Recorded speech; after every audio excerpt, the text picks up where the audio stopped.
Dreamscape presents The Dangers of an Ordinary Night by Lynne Reeves, narrated by Carrington McDuffie. Act 1. Giddy in the unfamiliar feel of makeup and costumes, on this first warm evening of the year, they had forgotten to be afraid. Richard Yates, Revolutionary Road. Chapter 1. The Swing of the Sea. The harvest moon is a spotlight leading June Danforth deeper into the woods. The girl is lost on the stark neck of land that occupies the coastline, halfway between Boston and Cape Cod, with no clear memory of how she got there. June remembers the audition, the casting director applauding her improvisation, and then leaving the high school with a friend. But the rest of the night is a blur, and the harder June tries to pin down specifics, like where Tali is now, the tighter her muscles get, the clammier her skin feels. Her train of thought is a twisted wreck. The only thing she's certain of is that something terrible is happening to them. She needs to keep moving, to find Tali. June's ballet flats are at odds with the terrain. The rocks are bent on tripping her, and thorny branches grab at her hem, her collar, her sleeves. Tired of defending her clothes, June considers taking them off. She could leave the slippers on a rock, hang her coat from a tree. But the offshore wind is a killjoy. It sings a warning. He will see them. He will find you. Seconds after picking up her pace, the air current chants louder, "Someone is chasing you!" June takes the dirt path and stumbles upon a boardwalk. Each time she loses her footing, getting up is harder. Her hands and knees are scraped and bloody. Everything stings. But she perseveres, and in no time she's rewarded. There's light visible in a distant set of windows. Please be a house. Please be at home. June disregards the no trespassing sign. Whoever lives there will understand when she explains. How will she explain? She'll say she's sick. It's not a lie. After only a burst of sprinting, her stomach stabs and taunts. Her chest is tight. Her hair is drenched, though it's not raining. June doesn't sweat this much after taking the most grueling dance class. If only she could lie down, curl into a ball, just for the time it takes to figure out what's going on. Then the growl of a wolf orders her to stop. His voice, high-pitched though human, says, "It's okay. You're tripping. But Jesus, you've got to stop running." The animal is covered in yellow-gray fur. His throat and belly shine white, courtesy of moonlight. He's perched on a boulder near the water, his paws hanging limp over the edge. He's relaxed, as if to say she never had a chance of getting away from him. "I don't get what's happening," June says. Is she even awake? "I had no idea you never used before. You should have said something." The creature points at June, or beyond her. His fingers are long and lean, with knuckles sprouting dark hair. A man's hand emerges from what she now realizes is merely a winter jacket. Part of her wants to turn and see what this wolf man is pointing at, but the last time she dared look behind her, the gnarly trees wore mocking faces. With every word, his and hers and the ones echoing around her, the rush of the sea gets louder, pounding out a beat in her head. Or is that the start of a migraine? The rocky shoreline draws and pulls water over stone at the same time it distracts June, luring her to it. "Come in," it says. "The water is fine." Despite the vagaries of weather, wind, and tide, she remembers how a single dunk can cool an overheated body, and June is on fire.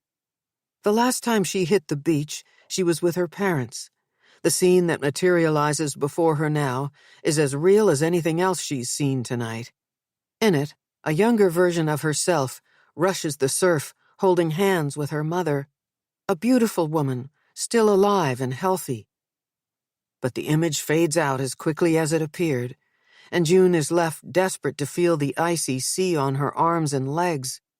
except the way into the water is a puzzle. Start with your clothes, she tells herself.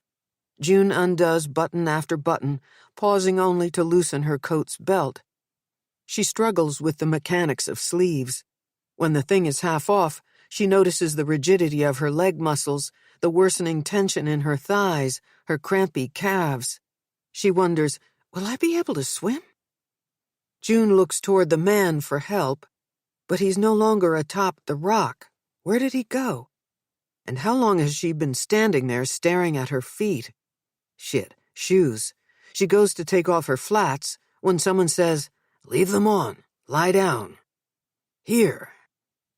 The voice is familiar and also foreboding, muffled and muddled by night sounds and the swing of the sea. Nothing makes sense now. The fringes of rock and outer ledges light up until the entire landscape flashes red, white, and blue in fireworks, spectacular. Neon clouds obscure her vision, and June is falling back, falling over, falling down, falling. Chapter 2. Curious Vigil. The provisional stage is awash in candlelight. The night is long, the machinations for this vigil endless. Nell keeps telling herself that if her daughter is already gone, she would feel something more than numbness blanketing her skin.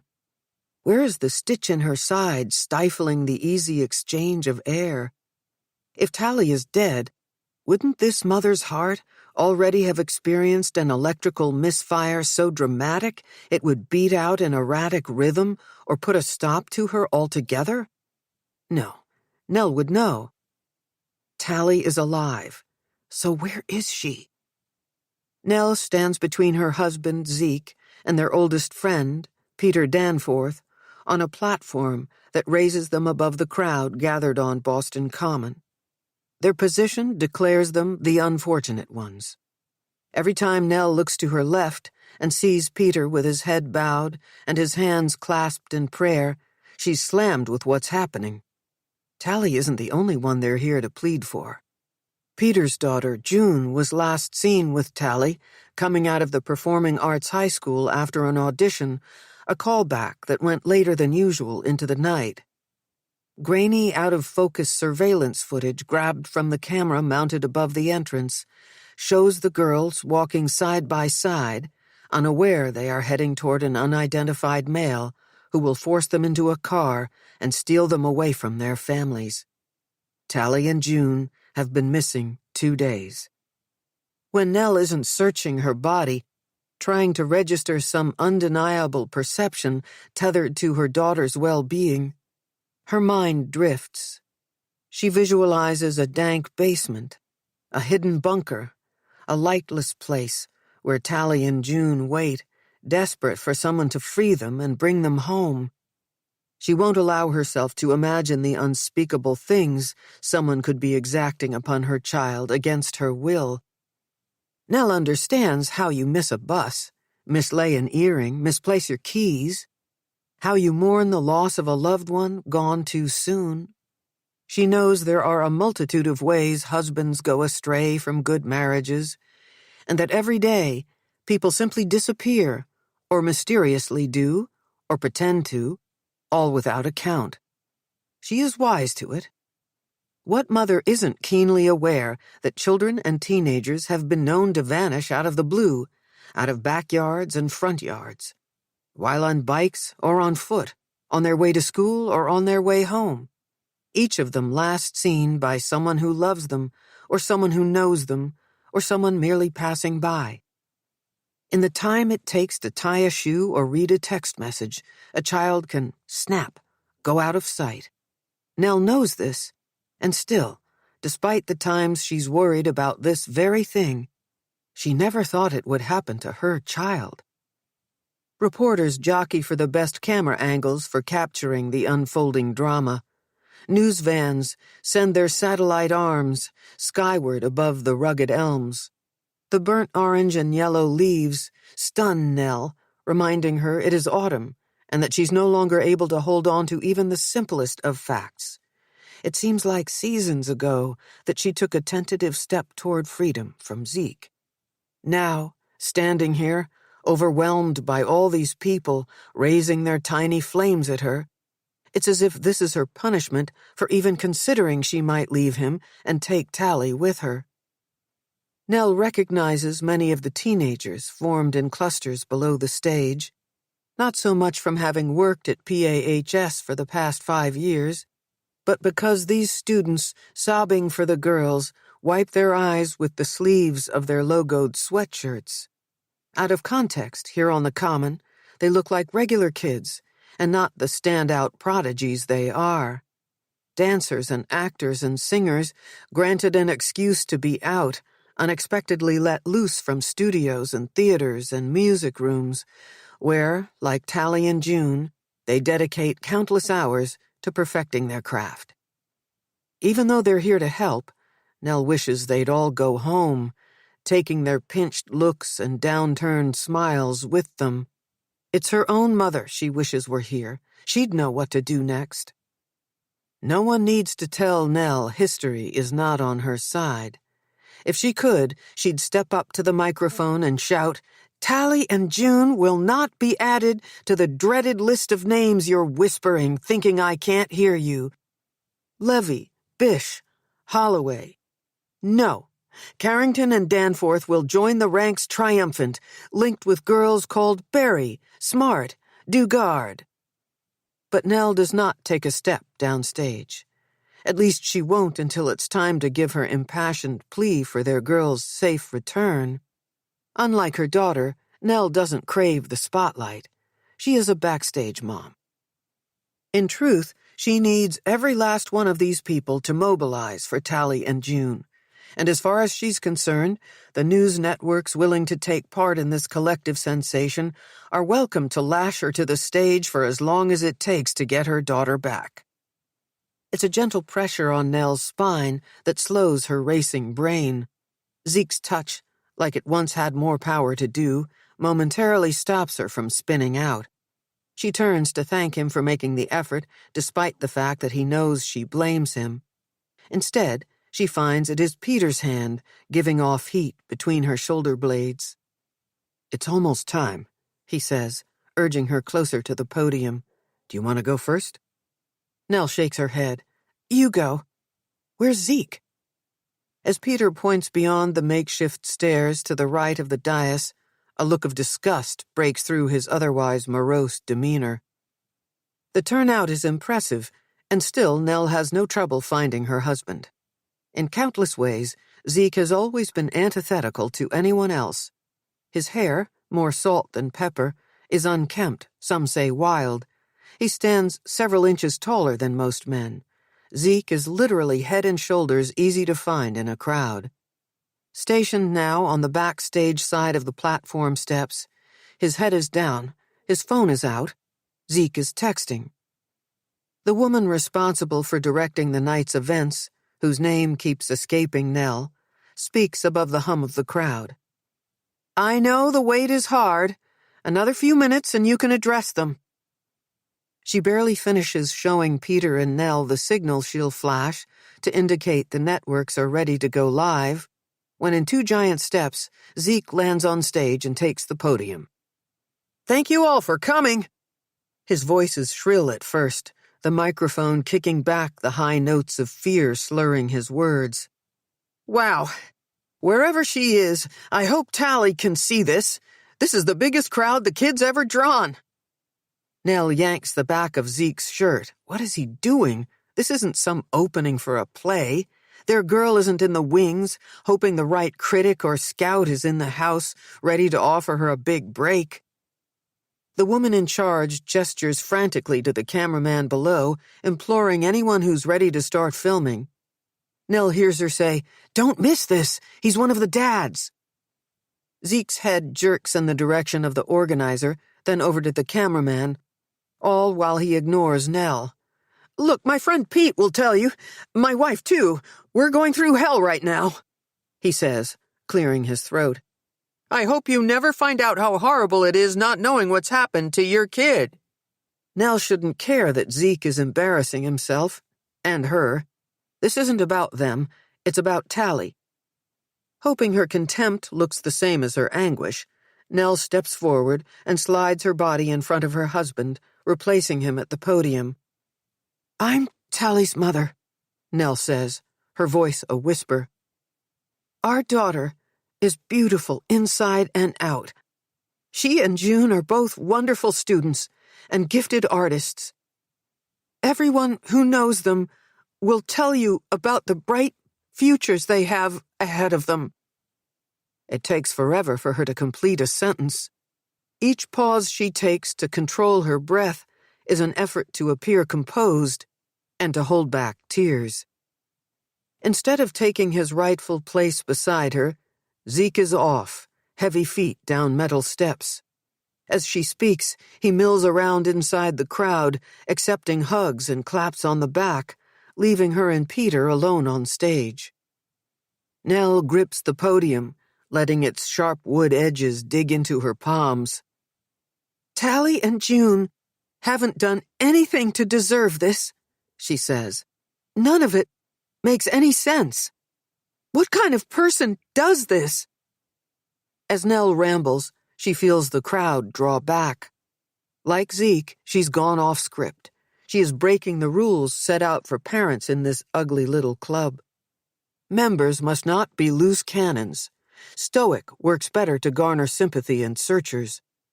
A glimpse into the television monitor reveals a woman with dark eyes, as expressive as her hands. The unrestrained physical energy and the desperation in her voice are unrecognizable to Nell. The overwrought mother staring back at her is painful to watch. But she can't help herself. She lifts her eyes from the prompter and stares straight into the camera, speaking boldly and directly to the miscreant who has her child. "Let the girls go. We'll leave you alone. Drop them somewhere safe, out in the open, where help can find them." Suddenly, there's a familiar arm around her shoulder. With the grace of a dancer, Peter Danforth moves to her side. His is a compassionate takeover of the microphone. The terror of not knowing where his daughter is does not negatively affect his performance. On the contrary, Peter's narration is smooth. He's a man who can be counted on to put his daughter's well-being above his baser impulses. "June and Tali are out there, somewhere, and they need our help," he says. "I'm told that right now a hotline number is running at the bottom of your screen. Please put it in your cell phone contacts. Text it to your family and friends. Post it on Facebook. Be alert. No detail is too small to report. No one is above suspicion. Please help us bring our daughters home." Despite the light breeze, the air is leaden. By the time Peter finishes, it suffocates. That's when Nell starts worrying about rain. With each degree the temperature falls. Even a mist becomes a menace, turning core body heat down. What if they're being held outdoors or hiding somewhere outside? At least June had a coat, a pretty polka dot thing, with cuffed sleeves and a belt. The security footage Detective Jameson showed them, the same clip that's been replayed ad nauseum on cable news, establishes June donning the coat while her daughter wears only an inadequate sweater over a miniskirt and leotard.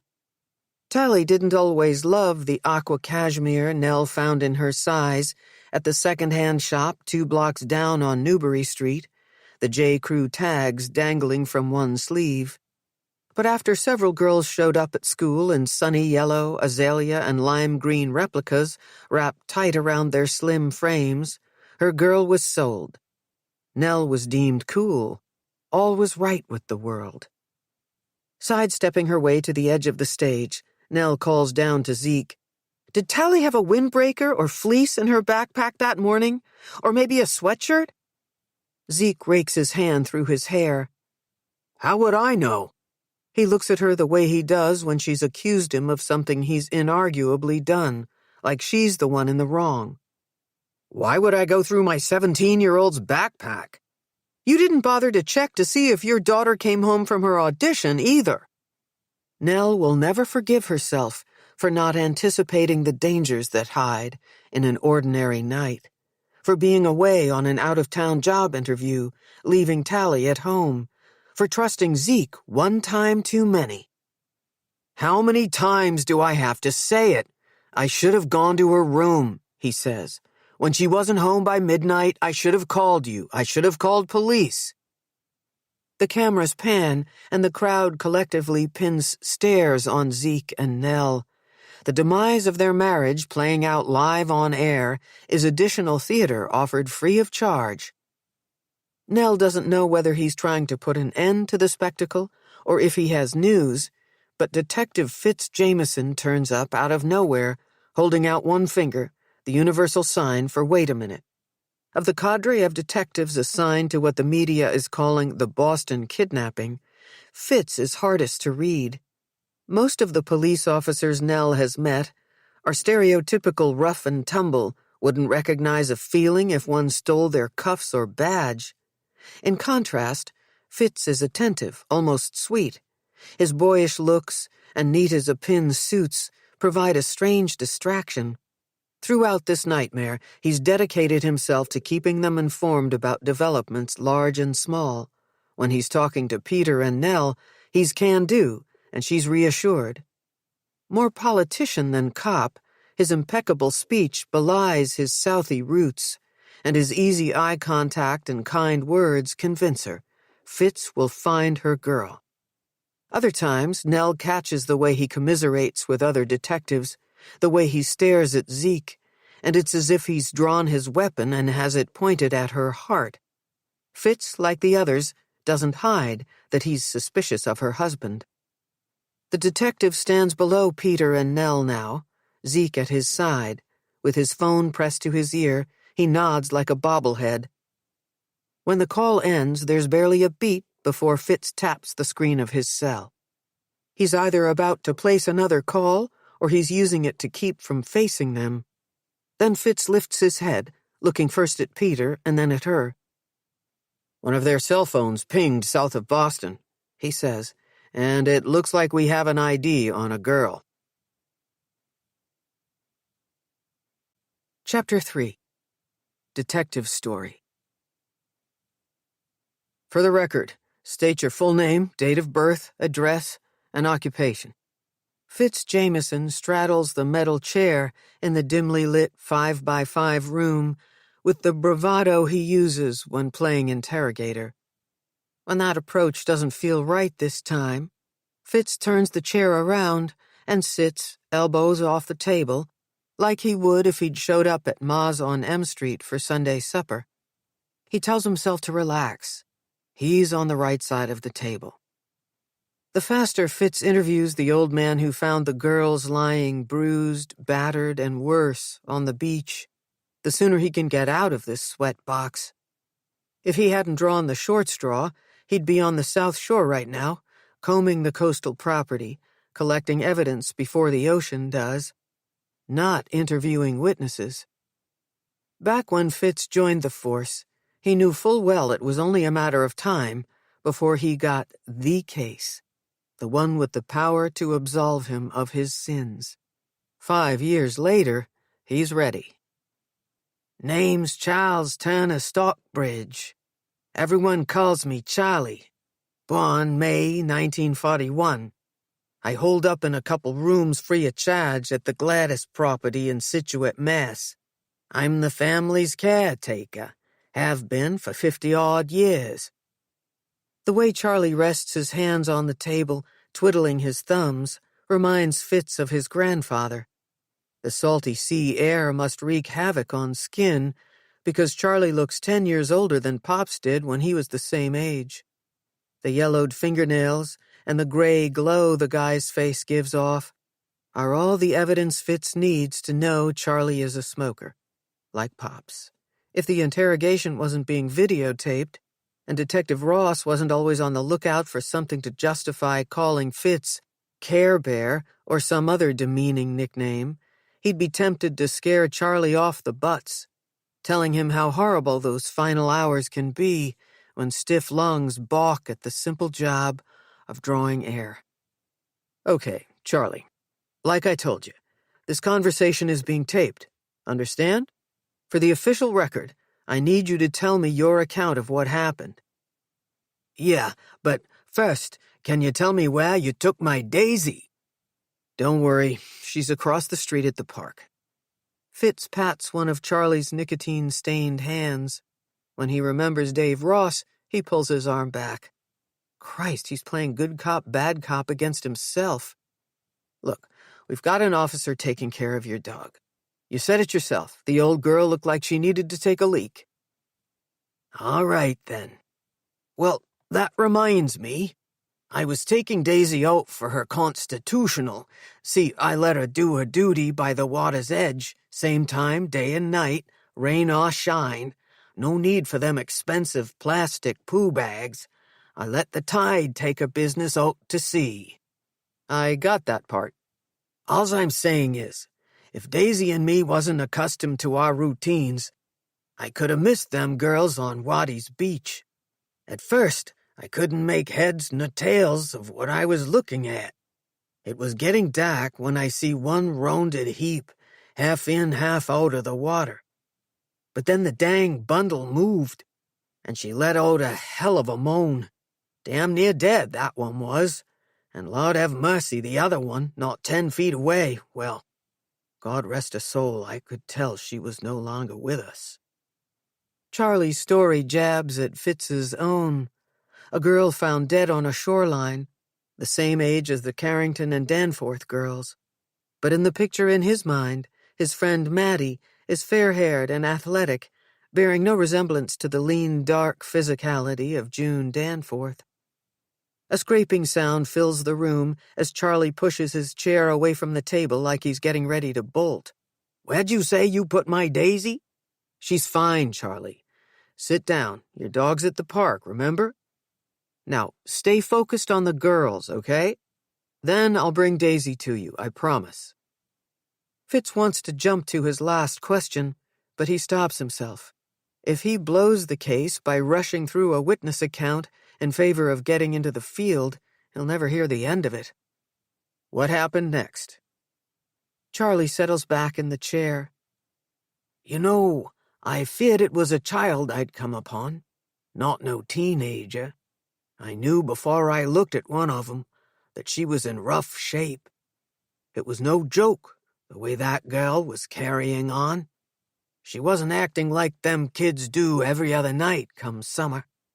Up to no good, trying to pull one over on me when all's I'm doing is what they pay me for, shooing trespassers off the property. No, this one was hurt, and bad. At any time, did you touch either of the girls? Did you move them at all? Charlie puts a hand to his forehead, and shielding his eyes, he shakes his head. No, but I'll never forget the one on her back, all tangled up in a raincoat, her little dancing shoes covered in sand. Night or no night, it was clear that girl was dead.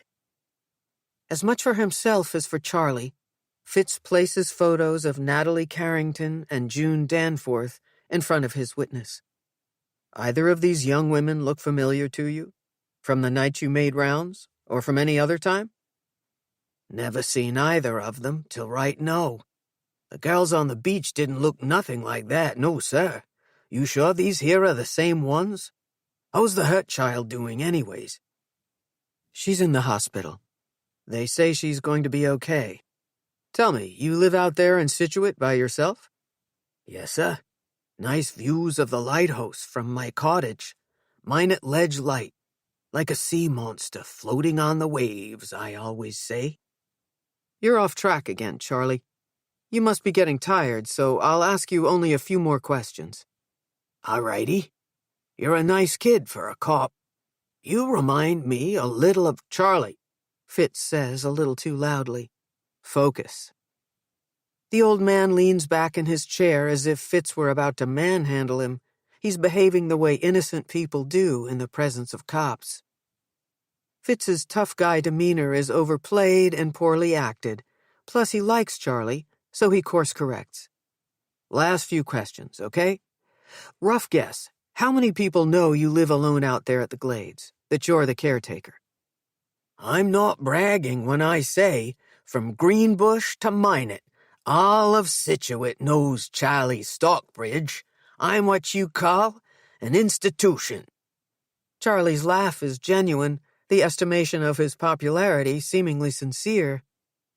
I've got to ask you, and Charlie, you need to tell me the truth. Did you do anything to hurt those girls? The old man is understandably offended, since there is zero evidence to suggest to Fitz or anyone else that the man's story is anything but legit. It's just a question that has to be asked. Charlie uses the table to heave himself out of the chair, eventually coming to a full stand. Fitz does nothing to stop him. No siree, Charlie says. I never hurt nobody. And kid, now I need to ask you something. What did you do with my Daisy? Chapter 4. I Bring You Flowers. The last time Nell gave Tali a bath, she had to have been 4, maybe 5 years old. Her daughter would have triumphed at 3 if she'd let her. Right from the start, without whining or asking permission, Tali would reach her tiny hand up to open the bathroom closet door and rummage the bin Nell kept inside, filled with water toys. On more than one occasion, when Nell tried to help, she'd say, "I choose, Mommy. I do it myself." Back then, Tali's favorites were a host of plastic princesses, kings, and clowns. She'd make up fantastical stories and then act them out with her parade of characters. Nell would use the bathroom vanity as a makeshift desk to pay bills or check email, because once Tali's little body was submerged, it wasn't easy to get her out. She'd play in the cooling water till every last bubble burst, and her fingers and toes had shriveled to the size of tiny prunes. Nell's vivid memories of Tali as a young girl are even more heartbreaking now that her teenage daughter sits in the same bathroom, wrapped in a plush towel, waiting for her mother to fill the tub with hot water and bath salts. Tali hasn't left Nell's side since she and Zeke brought her home from Brigham and Women's. She isn't talking much either. Nell turns off the tap. "I'll be right outside the door." Tali grabs her arm. "No, stay with me." "Okay, honey, okay."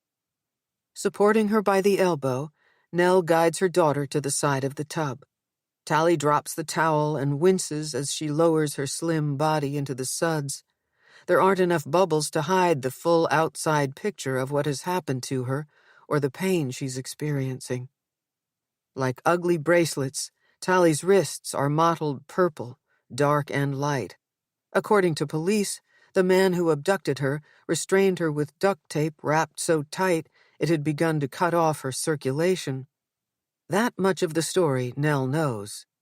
It's the sutured cuts, an array of cruel line drawings and jagged slits that run the length of her arms and legs, that has Nell wondering what kind of tree branches raked her daughter's limbs, and if night sand against her body soothed the pain or made it worse. She wants to ask Tali how her knees became bruised and swollen, and about the person who did all of this to her, but what comes out is a whisper. "I'm so sorry."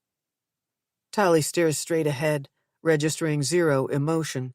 She isn't an overly modest girl, but if she were herself, she'd at least be covering her breasts with crossed arms. More likely, she'd be yelling at Nell to get out of the bathroom. She'd be singing in the shower, not speechless in the bath. Tali would be rehearsing lines, or calling to her through the closed door to tell her something thrilling or funny about school. Nell wouldn't be crouched here, focused on the swirls and pools she makes as she runs a sponge gingerly over her daughter's tender skin. Hours ago, in her desperation to see Tali again, Nell pleaded with an otherwise unresponsive God to bring her daughter home to her. And here she is. Except looking at her now, she can see there's no way to undo the shattering or pretend something life-altering hasn't happened. Tali is back, and she isn't. Despite the calming scent of lavender in the room, Nell can't breathe when it strikes her that they're washing away any remaining evidence that might help them catch the person who hurt Tali. "You know you can tell me anything about what happened, right?" Nell asks. "I won't tell anyone, even police, if you don't want me to." Tali turns her head toward Nell as if she's just noticing her there. Seconds go by before she responds. "No one hurt me. Not the way you think." Every part of Nell wants to believe what Tali said back at the hospital when she'd refused the rape kit exam, when she told the nurse there was no need for it. "You're not saying that because you think I can't handle it, are you?" Without going into her talent for coping with horrible things, all Nell says is, "Because I can." "You need to believe me. It was awful, the whole thing. But that didn't happen." It's the most she's shared with Nell since she reached the emergency room and found Tali lying on a stretcher turned to the wall. It's through this sliver opening she's given her that Nell is tempted to press her about what she remembers. Did she ever get a good look at the man who took her? Were they in situ the whole time? Was she with June when she died? Inside this one-way conversation, Nell hears a new voice, the psychiatrist's warning to take it slow. Try not to push. Probing too much too soon can re-traumatize, the woman had said back at the hospital. Nell goes to hug her daughter, but stops short when she sees remnants of a beach she once loved in Tali's hair, specks of sand, and the silky leather of kelp. There's a knock on the bathroom door. "It's Peter," Zeke says. "Should I tell him you'll call him back?" Nell doesn't think she can handle talking to him right now. But how can she refuse Peter? His daughter suffered the same horror hers did, except June didn't survive it. She looks to Tali for permission. She'll say no to him if her daughter wants her to. "Take it." Tali pulls her battered legs toward her chest, circling them with sudsy arms, rocking ever so slightly. Nell opens the door to accept the phone. "I'm so sorry." This time, the same words she used moments ago with her daughter don't sail out on a whisper across a misty bathroom. They catch in her throat. Her family came within a hair's breadth of Peter's reality, and Nell can't imagine how his heart is still beating, living all these years without May, and now alone in the world without his daughter. "She's okay," Nell says. "Right here, I'll tell her." Tali stops moving. From the tilt of her head, it's clear she's listening and that she hears Peter ask Nell to come over, to help him pick out the clothes June will wear for eternity. Again, she waits for Tali's cue for what to do. Tears make muddy rivers down her cheeks when she nods. "I'll be there," Nell says. "Later. Only me." With the phone down on the vanity, Nell eases Tali's head back to wash her hair. Loosening a barrette from matted curls, she lets the whole tangled business trail the length of her spine. "After this, you'll feel better. I'll give you one of the sedatives, and you can rest." 2 hours later, Tali's curled up on the couch, her eyes closed, her breathing deep and regular. Nell can't stop taking long looks into the living room where the television is tuned to the notorious crime news network. Tali asked her not to shut it off. She said in a weird way it helped her to make sense of things. Zeke, no surprise, is sitting at his desk, glued to his computer. It's been 24 hours since this family accepted a police escort from hospital to home, pushing past news crews, their only lifeline to the outside world, a psychiatrist's business card tucked in the pocket of Nell's skirt. Though Tali looks peaceful, Nell can't bring herself to go to Peter's yet.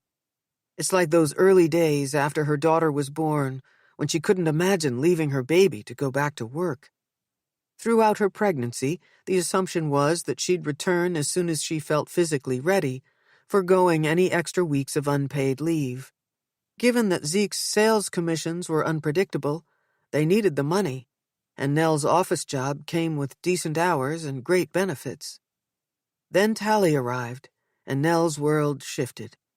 Everything she thought she wanted, a bigger house, a newer car, seemed superfluous. It wasn't long before that feeling extended to being married to Zeke, when, in the time before Tali, he'd been as essential as air. He calls to her now from the other side of the den. "You're still here." She shushes him, and for once he gets the message the first time. Zeke comes to her, and when he reaches her side, he slips his hand in hers. They exchange a look of gratitude for their daughter's safe return. "Don't go," he says, squeezing her hand. As conflicted as she is about what to do, Nell pulls him toward the kitchen. "You know I have to. Peter's our friend, and he's alone." Nell keeps her voice low when she says, "It could have been us." They're still holding hands, and she can feel Zeke fingering her wedding ring. "She's okay," he says. "Tali's all right." It sounds like he's trying harder to convince himself than he is her. She pulls free. "I'm sorry I didn't check on her," he says. "Can you ever forgive me?" Zeke's shoulders shake. He starts to cry. "What were you doing that night? Were you even here?" "I took your advice and went to a meeting. But I came right home. I watched some news, and then I went to look something up on the computer and got sucked into time tunnel vision. You know how I get." "Tell me the truth. Were you gambling?" "No, Nell. No, I've told you 100 times. I'm done with all that. I was online, and the next thing I know, Peter's knocking the door down, telling me June never came home." Nell knows every terrible thing that happened after Peter showed up. How Zeke finally checked Tali's room, how together these men called police, and then her, waking her from a hotel night's sleep. The endless drive home from Connecticut. 2 days of agony. The vigil. And then miraculously getting Tali back and hearing the news that June will never come home again. "I want to believe you," she says. "You can. I'm going to be better."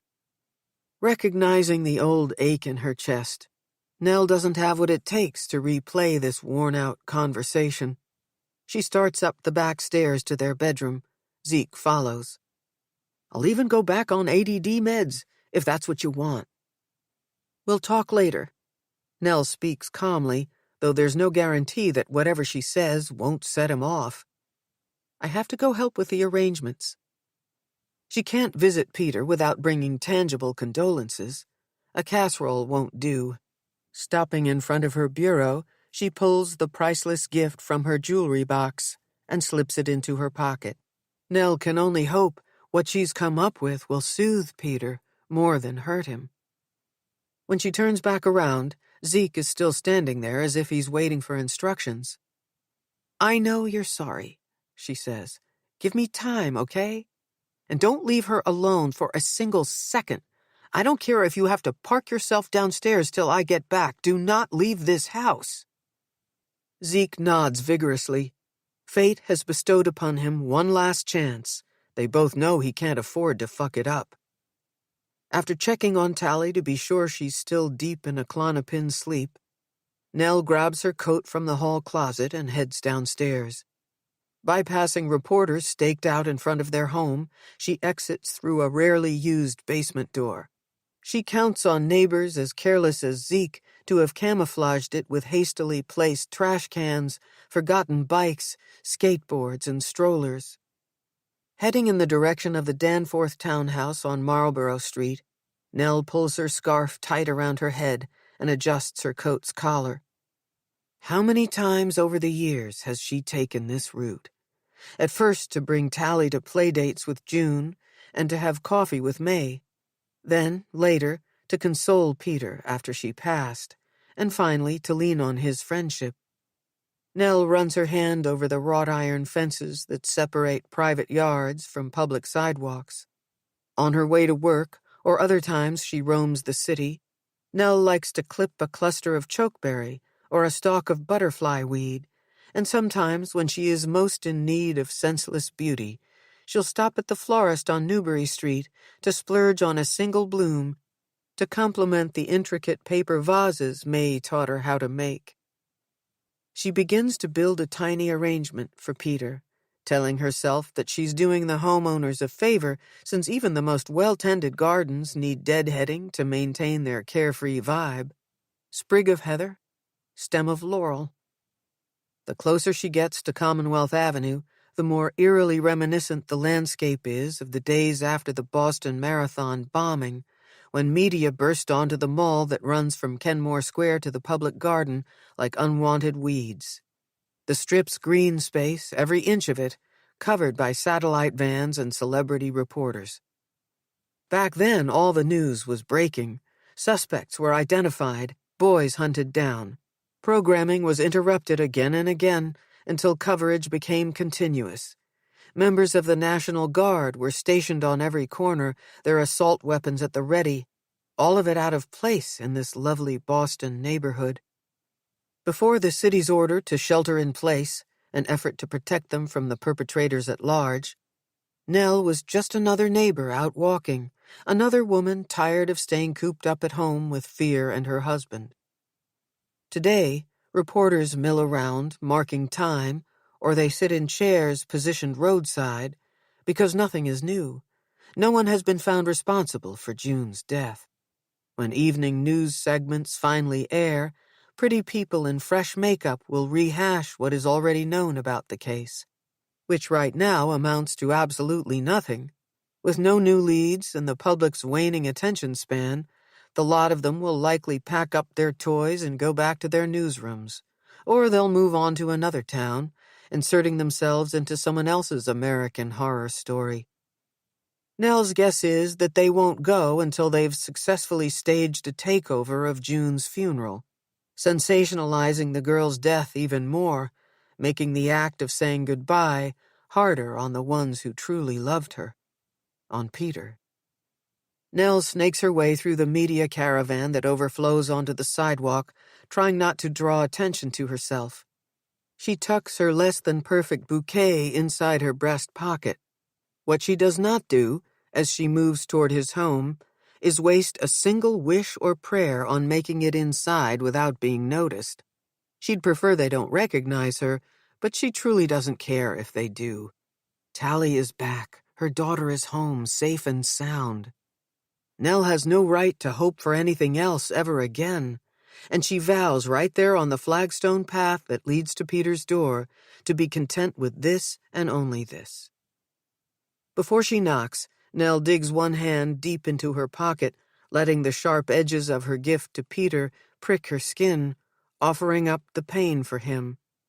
This isn't going to be easy. Their positions could easily have been reversed, and they both know it. As soon as the heavy oak door opens, the media swarms the entrance. Peter reaches for her and pulls her inside before reporters engulf them, but not before rapid-fire camera flashes blur her vision. "You came." Peter hugs her tight. Come in, come in." As Nell registers his surprise that she kept her word, Peter looks over his shoulder toward the kitchen, where a chorus of voices can be heard clucking about food and how the poor man cannot be made to eat. It's not at all shocking that the loudest of these belongs to Anna Wallace. Anna is Sam's mother and the chairperson of the Friends of the Performing Arts High School of Boston. She's as much a fixture in the school as any teacher or dramatist. Her contributions to the theater program, both on the clock and with cash, go unmatched. And hands down, she is the most annoying woman Nell has ever met. Anna's demeanor is brusque, and she embodies the term stage mother. Her crowning achievement is that her son is a star. The shrillness of her voice often precedes her arrival on the scene, and Nell has been known to duck around corners to avoid her. Not the most becoming behavior for the assistant director of human resources. Suddenly, Nell wonders why Peter needs her when he already has a house full of characters willing to offer the feminine perspective he told her he needed. Peter steers Nell away from the kitchen, past his room, toward June's. It's as if they're walking hand in hand through the years, The photograph-lined hallway holds a retrospective of his daughter's too short life. There are photos of her in Christmas plays and Halloween costumes. One with her donning a First Communion veil, another of her and Peter at the Girl Scout father-daughter dance. There is June in her breakout role as Chloe in Naomi Iizuka's Good Kids. Nell remembers opening night, watching this girl she'd known since she was a baby completely transform herself into a young woman so deep and compelling, Nell forgot she was a teenager merely playing a part. June was in 8th grade back then, and that's when everyone started buzzing about her potential. As the June gallery continues to go back in time, Nell notices empty spaces along the way, square and oval imprints where pictures used to be. Like a brain teaser game, she tries to remember which iconic ones have been removed. On the threshold to June's bedroom, she no longer needs to tax herself. Peter has covered his daughter's bed with pictures, some in frames, some loose, and it hits Nell that she will see all of these images again later, put together in a sharper presentation.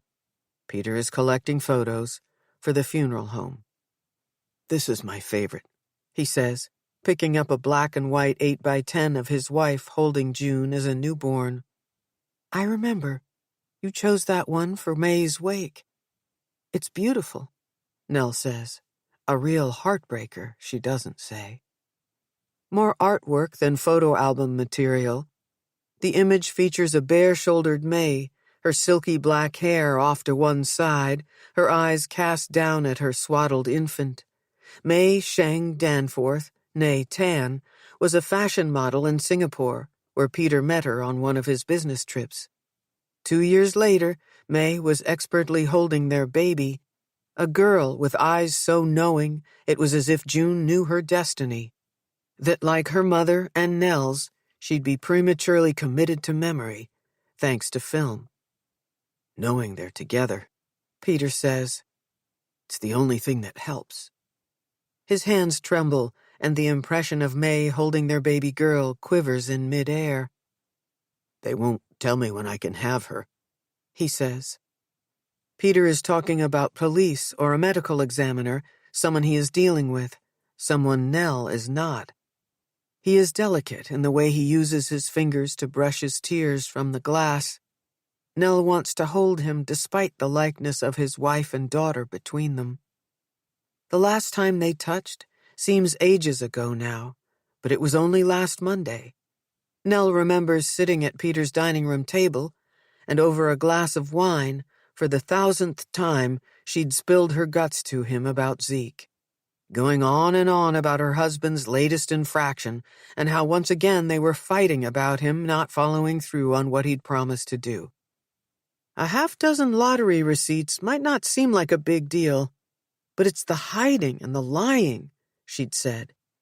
It's bad enough that he said he's taking his meds, and then I find a full bottle of Ritalin in his coat pocket.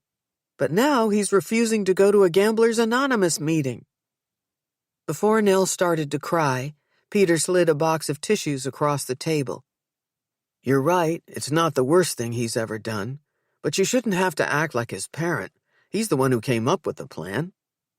"I know addiction is an illness, and I've done my best to help him, but I can't keep doing this. He's not going to change. Is it wrong to want to focus on myself and Tali without feeling guilty?" "It's been too much for too long." Peter sighed. "You have a right to be happy." Nell, no longer used to a man giving her his full attention, sipped her wine. "I've decided to go through with the interview at Hartford Academy. The open house is tomorrow, and after that, I meet with the head of HR. If I get the job and they have a place for Tali, I think I'm doing this. I'm leaving him." "Good. He doesn't deserve you." In an unpracticed attempt to take her hand, Peter caused her wine to sail up over the lip of her glass. They laughed. And that's when Peter first kissed her. Nell didn't resist. She didn't think of May or Zeke, or either of their girls. Peter crossed the line between them, and she gave in easily, because in truth, For the longest time, this had been exactly what she'd wanted him to do. Less than a week later, the murder of his child has changed everything. Nell and Peter stand in a room that belies June's absence. She is painfully present, and from Nell's experience, she always will be.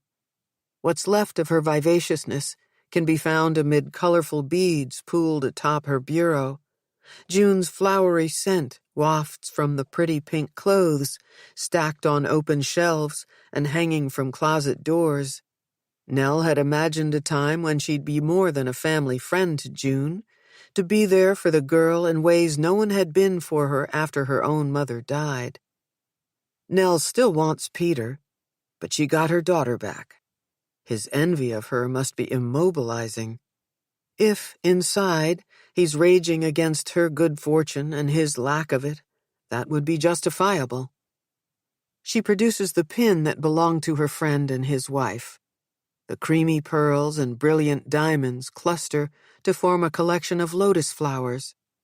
June gave this to me after May died. She wanted me to have it, but not to tell you or wear it around you. She thought it might make you sad. I tried to refuse her, but you know how persistent June can be. Nell offers a weak smile, suppressing the impulse to change the words can be to could be. Peter stares at the brooch, once pinned to the elegant sash of May's wedding dress. I kept it safe all these years, Nell says, offering it to him. At the right time, I planned to give it back to June. I'd like to see her wear it now. You can't be at the funeral. Peter clutches the photo to his chest. He doesn't look at her when he makes it conditional. Unless you come without Zeke. You know I can't leave him now. That would be cruel to him, and I won't do anything to upset Tali. I'm not talking about your marriage. Peter takes the brooch from her hand. I think he's involved. It's as if Peter has dragged the pin across her lifeline. She has shared with him in confidence every consequential act and petty sin Zeke has ever committed, and now he's twisting things, throwing it all back at her? Nell steps away from him. That's ridiculous. You're not thinking straight. You said it yourself last week. He's relapsed. I may not be happy in my marriage and at my wit's end with him, but how you go from Zeke's slip-up to this horrible crime is beyond me. He's not some small-time gambler. He's in deep trouble, and he owes some bad people a lot of money. Despite the grandness of June's room, the space begins to suffocate. Who told you that? How do you know? I've overheard things, and police questioned me about him. Peter says. The night of the vigil, they point-blank asked me if I thought he was involved. They have to do that. I'm sorry this happened to you, but you can't think Zeke would do anything to hurt our girls. I think someone planned to take Tali as a warning to him, and June was in the wrong place at the wrong time. Zeke is under investigation, and I think they're about to find out some terrible things. At the sound of Peter saying her husband's name, Nell freezes. Once again, she has left Tali home alone with him. I need to go. I care for you, Nell. That's why I wanted you to hear it from me. Trust me, there's no one who wants all of this not to be happening more than me. As Nell backs away from him, Peter keeps talking, saying something about not meaning to hurt her. On the threshold, she turns and runs down the hall, past the remaining images of June. Before she reaches the door to Marlborough Street, someone behind her shouts, "Stop!" Anna Wallace's voice is neither shrill nor cloying when she warns Nell not to go out the way she came in. My car's parked in the alley. I'll drive you. Nell pulls her coat tight, inadvertently crushing the forgotten flowers against her chest, releasing bitter scents into the air. Chapter 5. Landscape of the Body. Fitz Jameson likes to end his last set with an up-tempo tune. Despite its name, Weary Blues is a jazz standard more raggy than conventional, and it rings sweet throughout the beehive. At 10 till 2, the place is nearly empty. Ray makes it clear it's closing time by clanking clean glasses back in their overhead racks and swishing and swiping his wet rag along the length of the bar. He reaches palm out toward reluctant tippers, tossing out catch-you-laters to the handful of regulars who, with their asses half on, half off their stools, know they've got to go. Still, they snap their heads back one last time, trying to squeeze every last drop from their glasses. Fitz is well aware that no one is listening to him play. Disinterested patrons and preoccupied bar staff no longer get under his skin. His Monday night gig neither showcases a talent on the rise, a kid paying his dues, nor does it represent a has-been in freefall. It's merely the arrangement Fitz deserves. He needs a piano and the beehive needs music, simple as that. When the final notes are played, and they are played expertly, Fitz pushes back the bench and stands, reaching his hand deep inside the oversized snifter that sits on the lid. Though it's hardly worth it, he pockets the crumpled bills and cast-off coins, then grabs his backpack from the chair next to him and moves toward the bar. "If you can down it quick, I've got a Michael Collins with your name on it. On me." Ray comes out from behind the bar to lock the door after the last patron waves goodnight. "I've got a lady waiting on me," he says, winking. "No whiskey for me tonight," Fitz says. "Gotta get back to HQ. After 2 a.m.? Must be some case. At least let me drive you. I'm going down Tremont way." "No thanks. I'll take a rain check on the whiskey, though. Next Monday, okay, Ray?" It's less than a mile from the bar to the station where Fitz left his car. Moving it around Boston is a pain in the ass, plus he does some of his best thinking when he's walking. Tremont Street and West Dedham have enough nighttime traffic to upgrade the walk through this neighborhood from a stupid idea to only somewhat risky. When the Cathedral of the Holy Cross comes into view, Fitz hoists his backpack onto both shoulders, pats his holster, and clips his badge inside his jacket to the pocket of his dress shirt. Given he's white, on the short side, and, according to Dave Ross, a pretty boy, Fitz may well be a target, but he's got the brass to go with the gun, and he likes to think the balls to use both if he needs to.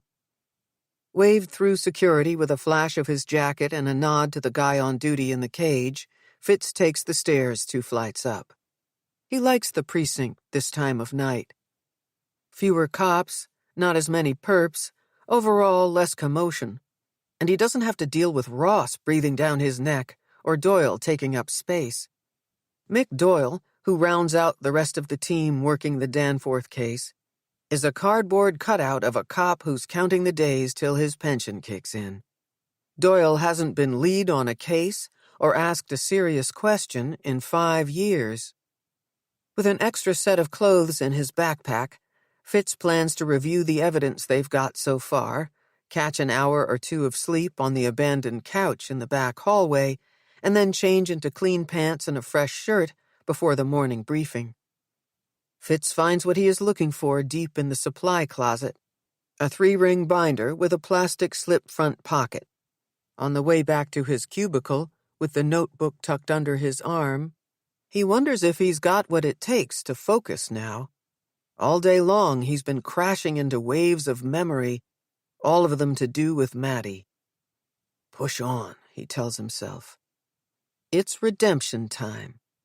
Fitz plans to use the connection his mind is making between the death of his friend 12 years ago and this case by immersing himself in the life and death of June Danforth. He'll get to know everything she liked, everyone she knew, and bring about an arrest, by himself if he can. In doing this, he'll pay homage to Maddie. At least, that's the plan. Fitz begins by honoring June. The first thing he does after signing out the box of evidence labeled Carrington Danforth and moving it to his desk is remove one of the photos given to police by the dead girl's father. He stares at her, allowing June's face to imprint on his mind. The professional headshot shows June in one of those contrived chin-in-hand poses. Despite the staging, the girl is commanding. Her dark eyes compel Fitz. It's as if she's speaking directly to him. Find the person who killed me. With June's photo slipped inside the plastic front of the binder and 3-hole punched paper snapped in and at the ready, Fitz gets down to it. He sorts through the evidence box, starting with interviews obtained prior to finding the girls. Nothing much stands out until Fitz remembers the ping his intuition got when questioning Performing Arts High School sophomore Sam Wallace. The kid put on quite a show, crying and carrying on, claiming he and June were sort of going out, whatever that means. Fitz recalls the kids saying they planned to tell everyone after they landed the leads in the upcoming play. They'd celebrate by changing their statuses on Facebook.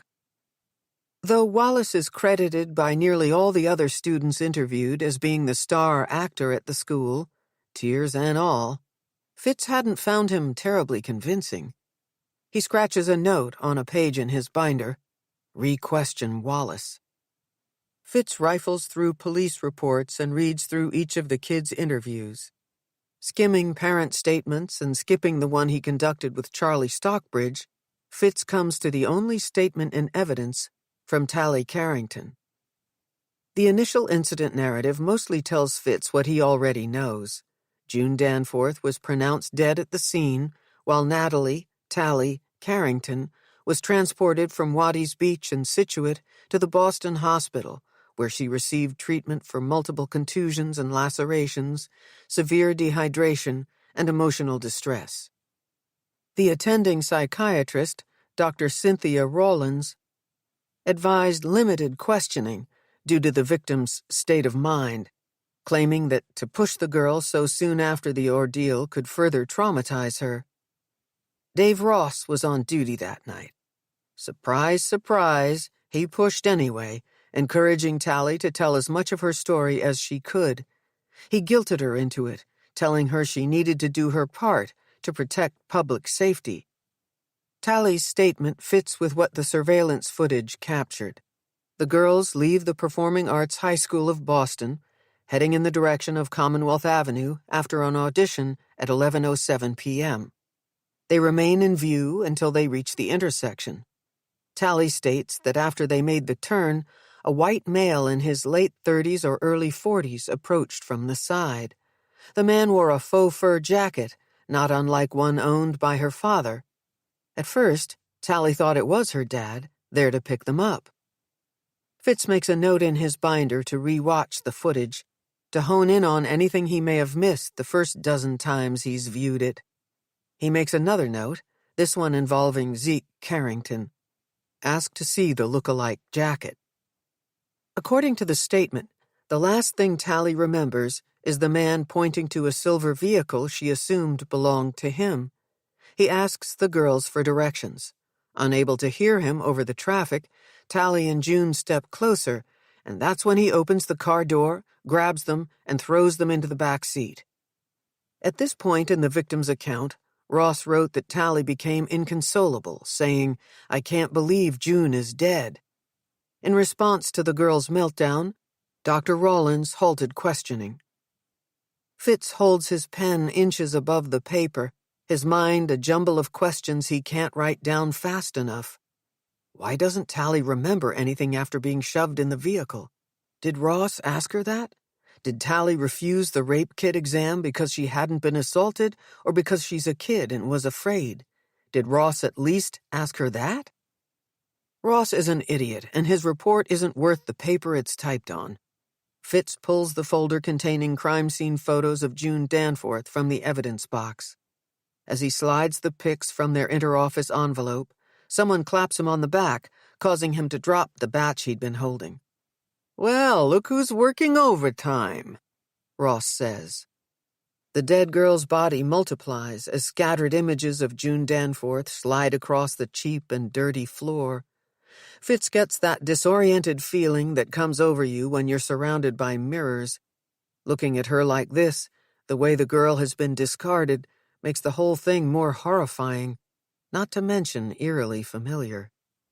"How long have you been ransacking the evidence box, Care Bear?" Fitz stands, and still Dave Ross towers over him. The guy's 6'5" if he's a foot. Ridiculously thin, with a huge head and receding hairline, suddenly Ross reminds Fitz of a giant lollipop.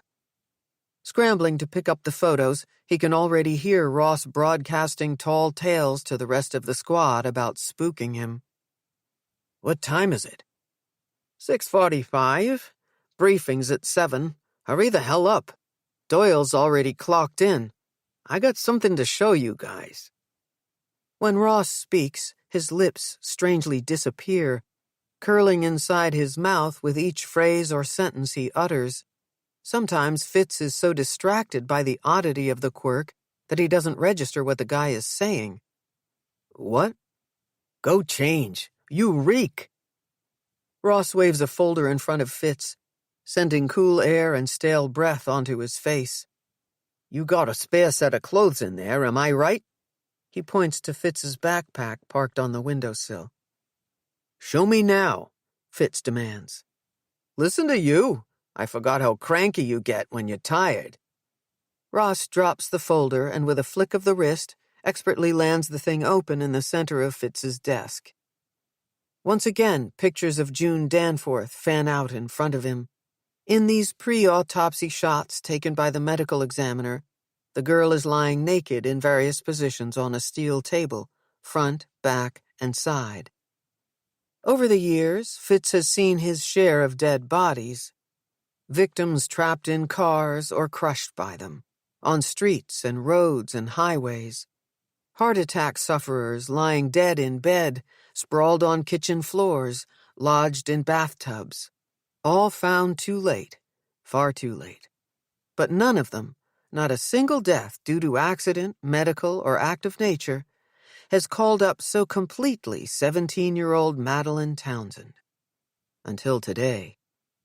Looking at June, Fitz is faced with what his brother's girlfriend must have looked like after police pulled her body from the waters off Castle Island. Without warning, Fitz puts a hand to his mouth. Ross grabs a nearby waste bin and with glee shoves it under Fitz's chin, expecting him to vomit. Fitz swallows hard, pushing his hand away. He wipes his mouth on his shirt sleeve and reaches for the most disturbing of the photos. Like a penance, he commits every inch of this tragedy to memory. June's once beautiful face now wears the bluish mask of death. The absence of the same livor mortis on the back of her torso, arms, and legs tells Fitz she died face down, which contradicts how Charlie Stockbridge claimed he'd found her.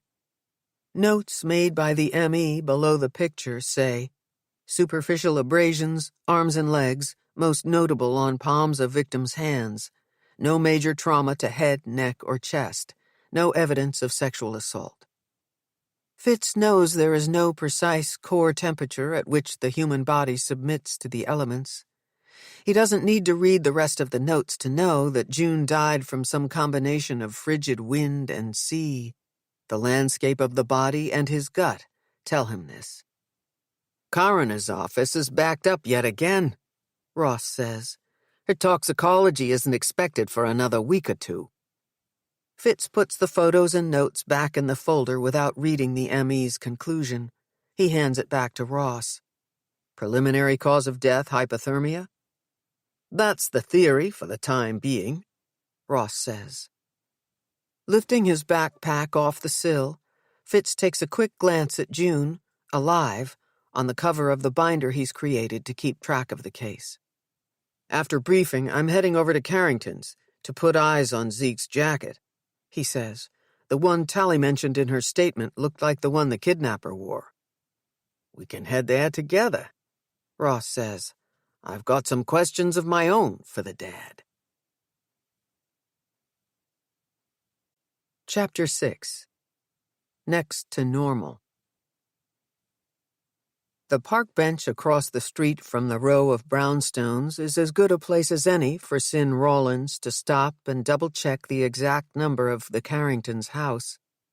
Pulling the discharge paperwork of her only remaining patient from her bag, She forces herself to focus. Tali's not to blame for being admitted to the ER on her last night on call. The reporters who take up the sidewalk for a full block don't preoccupy her. Cyn's no stranger to reunification cases coming with cameras. Her racing thoughts and compulsive need to scan her surroundings for threats lead back to Noah. What can she do now but breathe in and out? One and done, she tells herself. She'll feel better after this patient is seen and the intake assessment complete. Then she can go back to the office and concentrate on cleaning up the last of the mess her ex-partner, ex-lover has made.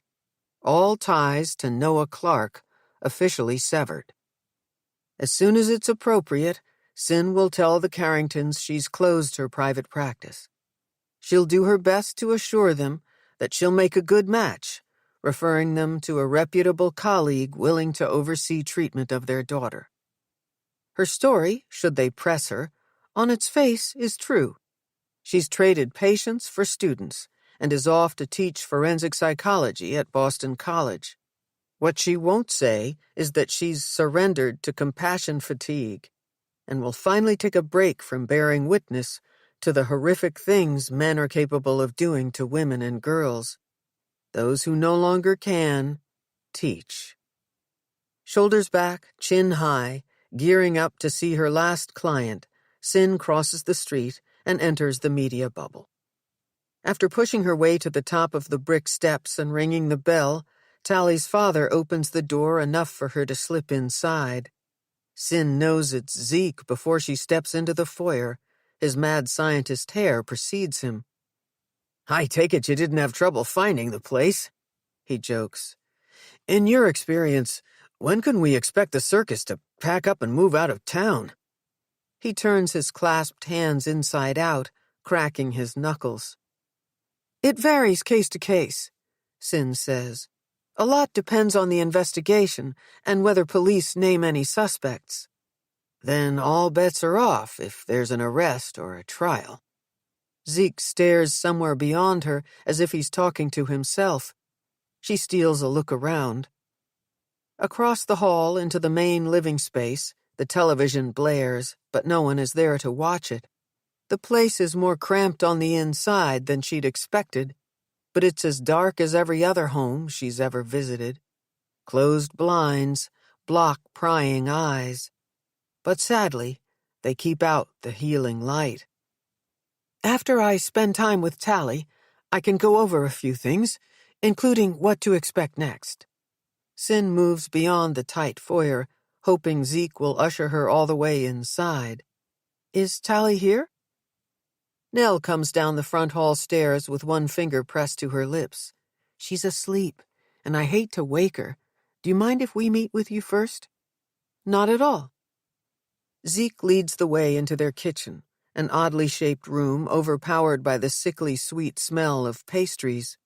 Countertops are cluttered with bakery boxes from Georgetown Cupcake and Honey Honey Cafe. Dirty wine glasses form a line to the left of the sink, waiting to be washed and put away.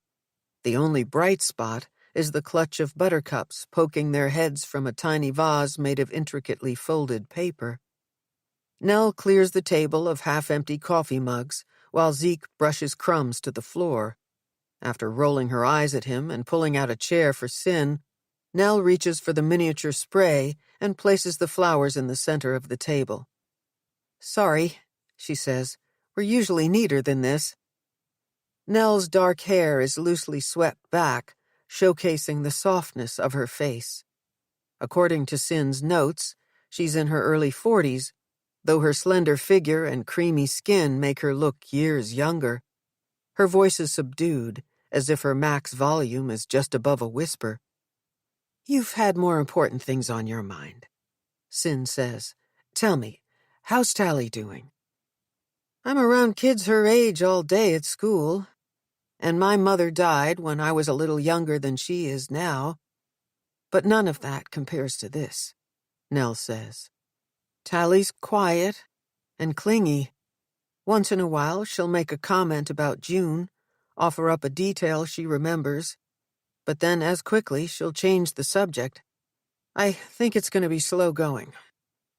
Exactly, Cyn says.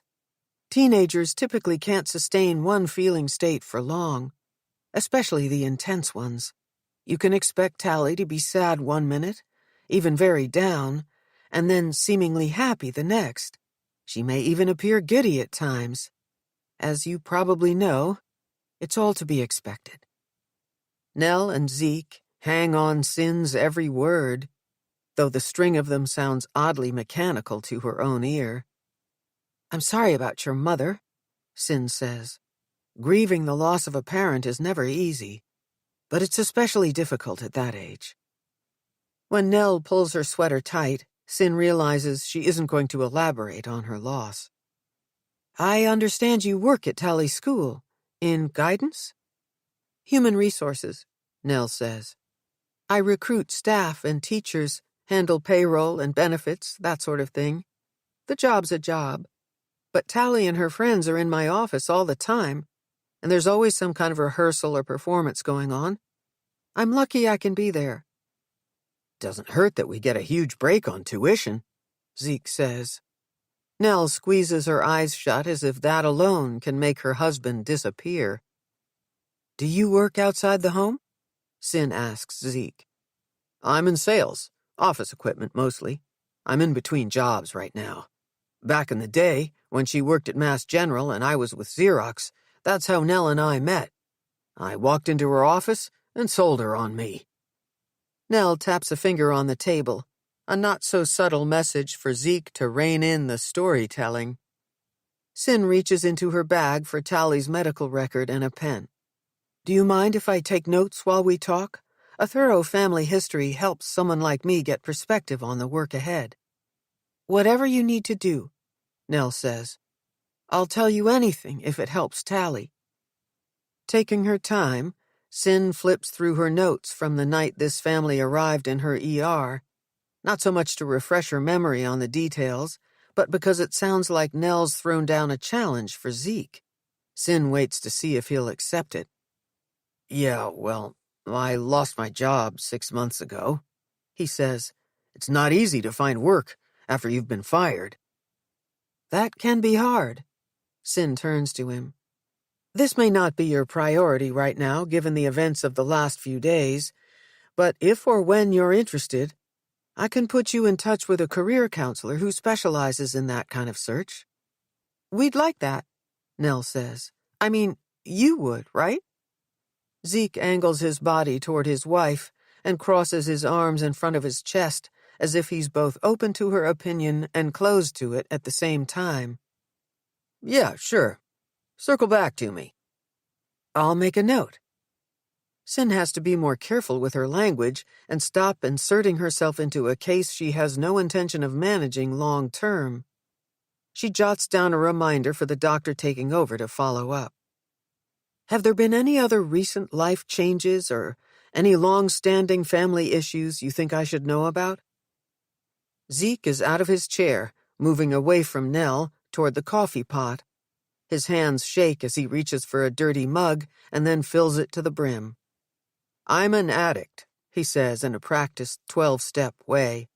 Gambling is my drug of choice, and I relapsed a week ago. 3, Nell says. Do you need to dig me when I'm in the middle of coming clean? 19 days. Happy now?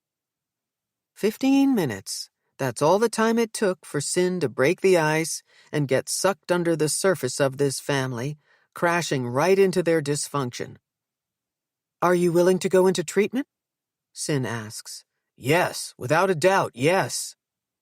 The wine glasses, his jitteriness. What about alcohol or any drug use? Zeke shakes his head and sits back down. Just too much caffeine, he says, laughing, banging his mug on the table with enough force that coffee sloshes up over the lip. Nell stares at the spill like she's lost in another time, another place. Neither of the Carringtons moves to clean it up. Mind? When Cyn points to the under-cabinet paper towel dispenser, Zeke and Nell nod their approval. It's the only thing they've done in unison since she stepped inside their home. Like every other family she's met, These people are desperate for someone to take care of them. Before the coffee reaches the pretty vase, Cyn moves it toward Nell and blots the stained pages of their family history. After wiping the bottom of Zeke's mug, she places it back in front of him. It sounds like you've both been through a lot. How does Tali handle all of this? Does she open up to either of you?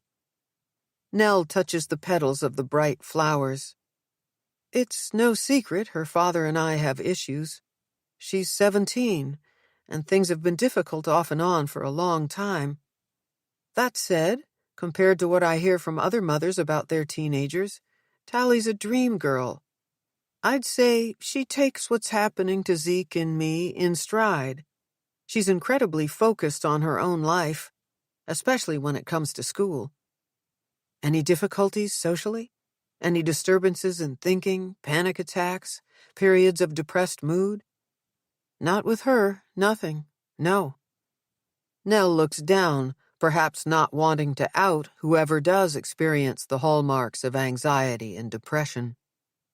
Cyn makes another note in the record for their new counselor to dig deeper on substance use issues and any other symptoms Zeke or Nell may want to lay claim to, and most especially those they do not.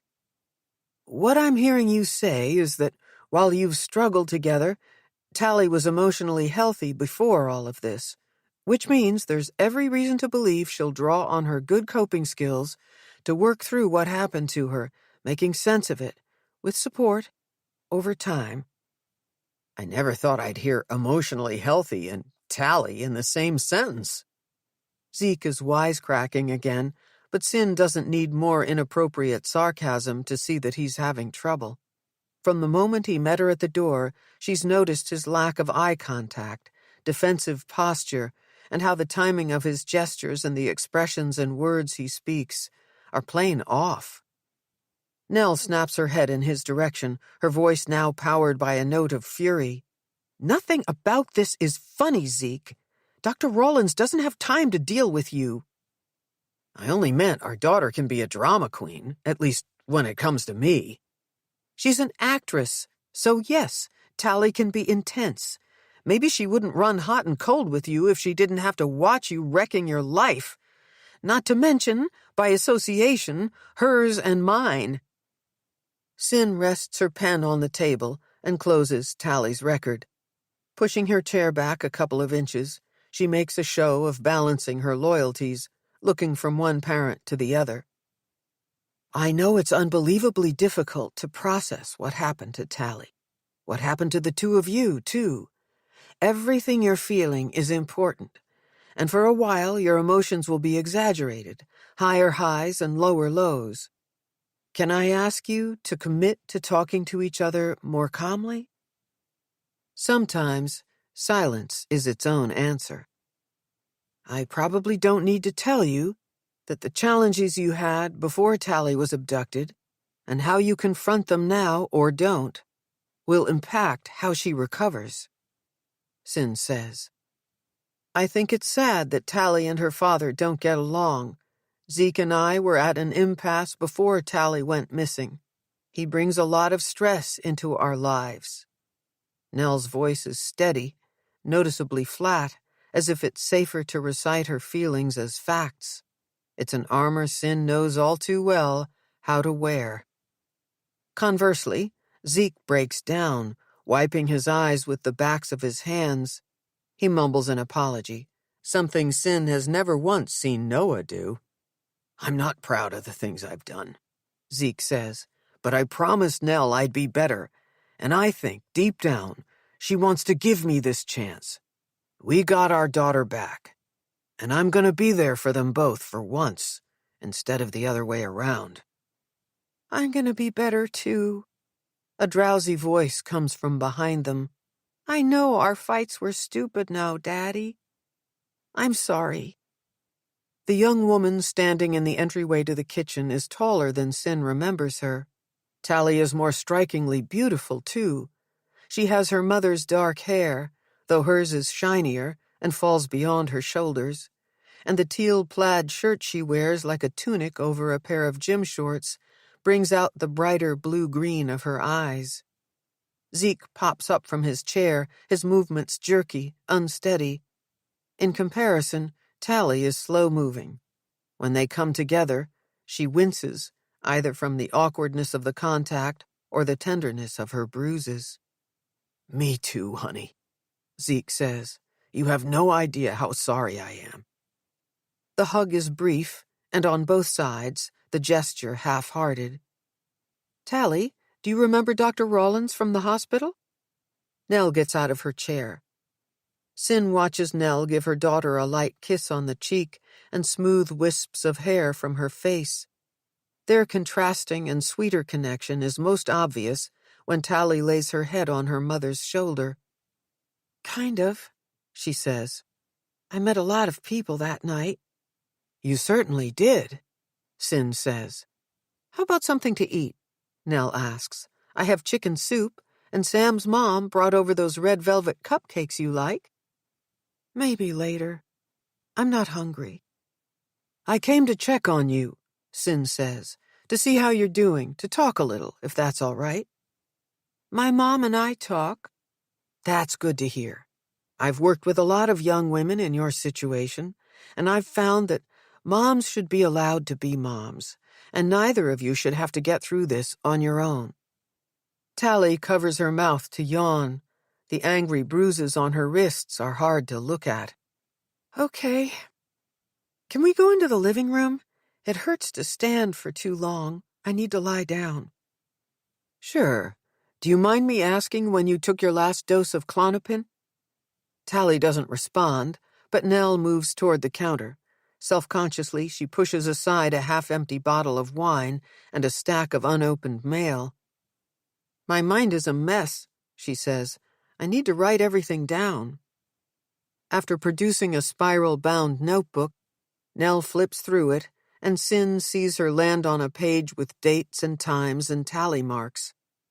"I gave her 2 milligrams 3 hours ago. It's a good idea to keep track. These are powerful medicines. May I look?" Cyn puts a hand out for the record. As Nell goes to give it to her, a missing flyer slips out.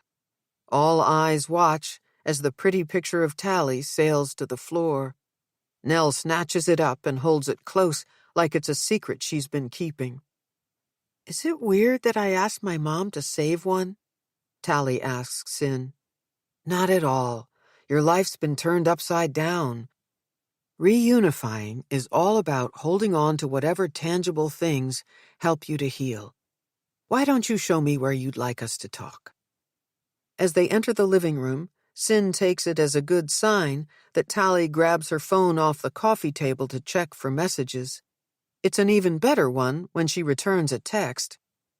"Sorry, I won't keep doing this," she says, waving her cell. "I have this one friend who would freak if I didn't answer him." "Go ahead." Cyn points to the remote, "but I'd like to turn off the TV." "That's another thing I'm doing, watching the news, listening for stories about me and June. Is that normal?" "I wouldn't worry too much about labeling things normal or not normal. It's better to ask yourself if what you're doing makes you feel better or worse." "Talking to Sam makes me feel better. Reading all the posts on June's Facebook page makes me feel worse." Tali shuts off the TV and tucks her phone between the couch cushions, stifling the ping of an incoming message. "For now," Cyn says, "maybe you could check it for shorter periods. See if that makes a difference." Tali leans back against the arm of the couch, holding her breath as she arranges her body, slowly stretching out her contused legs on top of pillows. "How does this work?" she asks. "Do I talk until I remember what happened?" "You could, if remembering is the most important thing to you. I usually start by asking a few questions, but we can do this whatever way you want." "Aren't you going to write stuff down?" Cyn taps the side of her head. "Good memory. I can do that later." "But you wrote stuff down when you were talking with my parents." "I did. There isn't only one way that I help people. Sometimes adults like it better when I act the way they expect a psychiatrist to." Most teenagers I work with like it better when we do things together or just talk. I'm up for whatever makes you comfortable. Tali smiles coyly. You can start with questions, but you don't need to write stuff down. Sounds good. I should say that almost everything I might ask could sound like I'm being nosy. You and I don't know each other. Will you tell me if you don't want to talk about something? I'm fine. You can ask me anything. I know you overheard some of my conversation with your mom and dad. Can you tell me what you and your dad usually argue about? Nothing, really. He's just irritating sometimes. I don't know how he stands not having a job. My mom's the one who mostly has to deal with him. It looks like you and your mom are close. Does she talk to you about what your father is going through? Or their relationship? No, and I don't want her to. I hear enough. Tali traces her finger over the most rugged of the gashes that cover her legs. I hate not knowing how I got these. In time, you might remember. It's also possible you won't. How come? Sometimes during traumatic experiences, the brain stops recording events as a way of protecting you, and even if you did store what happened, memory is slippery. I tell my clients it's like a bar of wet soap. The more you try to grip it, the harder it is to hold on to. It's better to let things come when they come. How would you describe your memory before all of this? Really good. You have to be sharp to act, to memorize lines and lyrics and all the blocking. June's better at monologues than me. She's like that kid with the photographic memory in that children's book, Cam Jansen. Tali's voice becomes high-pitched. They found her right next to me on the beach. That must be upsetting to think about, Sin says. Is it weird that I keep talking like she's alive when I know she's dead? It's pretty common. It even has a name, beneficial irrationality. It's another example of your mind trying to make sense of things a little at a time. I think it's because they wouldn't let me see her, even though I kind of do anyway. When I'm trying to fall asleep, I see flashes of her the way she must have looked. You're trying to process a terrible event. So that's normal? Yes, Tali. As far as very unusual circumstances go, everything you're experiencing is normal.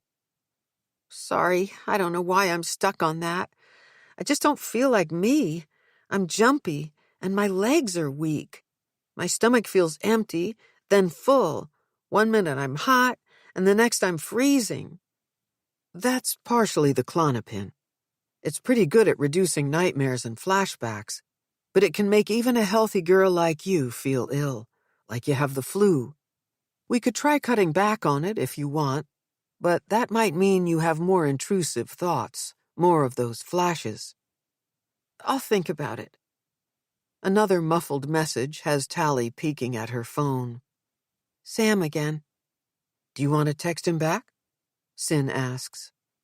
Before Tali can answer, a car door slams beyond the window, and the abruptness of it sends a jolt through her body, proving that she's telling the truth about her symptoms of hypervigilance. Tali lifts a corner of the window blinds to reveal the press descending on 2 men dressed in similar navy jackets, their shiny badges affixed to breast pockets. As they make their way up the brick path toward the house, Sin recognizes the taller one. Bastard. The night Tali was brought into the hospital, it didn't take long for Detective Ross to set Sin off. She was already in a horrible mood, having spent the morning with her accountant, learning that without Noah she can't afford the Back Bay office, and her afternoon watching his sister empty the apartment of his things. Ross's mistake was pushing Tali for a statement within minutes of her ER admission, underestimating the fierceness of Sin's advocacy for her patients. He was completely out of line when he tried to intimidate the girl into rehashing the abduction after she had expressly told him not to. How many times has Sin seen police pressure witnesses to talk before memories are clear? It's one of many things she won't miss about trauma work. Cops, mostly the men, who should know better. Insensitive professionals she has personally trained who don't have a clue what it feels like to be misled and mistreated. No matter how many times she tells law enforcement that coerced victim statements backfire, detectives rise another day to do it again. "Why are they here?" Tali asks in a childlike voice. "Oh my God, did something else bad happen?" Trembling like a frightened cat, she inches closer to Sin. "There could be news, but look at me," Sin says. "You're okay. You're safe now. I'll be right here." The girl's full-body response, one she has seen countless times before, triggers something deeply protective in her. And that's when Sin decides she's keeping the case. Chapter 7. A Doll's House. For a long time after Tali was born, Nell left the small spare room at the top of the stairs completely empty. Her thinking at the time was that if she refused to assign it an interim purpose, her heart would remain open to having another child with Zeke. Slowly but surely, it became crammed with boxes of old toys and baby clothes and assorted broken things that neither she nor Zeke were willing to part with, until it served as nothing more than a glorified storage closet. Today, before Sin arrived for Tali's first session, Nell sought refuge in this forgotten space to get away from Zeke. With the press out front, her regular walk is out of the question, and Zeke's having trouble being alone even for short periods of time. He follows her room to room, overwhelming her with small talk. Ironically, as messy as it is in here, it's the only place in the house where she can feel the lightness of the air. She's back now with a purpose, because of something Sin said. When the missing flyer slipped out of Nell's notebook, and Sin talked about how tangible things can help people heal, she immediately thought of Tali's childhood memory box. It's in here somewhere. She'll find it, look through it, and decide if the collection of keepsakes will help Tali remember happier times. Maybe it will calm Nell, too. Her foot kicks the bin nearest the door to move it out of the way. When it doesn't budge, she unsnaps the plastic lid. Inside, there are odd fusers, printer drums, and maintenance kits from Zeke's time at Xerox. A similar bin holds several years of his college textbooks, useless stuff taking up space. Yet, there's a moment when Nell is so lost in taking stock of what fills shopping bags and cardboard boxes that she almost forgets the reason she's in here. It is grounding and freeing all at once to be preoccupied, until she spies the ghost of Tali's dollhouse, its shape unmistakable, even covered by a bedsheet. The night it came to be here, Nell had been stretched out on the couch, flipping through the latest People magazine. It was Zeke's turn to read and tuck Tali in, but he was back downstairs in no time. That was quick, she thought. Tali never dropped off that fast when she put her to bed. The racket Zeke was making, maneuvering something heavy through the front entrance, could be heard through the glass doors that separated living room from hallway. Nell wanted to shout, "What are you doing?" But she couldn't risk waking her daughter. Not wanting to deal with Zeke, but knowing she should before Tali ended up back downstairs, too, she tossed aside the magazine and went to see what he was doing. "Wait, don't look," Zeke said. "I want to give you the full effect."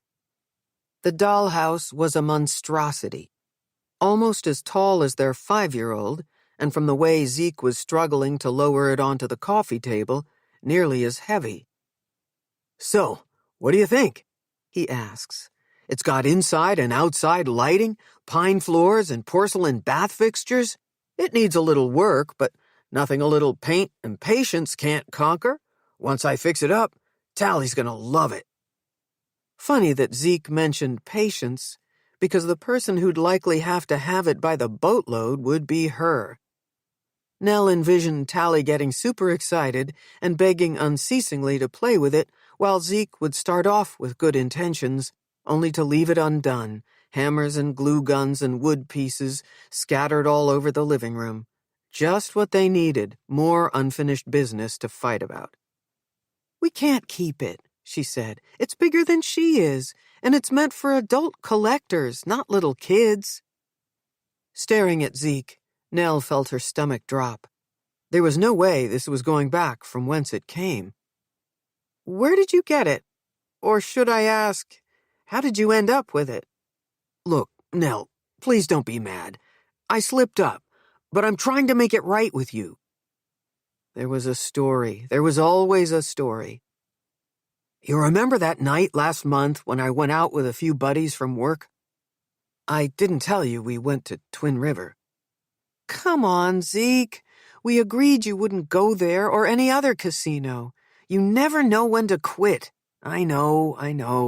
And I won't ever go again. You're right. I get sucked in. It didn't help that the guys egged me on." "How much? How much did you lose?" "Not that much." I'm confused. Why would you confess to doing something we agreed you wouldn't do unless you're in the hole? And what does that have to do with any of this?" Nell waved her arm at the dollhouse, barely missing the tip of the turret. Then, before he got the words out, it dawned on her. "I sold my ring," he said. "Blame capitalism. They put up a pawn shop next to the casino, knowing sick people like me would be tempted." "Your ring? You pawned your wedding ring?" "I'm not the first person to do something stupid after a few drinks. But then I missed the grace period by 2 days. 48 damn hours, and when I go back to get it, it's gone." "Let me get this straight. You thought you could use our daughter to get me to go easier on you?" "Yes. No, not exactly. The dollhouse is a peace offering. I think I have a problem. I know I do. I need help." Had they become so distant of late that for over a month Nell hadn't registered his missing wedding ring? Whose fault was that?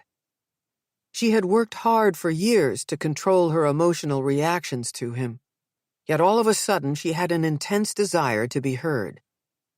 "This is huge, Zeke. You broke your promise."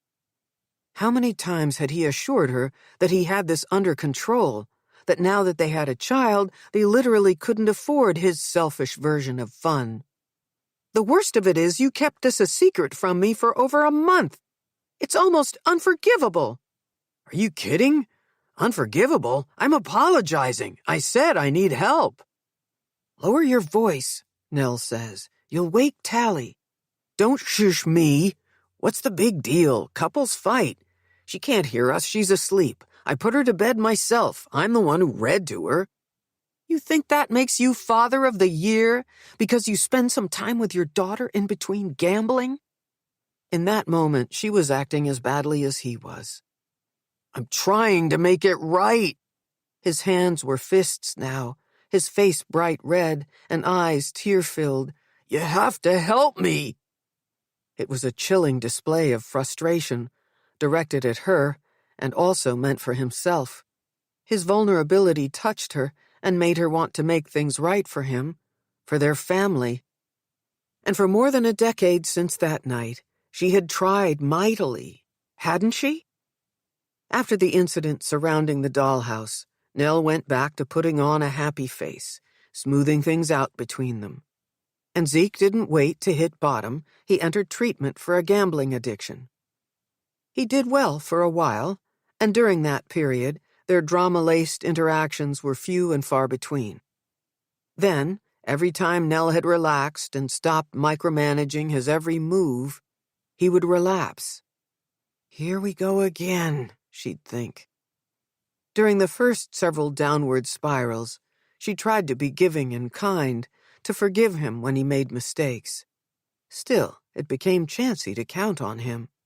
It was easier for Nell to create a disturbing lie for herself and for everyone else in her life. He is ill and I'm the caretaker. It's unfair, but that's the way it is and always will be.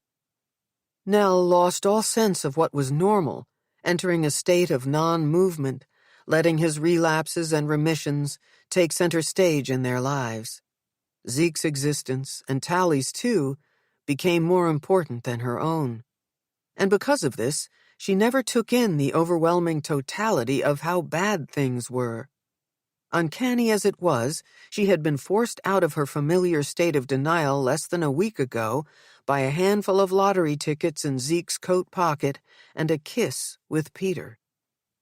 Then her daughter was taken from her, and none of what Nell had been through or wanted mattered, not one bit of it. Nell rearranges the sheet over the doll's house as a way to declare it past history. Tali is home safe. She and Zeke will have to find a way to coexist. Peter is wrong. It's been days since he warned her that Zeke is in trouble. As flawed a person as he is, Nell is an expert at seeing through clouds of doubt, and she's certain Zeke had nothing to do with what happened to Tali in June. At the moment Nell spies the corner of Tali's memory box, the doorbell rings. It's possible she'll come back for it after she answers the door. She'll have to see.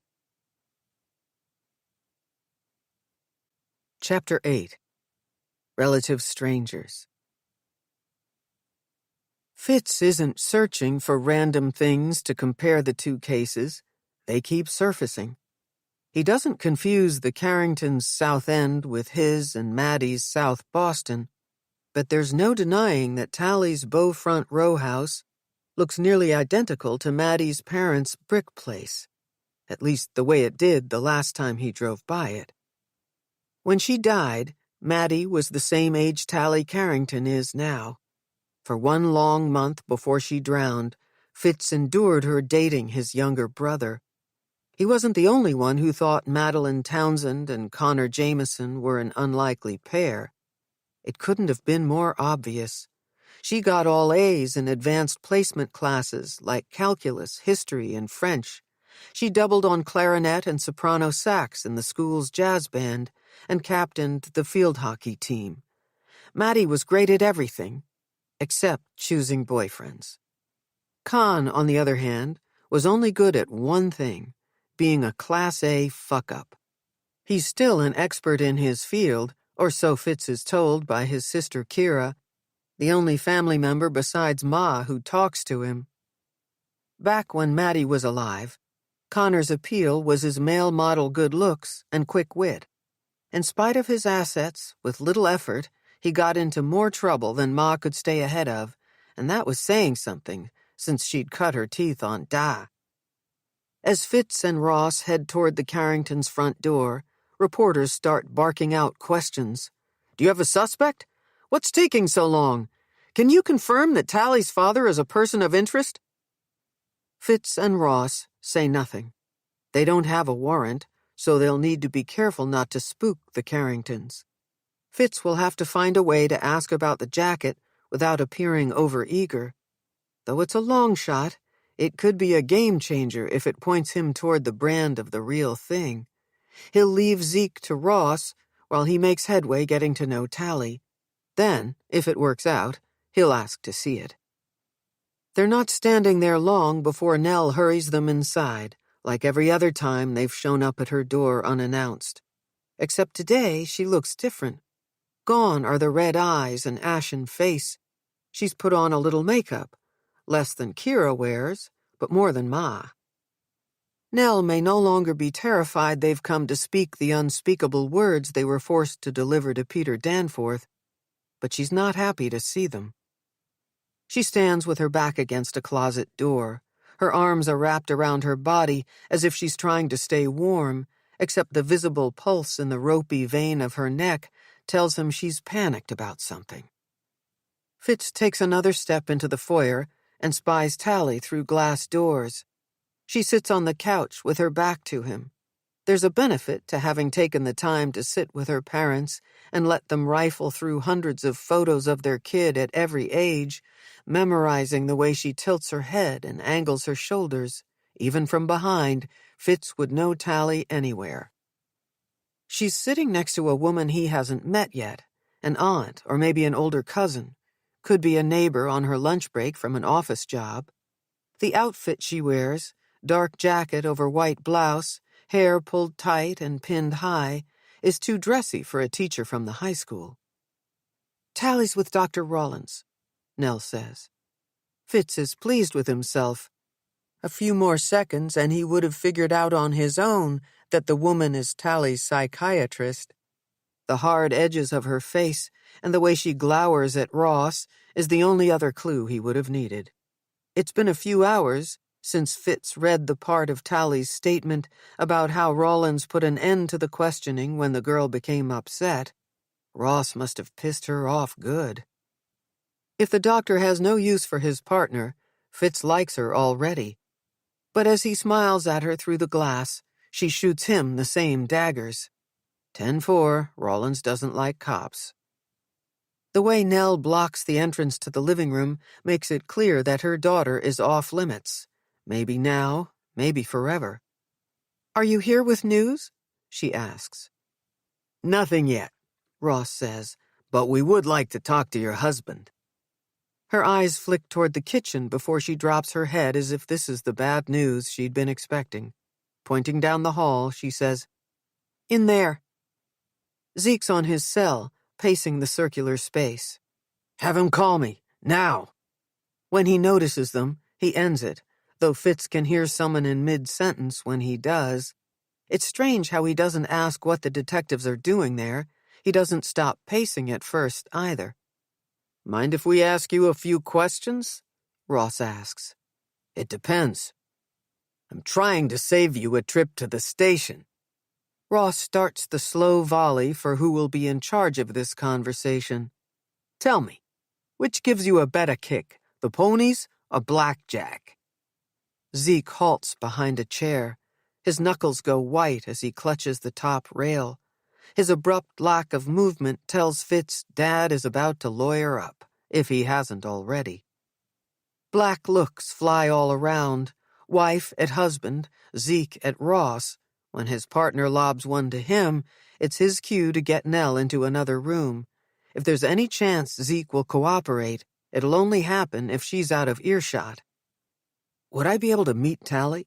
he asks Nell. "No questions, promise. I'd just like to say hello." At the sounds of movement coming from the living room, Nell barely hesitates. There's no question where she'd rather be when she leads Fitz toward her daughter through the kind of back hall maze old homes like this are prized for.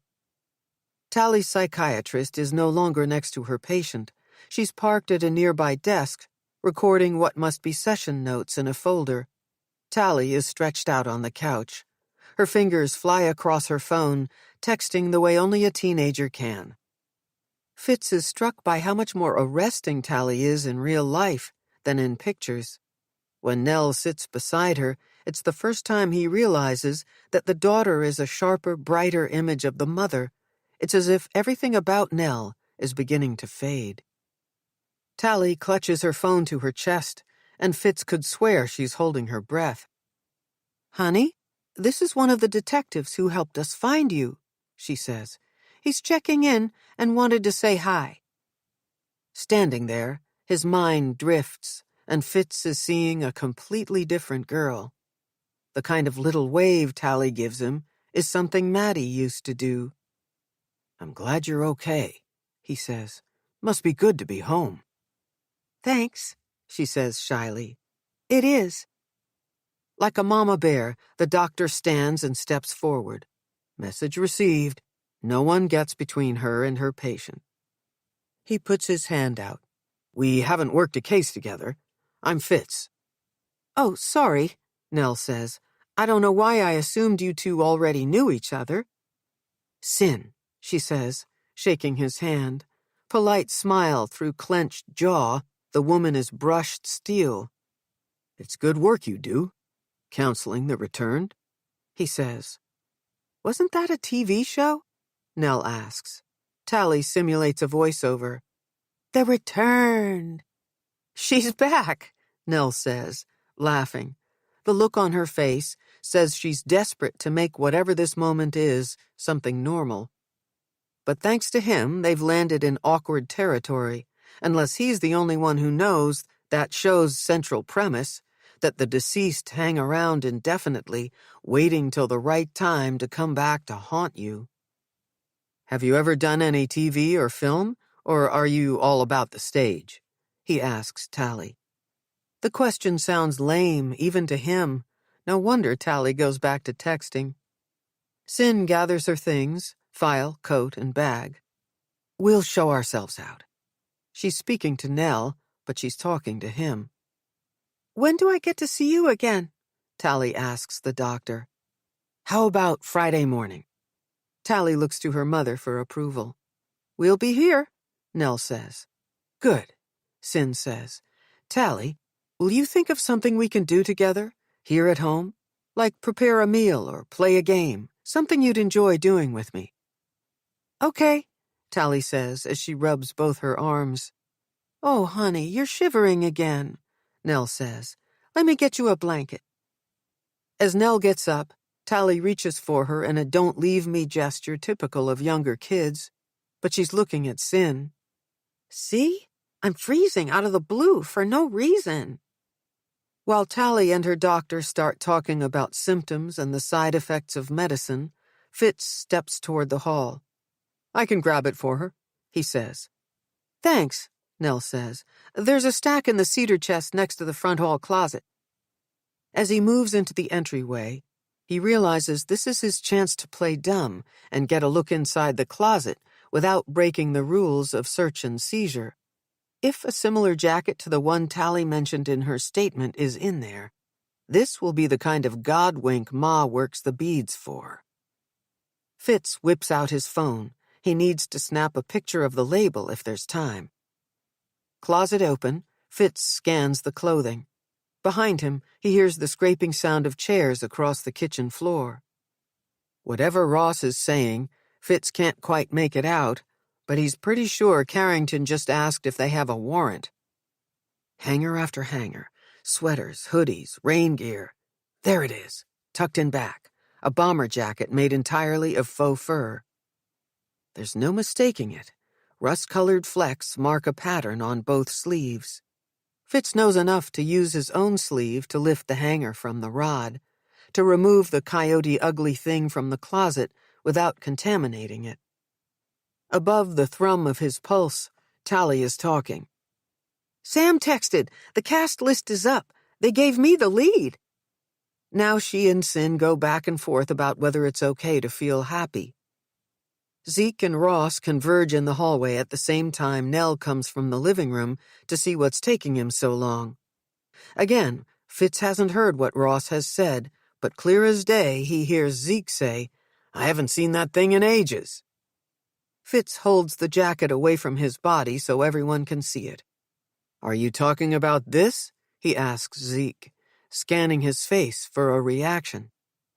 It doesn't take a detective to figure out that what's dotting the fake fur is blood. When no one moves or speaks, Fitz gives the hanger a little shake, and as if he'd planned it for effect, sand rains down. When was the last time you wore this fur jacket to the beach? Chapter 9. A Sea of White Horses. Nell feels Zeke watching her and Tali from the window as they walk toward the limousine Peter has sent for them. It's too big for two people, and once inside, the fracture in their family is more glaringly obvious. Zeke's absence hurts Nell more than she imagined it would the countless times she has imagined it. She's asked him to be gone before they get back from June's wake. The fact that he has no credible explanation for his jacket, blood-stained and sandy, found shoved in the back of their front hall closet, is reason enough for the ultimatum. Move out or they will. Yet there's so much more to it. Nell is exhausted by the rush and surge that is life with Zeke, his rise and fall that becomes her rise and fall. The delicate hopefulness she's been known to cling to, famously whisked off on a breeze when she opens a bank statement to find missing money, or when the phone rings late at night and there is silence on the line. His endless promises to change, And those blessed few days, weeks, even months, when it looks as if he has. Except it's past time to face reality. Zeke will always be unpredictable, to her vulnerable. Her little boat of a heart is no match for his sea of white horses. It would be one thing if this were yet another test of her loyalty that functions like glue, if all she needed to learn was to settle for even less in her marriage. But after what's happened to Tali, she can no longer afford to be a devoted wife. Inside the limo, Tali behaves like a child, pressing buttons, opening and closing cabinets. Before all of this, Tali was her own person, mature for her age. She walked early, talked early. Tali started reading at 4 and acting at 10. Watching her grow, Nell believed that, like sand in an oyster shell works to form a uniquely beautiful pearl, having this father at home was better than having no father at all.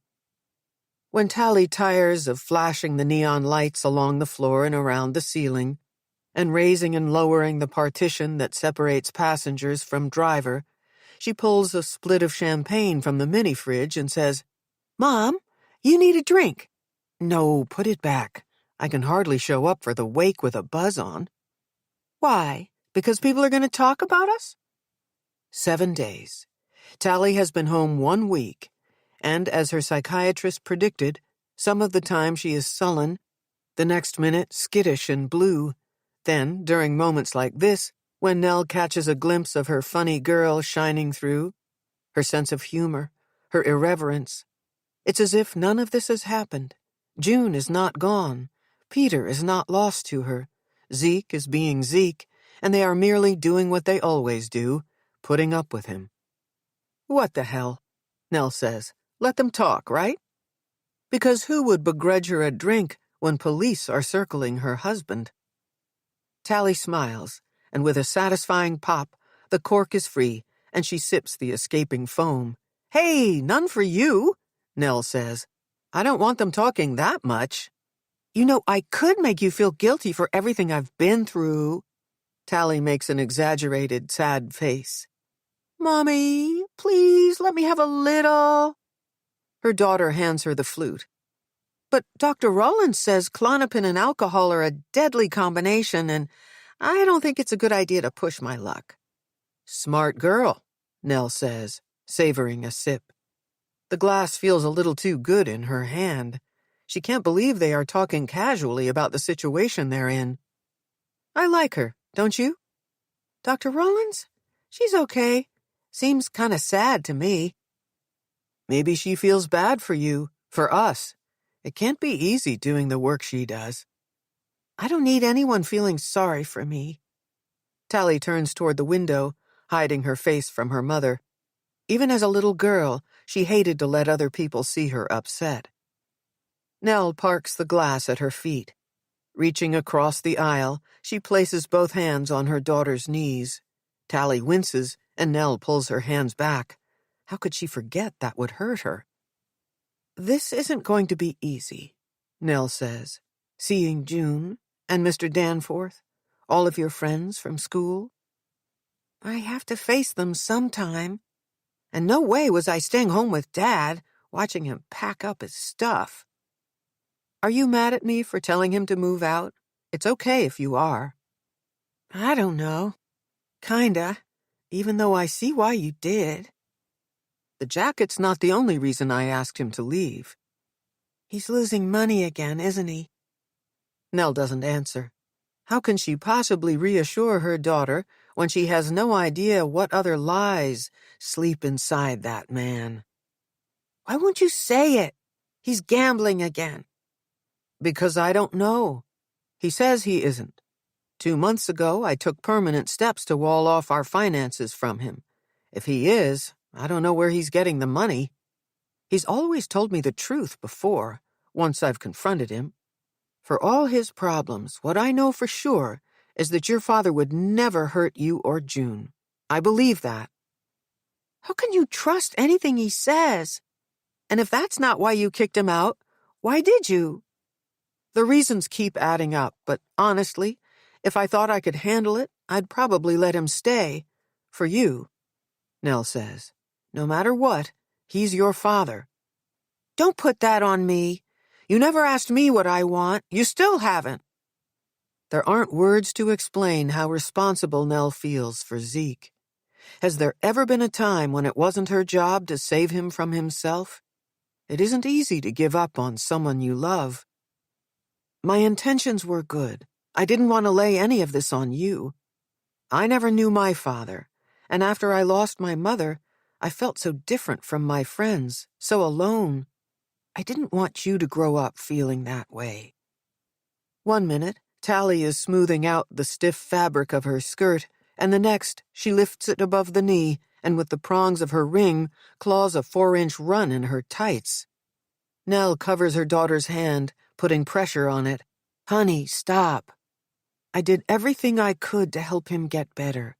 I wanted things to go back to the way they were in the beginning. I wanted us to be a family. But we don't have control over other people. Almost losing you made me see that." Tali pushes Nell's hands away. "I'm not a kid. You should have told me all of this before." "I thought I was protecting you from the awful details. But I'm telling you now. You can talk to me, too, about anything. Okay?" Tali nods, turning her face toward the window again. She smooths out the fabric of her skirt, the tear in her tights effectively concealed. When the limo comes to a stop, the champagne flute tips and spills. Tali locks eyes with her mother and kicks the glass under her seat. "We're here," she says. "Let's get this over with." Detective Jameson opens the door to the limo.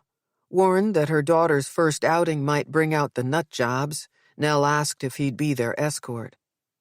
Tali gets out first. The anger she wore inside the car rolls off her body the minute she steps onto the strip of carpet that leads from the sidewalk to the funeral home. Nell accepts the detective's hand as she exits the vehicle. Leaning her shoulder into his, she whispers her watchwords. "Don't take your eyes off her, not for 1 second." Fitz nods. Inside the funeral home, white noise is punctuated by random sobs and high-pitched cackles, the unmistakable sound of teenagers. A hush falls over the crowd as one by one the prodigies from PAHS realize Tali has arrived. None of her friends know what to do. They stand in silent groups. The funeral director, a man obviously primed for the arrival of the Carringtons, ushers Nell and Tali to the front of the receiving line. Nell doesn't trust herself to meet Peter's gaze. Knowing she'll lose it if she looks at him, she keeps her focus on his mother. Violet Danforth is an elegant woman, bone-thin, with a blunt haircut. She's wearing a black shift that emits the bitter smell of mothballs. It's the same dress she wore 7 years ago to May's wake and funeral. "I'm sorry." Nell takes Violet into a tight hug. "It isn't right. I'm an old woman. Peter should be standing here for me, not our Junie." "None of this makes sense," Nell says.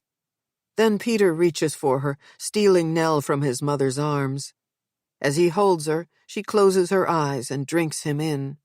It feels good to be held, the pressure of his chest against hers, the warmth of his cheek next to hers, his scent, sandalwood, rich and pleasing.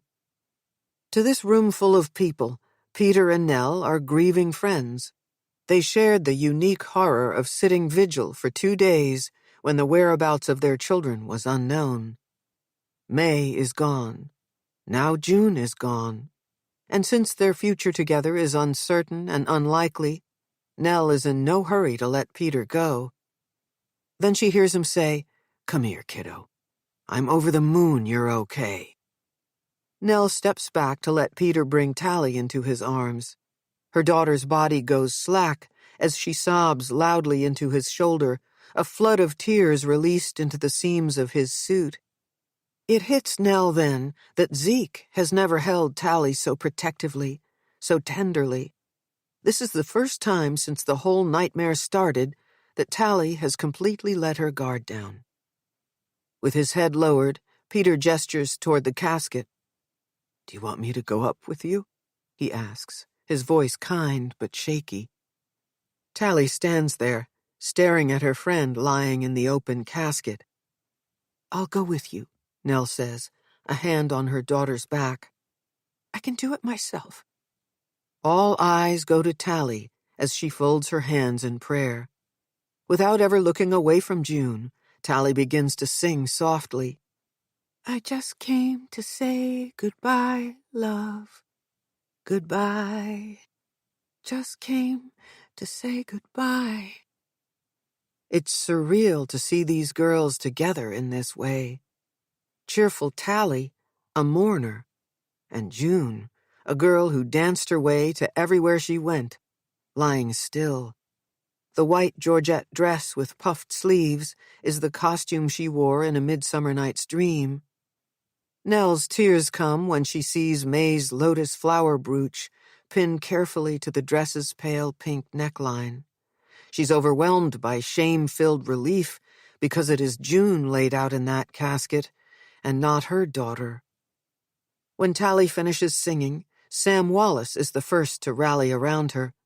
The dark circles under his eyes and his nearly constant sniffling confirm the rumor that he'd been more than friends with June.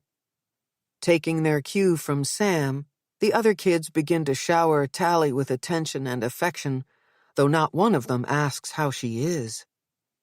When the buzz in the room verges on loud, a priest steps forward and asks the group to observe a moment of silence. In less than a minute, he looks up and announces that he will recite the final prayer of the evening, and they are all invited to attend June's funeral, which will take place the following morning at St. Cecilia Church. "Bow your heads and pray for God's blessing. Lord, the loss of our beloved June is a weight and burden to those who mourn her. In this time of sorrow."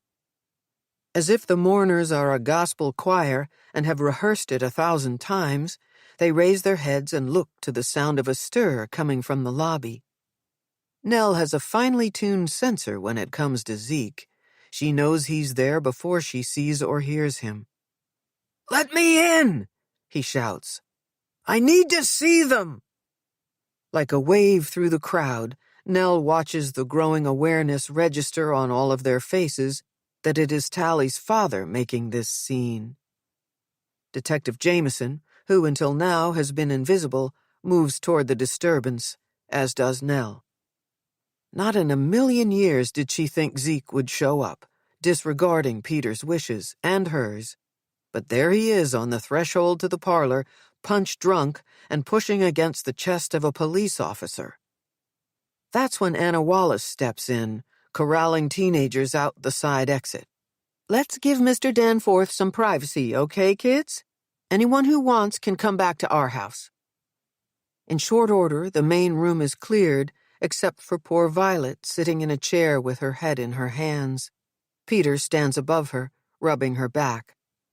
Tali hasn't moved from in front of June's casket. Flower hearts and wreaths with massive sashes are her backdrop. Nell watches Detective Jameson cup Zeke's elbow, forcibly moving him toward the entrance of the building.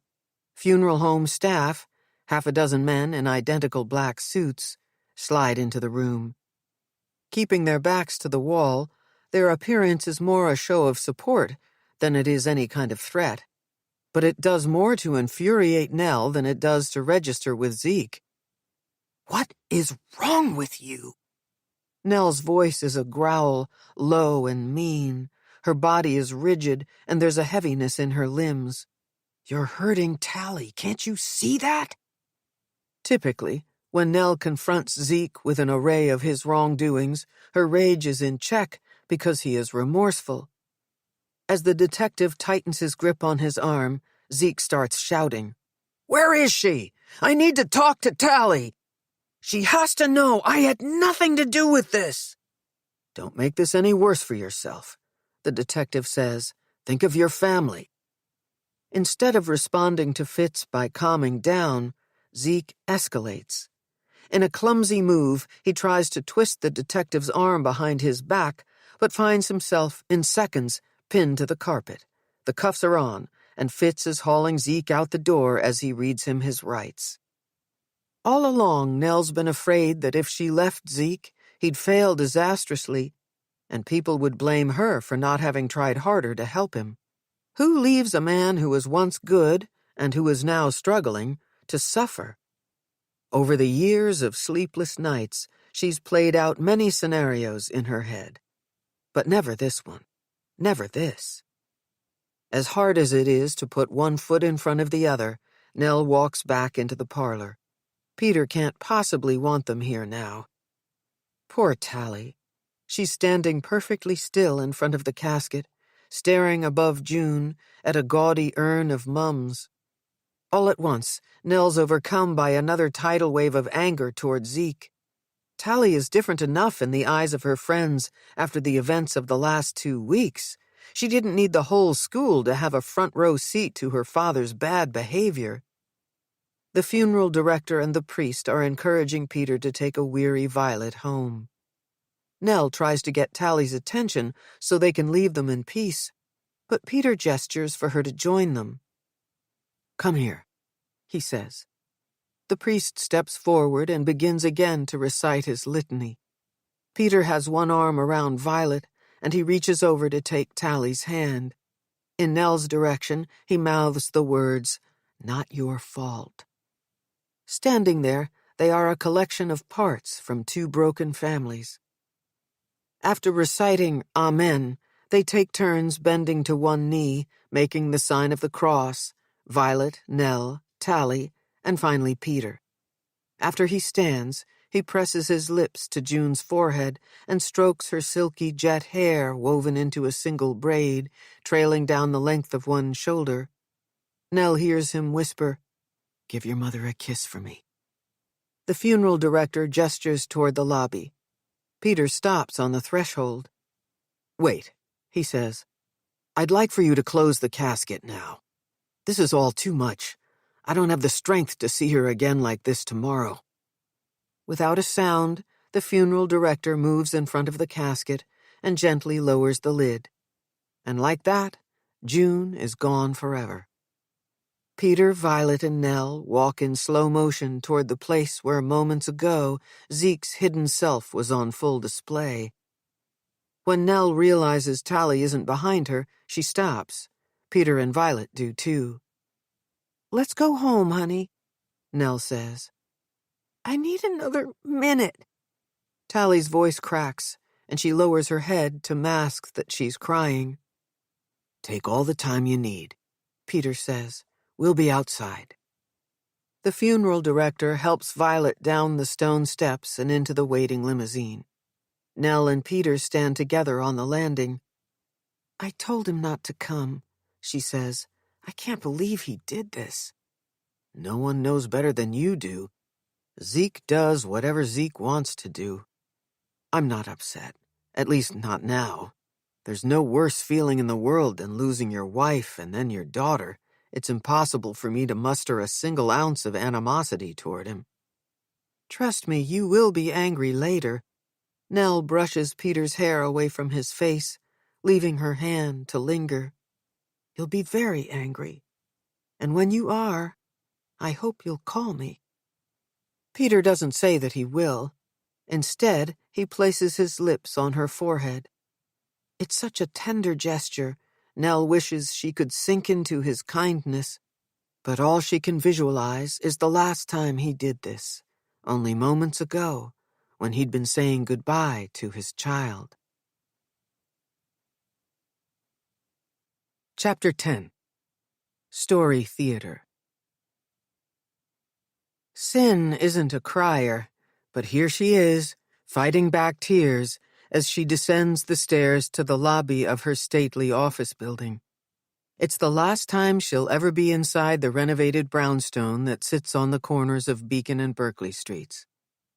She hesitates in front of the bank of mail slots, then slips her ring of keys and Noah's into the one labeled property manager. The movers stream past her like a colony of soldier ants. It's her things they carry. In the years she and Noah ran the practice together, Sin had perfected the look and feel of the place, adding touches in both suites, aimed at calming the disorganized thinking and dark moods of the patients who came to them for help. Mahogany desks, leather chairs, lowboys and bookshelves and standing lamps. Taken separately, each item is unremarkable, and Cyn finds it easy to detach from what this mass exodus means. When 6 months into their relationship as a couple, Noah and Cyn decided to open an office together, they agreed that work would be work and home, home. Standing there, watching each piece make its way onto the moving van, Cyn can see this is what got her into trouble. Her finely honed art of compartmentalizing is exactly the reason she missed what Noah was doing. For most people, painful breakups have a way of coloring an entire relationship. Cyn thinks she might be better off if his betrayal had tainted her memory of falling for him. They met at McLean Hospital in a building called Appleton. More than a historic mansion, the inpatient residence catered to the compassionate care of women with severe mental illness. Cyn's patient was a young woman with bipolar disorder who'd been victimized by a man she'd met through an online dating app. Noah's patient, a 40-year-old woman with crippling depression, had been hospitalized for a complete overhaul of her medications. When Cyn told friends and family she'd met a guy at, of all places, the nurses' station in a locked ward at a psychiatric hospital, as the pair commiserated over the havoc early morning rounds and late-night emergencies have on a doctor's sleep, it sounded antiseptic, so clinical and unsexy. But the way Noah recounted it, their meeting ranked high on the list of most romantic where-did-you-meet stories. The first time he'd told it, they'd been at a cocktail party hosted by friends of Kira Jameson's from Boston College. Handsomely dressed in black slacks and wool jacket, Noah drew an audience, a circle of women gathered around him in front of a roaring fireplace. Cyn knew all eyes were on him because Noah was officially her new boyfriend, but also because he was lively, intelligent, and self-assured. Noah was seductive. "I couldn't take my eyes off Cyn," he said. "There she was, on call for 40 hours straight, and she was sharp, funny, and look at her. She's gorgeous." Noah commanded the room at that party, going on and on about his devotion to her, the same way he tried to make her feel after he got caught having an affair with a patient. The members of the Board of Registration and Medicine were not susceptible to his charms either. After the young woman pressed charges and the authorities reported his ethics violation, the board's vote to suspend Noah's license was unanimous. Everything they'd worked for, all the plans they'd made for a future together, all of it built on lies. Cyn didn't blame the victim. The woman came to Noah for help, and instead of honoring his oath to do no harm, he took advantage of her vulnerability. 2 portly men exit the brownstone, walking past Cyn, carrying her favorite couch, an upholstered mid-century modern in cheerful shades of yellow and blue. Decorating that office, she'd paid attention to every last detail, right down to the fabric choices. For their patients, Cyn put herself in their shoes, trying to imagine which aesthetics might comfort and soothe. She'd gone with subtle patterns over exaggerated florals, nothing too busy, no stripes, no plaid. Without giving any thought to what it would do to her, Noah ripped it all up with his deception. Her tears run free now. It's ridiculous that after everything she's handled in the last month, his confession, her financial ruin, his sister ravaging the apartment, Cyn is coming undone over a couch. That's it. She can't do this. She can't watch the final dismantling. Hooking her bag over her shoulder, she gives a thumbs up to one of the movers, then gestures for him to call her if he needs to. She crosses the street to walk the Commonwealth Avenue Mall to get to the Carringtons. Hopefully Nell won't mind her showing up early for Tali's appointment. Cyn's heart might be jagged slivers of glass, but before she can walk away from this life, she has to finish it by taking care of one more girl. 10 minutes later, Cyn is sitting across from Nell in her living room, getting an earful about another man's transgressions. "Zeke's been arrested for disorderly conduct," she says. "He made a horrible scene at June's wake. I thought you should know before meeting with Tali." "Did she witness it?" "Yes and no. She was there and knows what happened, but she was so consumed by seeing June that I don't know how much of it got through to her." "And she's not talking to you about it?" "I tried not to push. You told me to go slow. All I said was that I'm here anytime she wants to talk, and she practically bit my head off." "It makes perfect sense that Tali's overwhelmed, and she probably can't put it into words. That's where I come in. No one expects you to weather this by yourself. Why don't you tell her I'm here?" A backpack with Tali's initials is parked near Cyn on the floor. Every zippered compartment is open and bursting with books and folders and the kind of ratty paper that's torn from spiral notebooks. The coffee table looks like a craft store exploded onto it. Fabric swatches, ribbons, and buttons, along with scissors, glue, and a stack of magazines, are spread all over a large piece of poster board. "Hey," Tali says, entering the room. She's wearing black leggings, a pale pink off-the-shoulder sweater, and flip-flops. Her curly dark hair is gathered in a messy bun, and it shakes a little when she drops onto the couch. "I'll be in the kitchen," Nell says, backing out of the room. "I'm glad you agreed to see me again," Cyn says. "I heard yesterday was difficult." "I don't want to talk about it, especially not the part about my dad." "Fair enough. Did you think of something we can do together this morning? It's okay if you didn't."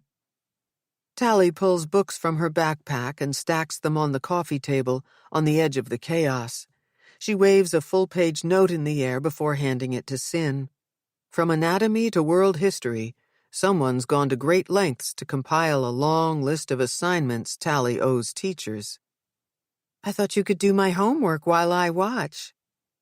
Like lots of girls her age, Tali has already learned to bury a request for help in either politeness or sarcasm, or in this case, a combination of the two. "It's been a while, but I remember loving this."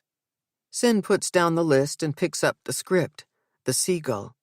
"Do you want me to read lines with you?" "I feel ashamed and terrified to act before you." "It's just a suggestion," Cyn says. Tali laughs at her. "That's one of Nina's lines from Act 1. For a moment, Cyn enjoys a flicker of Tali's cleverness, but as quickly as the lightness comes, it goes.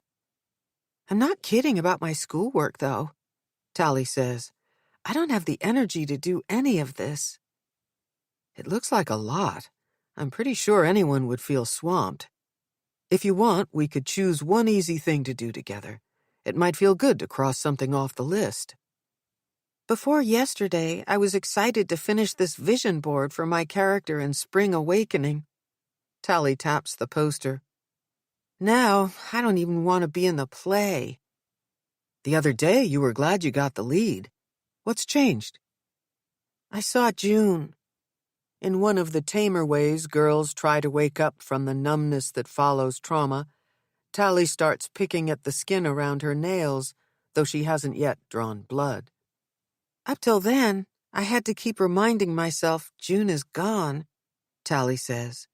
"Seeing her made the whole thing real. When her father hugged me, I completely lost it.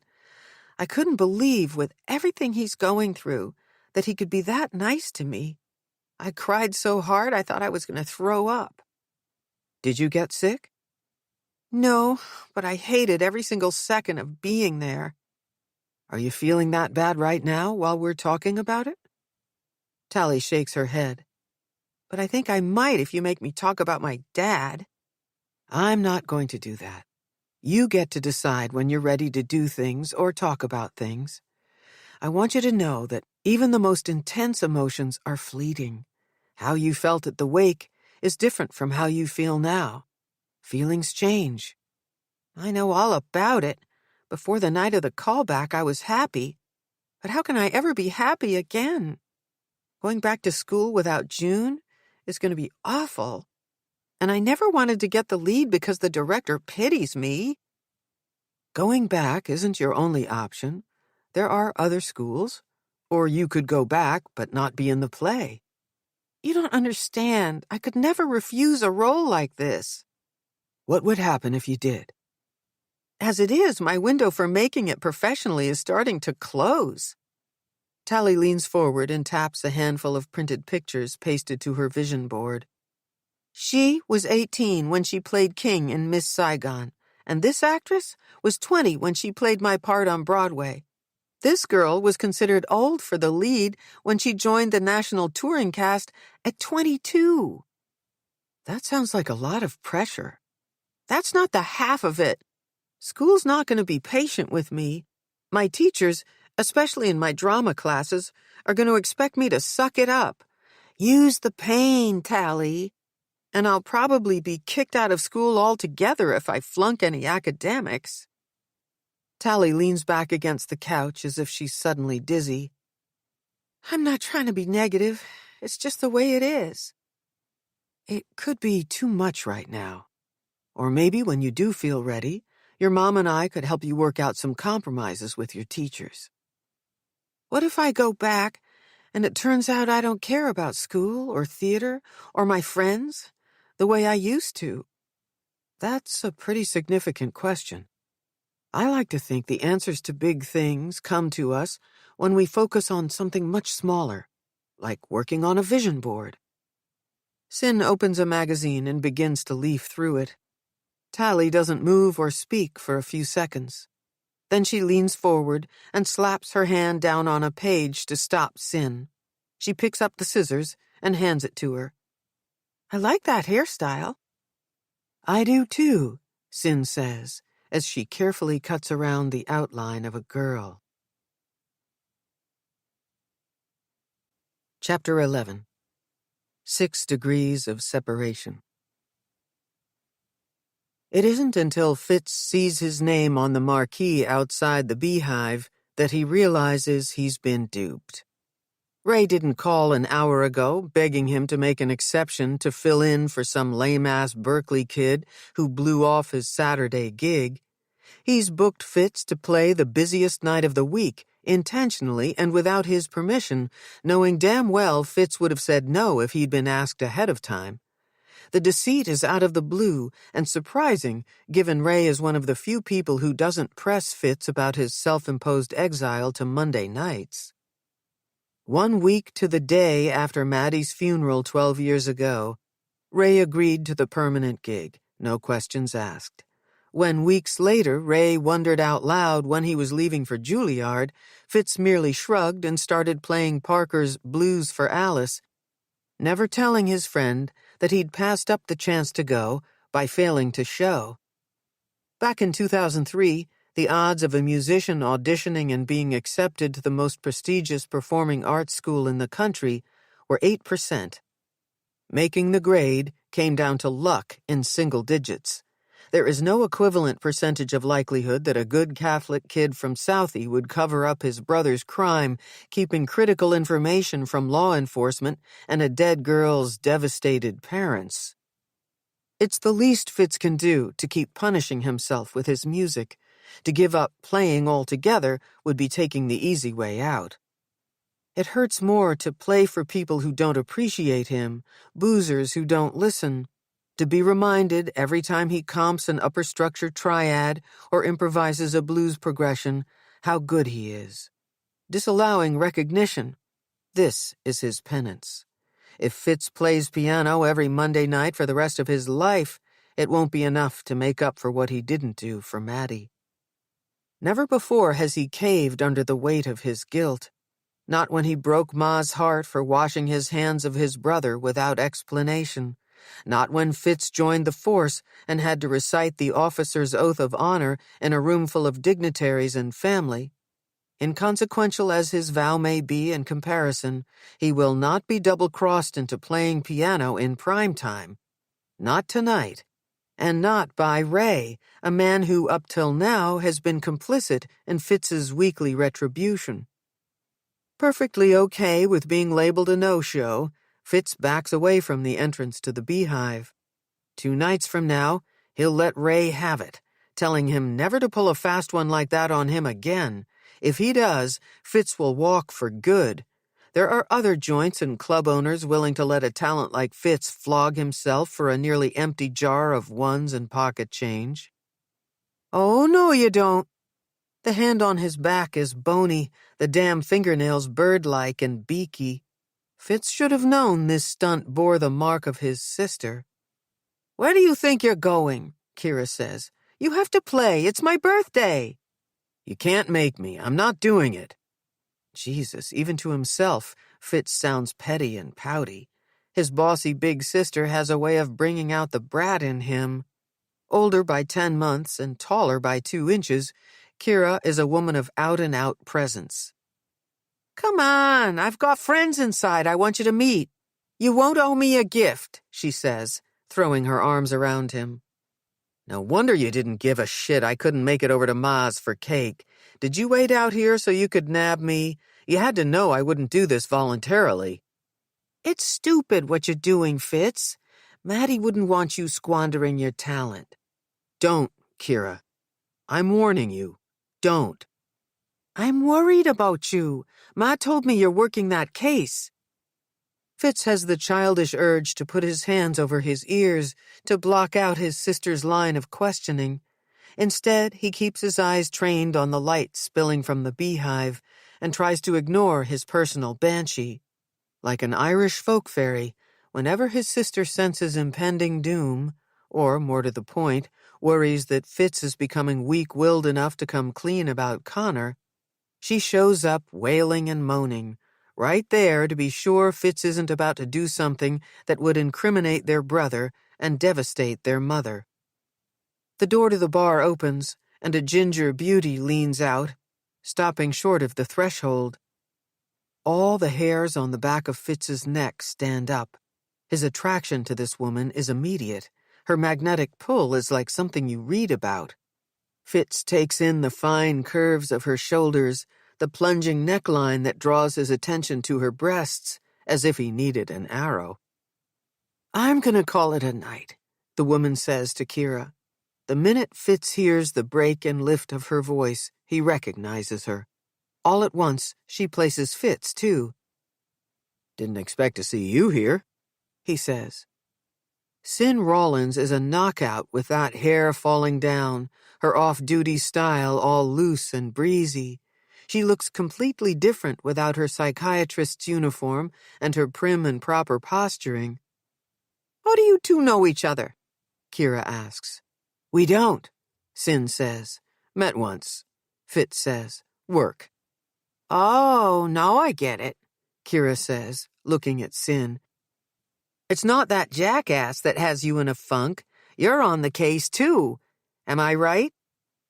Cyn gives Kira the kind of look a friend gives another, telling her to zip it. Fitz is the brother I told you about, Kira says. Cyn and I know each other from BC. She's joining the department full-time next week. Isn't Boston such a small town? Now Ray pokes his head out the door. In a jumpy sort of move, all antsy and tense, Cyn makes room for him, inadvertently edging closer to Fitz. It's like a goddamn wake in here, Ray says. You're killing me, man. Will you get your butt inside and play? Kill. Killing. Killed.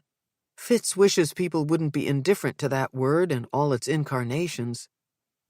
Kira takes the opportunity to get behind Fitz and Cyn, placing a hand on each of their backs. With those devilish nails, she prods them through the entrance. I won't let either of you ruin my birthday. If you don't play, I'll make a scene. Come on, Ray's been good to you. You can't let him down. And Cyn, you promised to buy me a drink. Fitz smiles for the first time all day. Kira, the travel agent who books deluxe guilt trips.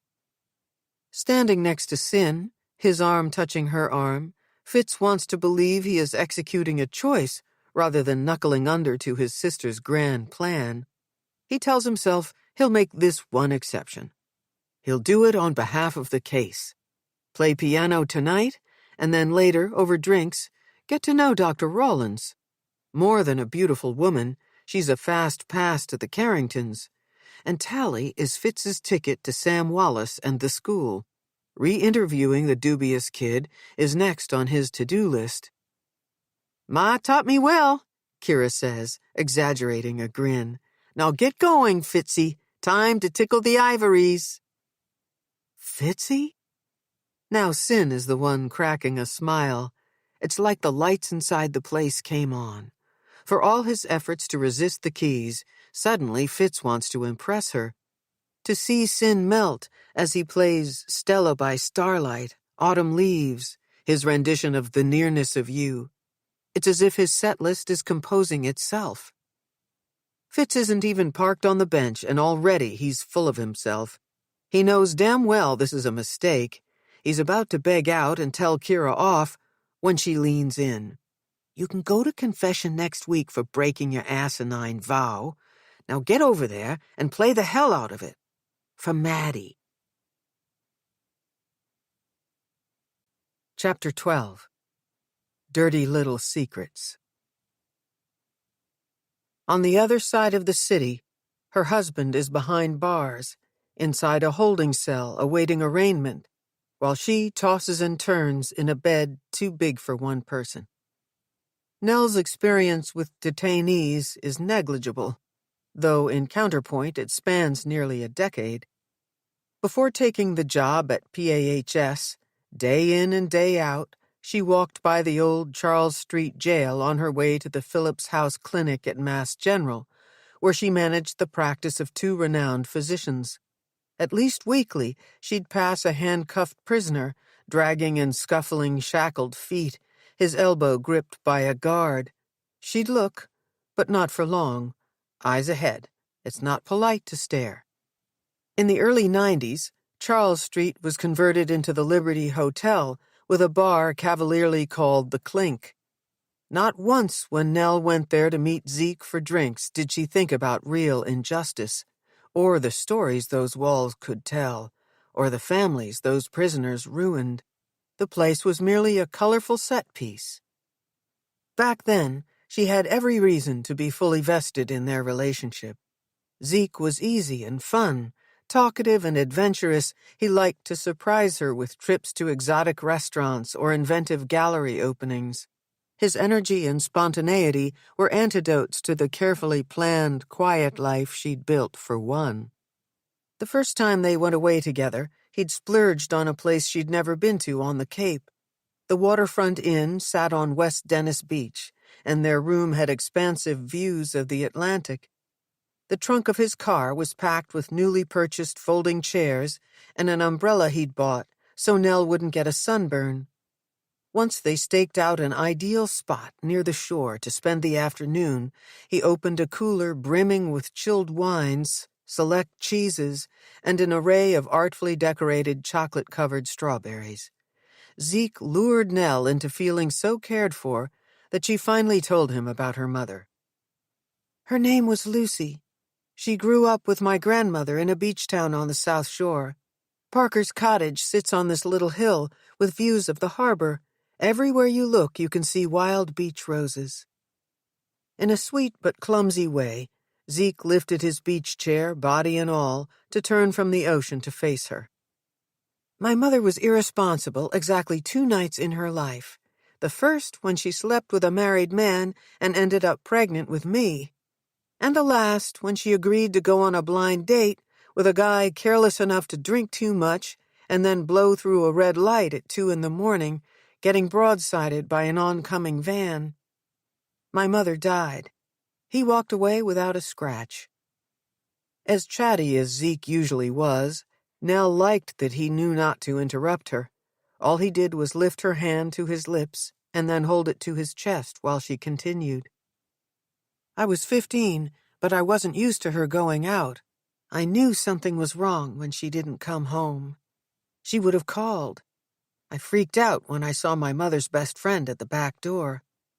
I remember screaming, because I couldn't think of a single good reason for Darcy to be standing there at 6 o'clock in the morning on a Saturday. I don't remember much about the weeks that followed, except that Darcy wanted me to come live with her and her husband and their 2 girls and 3 boys.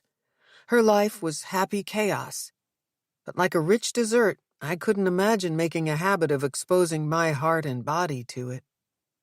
At the mention of sweets, Zeke lifted the lid to the cooler to offer her a pretty strawberry before taking one for himself.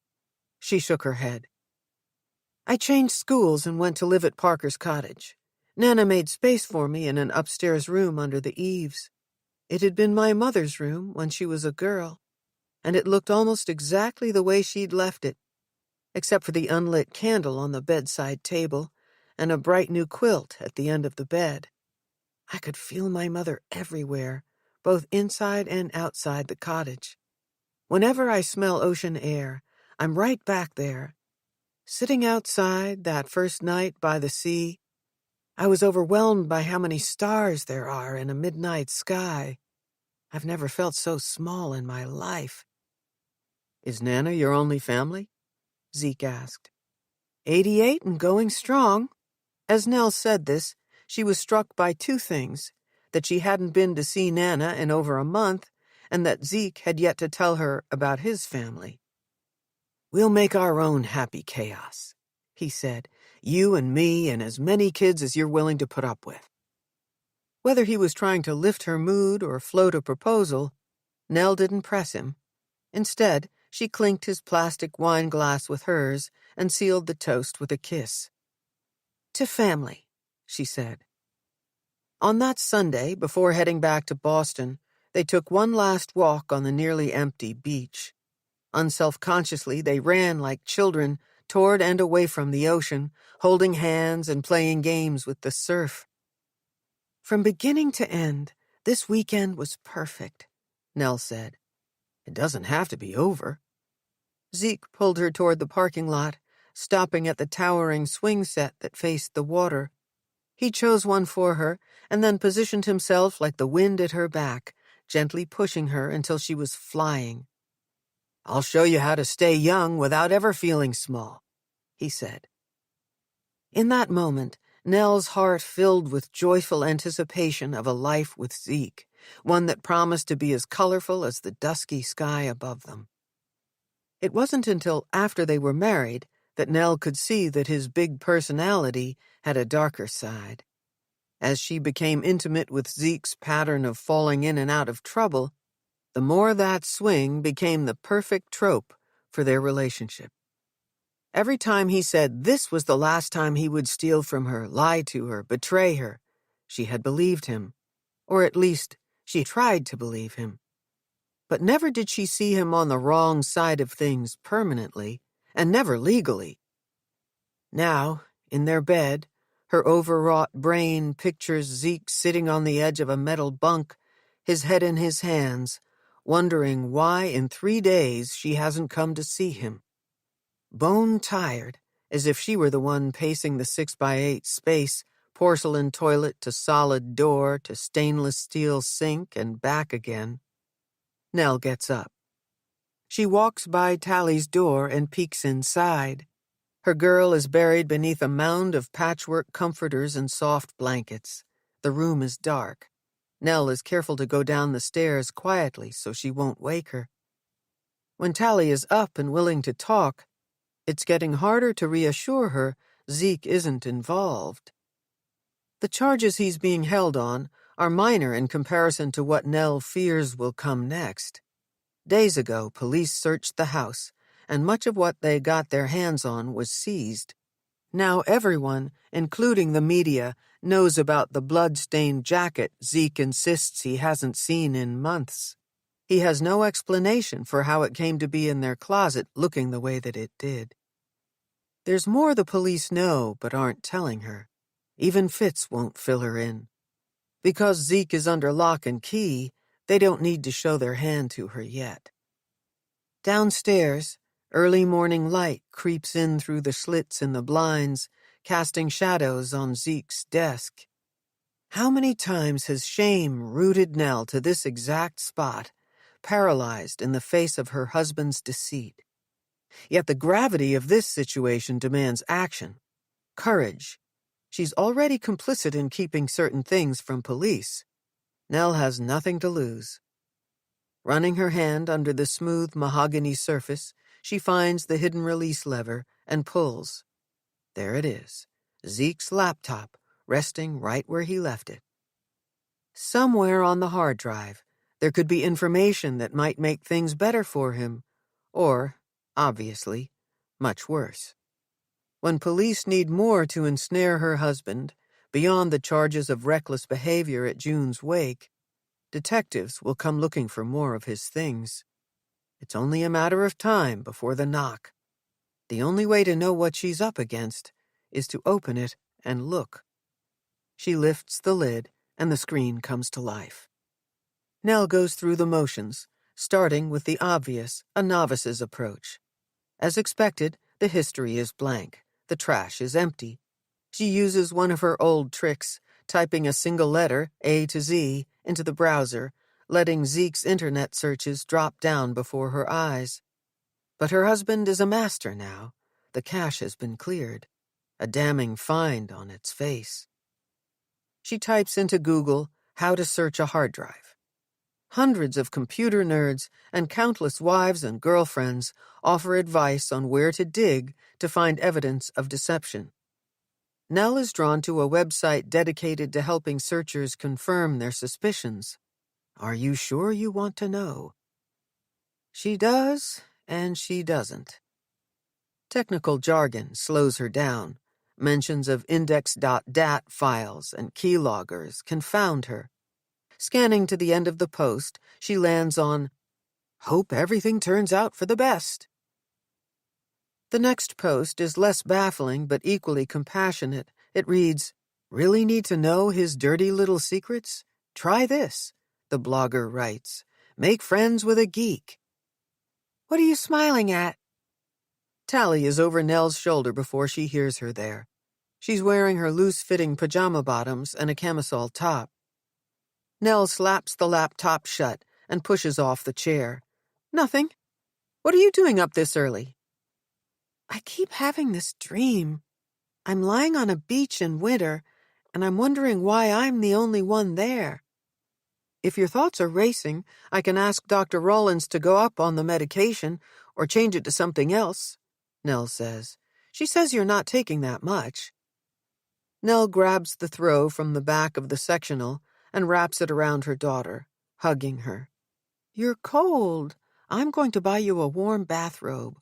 Or do you want a new school sweatshirt?" Nell holds on to Tali for as long as she'll let her. Moments like these are infrequent, a rarity, really. As a little girl, Tali was never the snuggly type. Always busy playing, running, dancing, she never settled for long. The more Nell corralled her into an embrace, the more her daughter resisted.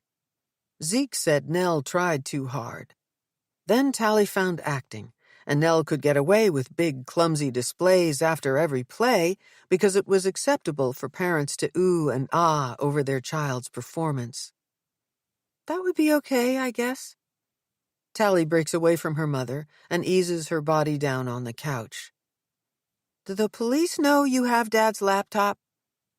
Nell takes the chair across from her daughter. "I didn't lie, but I didn't tell them they missed it either. If they find out it's here and come back for it, I'll plead ignorance." "Why would you risk getting in trouble for him?" "It's hard to stop being the responsible one. I thought I'd try to find something that could help him." "After what he did at June's wake? It's pretty obvious you were right to kick him out. Dad's a fuck-up." "Don't talk that way. God knows I'm furious with him, too. But we can't walk away and leave him to deal with this alone. Sam says people think some guy took me and June because of Dad's debts." Tali pulls at a stray piece of yarn on the throw, unraveling it and twirling it around one finger.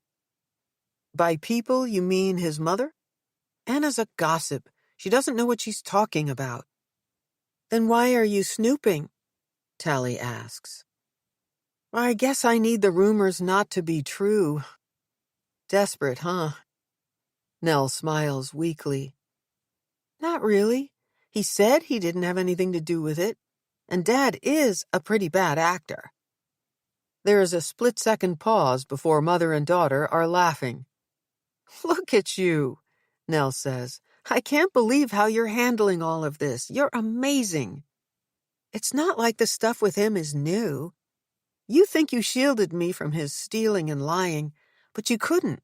I live here, and I'm not stupid." "No, you aren't. I guess I thought it was better to let you think I had it all under control." "But you didn't." "No, Tali, I didn't. Sometimes I took a break from staring too long at my life. And Dad's good at roping you back in." Tali's right about that, too. Beyond his promises to get help and do better, Zeke would make amends with gifts. He wouldn't buy her flowers or jewelry, since even modest presents afforded her the right to accuse him of using her money to pay for his pardon. Instead, he'd offer her small treasures of apology, perfect leaves or heart-shaped stones she could add to her miniature arrangements. Nothing that could be traced to any gambling. Except even precious things, when given with increased frequency, lose their value. "Not this time," Nell says. "I'm not saying I won't ever help him again, but it's all about us now. We'll put ourselves first, okay?" Tali sits up, pulling the throw tight around her chest. "Then you won't make me go see him? In jail? Oh, honey, I would never do that. I'm not going today, either. I'm staying here with you. We should do something fun." "How about I help you?" "With what?" "Finding out stuff about Dad. I might not want him living here, but I don't want him to be guilty, either." "No way. Leave that to the police. You've been through enough, young lady." "Dr. Rawlins said I know best when I'm ready to do stuff." Tali pauses for effect. "I want to go back to the beach." "In Scituate? Absolutely not." "I need to remember. I think if I can see the real place again, I'll dream about it less. You don't understand how hard it is not knowing." Nell knows exactly how hard it is not to know. "Come on. It's a sunny day," Tali says. "We can drive there and walk around a little. That's all. What harm could it do?" Despite Nell's objections and her insistence that they at least wait for her psychiatrist to call back to run this all by her, Tali is convincing.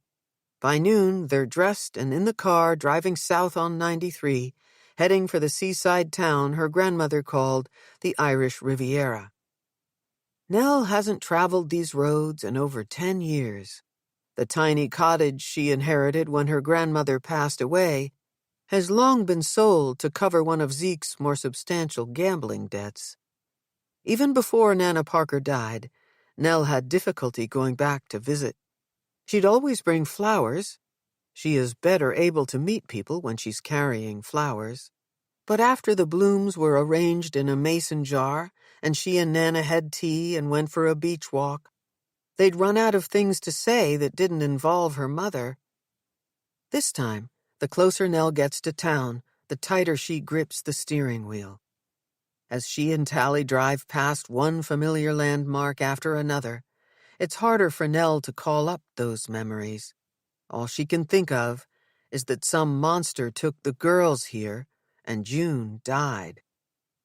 "We could hit the Silent Chef for takeout if it's still there," Nell says. "I used to like to bring lunch to the lighthouse.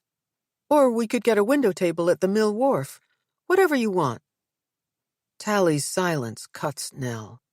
Maybe she's having second thoughts, too. For the entirety of the trip, she's done nothing more than stare out the window.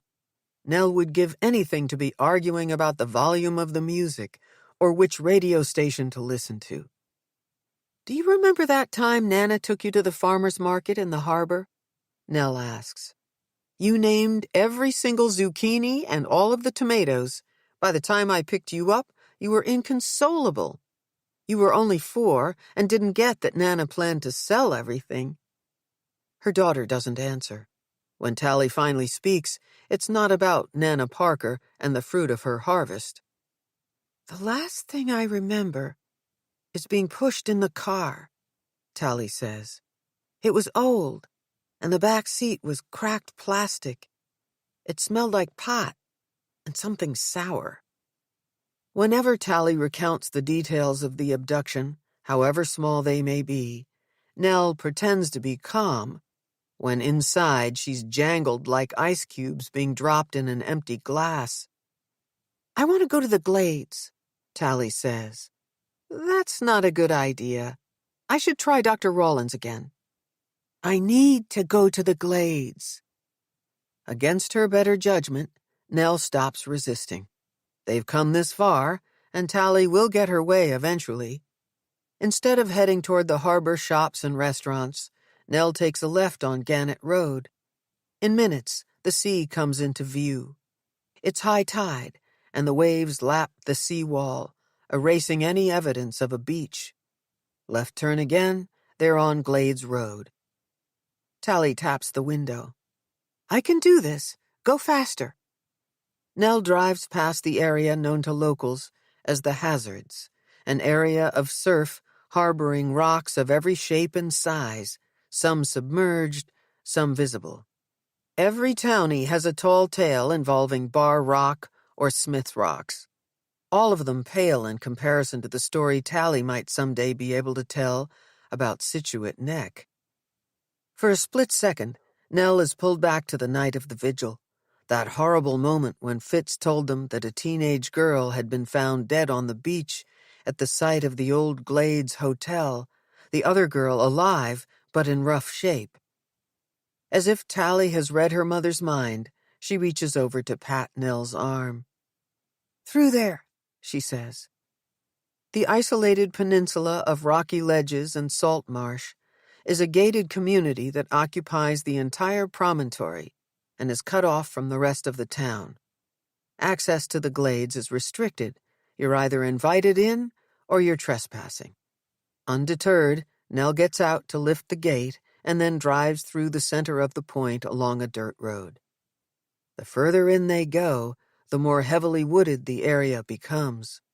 Trees rise over the thick tangles of brush and vine until they come to the break in the woods that offers glimpses of the sea. This is where her daughter begs to get out. "We walked this way," Tali says. "I had to go slow because my hands were tied, and it was dark." Nell hurries to catch up so she can hear Tali above the surf. "Somehow June got away. He chased her, but I waited. Here. I don't know if I was afraid to make a run for it, or if I froze." Tali sits down on a boulder, and her feet disappear into a mound of red-orange leaves. She scans the ground, and with her hands she disturbs the vegetation, breathing deep through her nose. "What are you looking for?" Nell asks. Tali snaps too, as if only now realizing that her mother is near. "I'm putting myself back here, the way I get into character." Seconds later, she's up again, moving toward the sound of the sea. "This way." It takes Nell a second to register that what Tali is doing cannot be good. She should have waited until the doctor called her back. Nell never should have agreed to take her here. Dread moves her forward.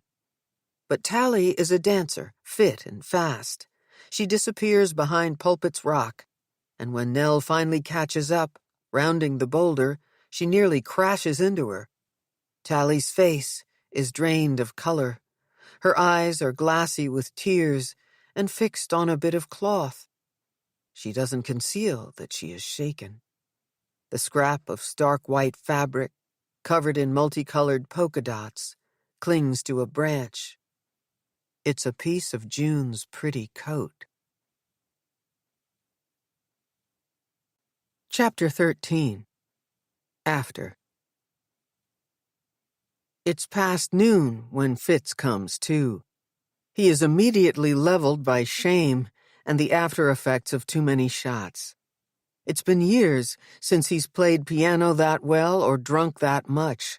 Wherever Da is, he'd be proud. Not for Fitz's talent, no, not for that. But for getting right shite-faced and not making a fool of hisself. The longer he focuses on last night, the more Fitz can't be too sure he didn't do anything to embarrass himself in front of Sin. Still, he resists the urge to call Kira. He can hear himself now, interrogating his sister for the details. Pitiful. He won't do it. Instead, he digs deep for the ability to stand. Getting out of bed too quickly, he's forced to lean on a chair to get the dizziness under control. Water. Fitz needs at least a gallon of the stuff to course-correct this monumental hangover. For a millisecond, he contemplates downing one of the harpoons, sitting lonely in the fridge. It would put him out of his misery, except Fitz deserves every ounce of the wretchedness he is feeling. What the hell made him cave after all these years? It's Kira's fault. Somehow she heard he was working the Danforth case and got it in her head that his conscience would have him going back on his word to protect Connor. Maybe Kira has good reason to worry. After all, Fitz did go soft and play the keys in prime time, breaking his self-imposed penance. He grabs the jug of water from the fridge, takes a swig, and carries the thing into the living room, halting in front of the floor-to-ceiling bookcase as if he doesn't know exactly where the photos of Maddie are hidden. Fitz believes she will only be gone if he stops remembering her. 12 years in, it takes all he's got to call up the details. If Connor were here, he'd say Fitz hasn't earned the right to torture himself with Maddie's story. He wasn't there. Fitz doesn't know. Still, he goes over and over his contrived account, the only version he has, for this is the primary way Fitzhugh Jameson pummels himself. By living in the space between what Maddie's parents and his brother have told him and what he suspects happened. All Fitz has is what he imagines. Madeline Townsend sits at her desk, working hard to finish an essay for AP English on who benefits from the lottery and the ways in which it exploits the poor. The phone on her bedside table rings, interrupting her. The last sentence she will ever write. The biological risk for addiction remains undetermined. Has no punctuation, no period, no end. Connor is on the line. He sweet-talks her into meeting him on a school night to watch the sunset. He is minutes from her house and will wait for her on the corner where Gate of Heaven Church intersects East Broadway. He assumes her parents will disapprove of him showing up at her door. Maddie knows Connor is right. You can finish the essay later, he tells her. Even turn it in late if you want. Nothing bad is going to happen to you. Maddie is every teacher's pet. Tell your mom you're studying with Fitz, Con says, laughing. Fitz is every mother's pet. Against the niggling doubt that Connor might not be good for her, she combs her pretty hair and pulls on a sweatshirt to minimize her curves. Connor is beautiful. He makes her heart race and her skin tingle. Of all the girls he could be with, he has chosen her. Without telling her mother where she is going, she asks to borrow the car. Maddie is a good girl. Her parents have no reason to mistrust her, to quiz her, or to curfew her. She is given the keys and a kiss. She picks up Connor, and they drive for the time it takes to get to their romantic destination. Out of the car, hand in hand, the couple walks the 3-mile stretch to Castle Island, down to Pleasure Bay, past M Street and Carson beaches. The sun sits behind a bundle of clouds, casting shadows, putting buildings and people in silhouette against the sea. In spite of this being their neighborhood, they don't bump into anyone they know. Connor's memory is good for only a few things, like the best places to make out inside Fort Independence, the pentagonal structure that dominates Castle Island, and the tactics that work on reluctant girls. He has yet to learn Maddie is different. She has a mind of her own. The kissing is fine. Nice, really. It's when Connor slips his hand up her sweatshirt in search of her breasts that she begins to feel this isn't right. Not for her. Connor, sensing her hesitancy, switches gears before Maddie becomes adamant. He knows his way around such obstacles. "Let's go swimming," he says. "It's warm, and it might be our last chance till spring." "I'm not wearing my suit," she says. "Keep your underwear on. I will too. Let's do it. It'll be fun." He takes his pants and shirt off before Maddie can object. Counting on her naivete, he uses it to his advantage. "Tell me when you're ready," he says, turning away from her to face the water. Connor reaches one hand back until Maddie slips hers in his, and together they run to the shoreline. One look at each other, and they dive into the cold but not yet frigid ocean. It's New England, after all, and Maddie and Connor are not strangers to icy dips and the shock they impose upon the system. Once in the water, after a few playful attempts to jump their way to getting used to it, Connor swims to Maddie. He kisses her, and like magic, she opens her arms to him. "I want to make love to you," he whispers, kissing her neck, flicking his tongue around her ear. "I can't. I'm not ready. I won't come inside you. We're in the water. You can't get pregnant doing it this way, I promise." Maddie hears his persuasion as lines from a play, rehearsed and used on simpler girls, needier girls. "I have to go," she says. But Connor grabs the back of her bra before she has a chance to swim away. He is rough, trying to pull aside her panties, to penetrate her against her will. Maddie screams once, but the next time she opens her mouth, Connor pushes her under, to stop her from drawing attention to them, to silence her. His hand is on her head, holding her down. He is strong. Maddie is too. She struggles mightily, but in minutes without air, the violent movement under the water stops, abruptly. That's when Connor lets go. He treads water, moving away from her body as it floats to the surface.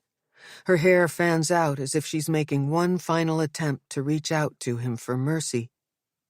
Fitz is the person Connor calls. He claims there's been an accident. Brother begs brother to come to the fort, quickly, with a car. Don't tell anyone anything. Fitz is a good boy. The Jameson family crest has been impressed upon him from an early age. Serve faith and family without fear. But then Fitz does not know yet what he is getting himself into. At first he doesn't see Connor cowering in a far corner of the fort, wearing only his boxers. His brother stares down at Maddie's clothes, her jeans, her sweatshirt, her t-shirt, in a heap. "We were fooling around," Connor says. "I was teasing. I pushed her down, but when I tried to pull her up, she started fighting me. It was like she wanted this to happen. She broke away from me, swam further out. I couldn't keep up. Then, all of a sudden, she stopped moving. I knew something was wrong, but by the time I got to her, she was gone." "What the fuck, Connor? Where is she? Where's Maddie?" "She's dead, Fitz. Jesus Christ, she goddamn drowned." "Don't tell me you left her out there." Fitz is shaking Connor now. "Did you leave her out there?" "You have to help me. I didn't mean to. It was an accident. You have to get me home without anyone seeing me. I wasn't here. Understand?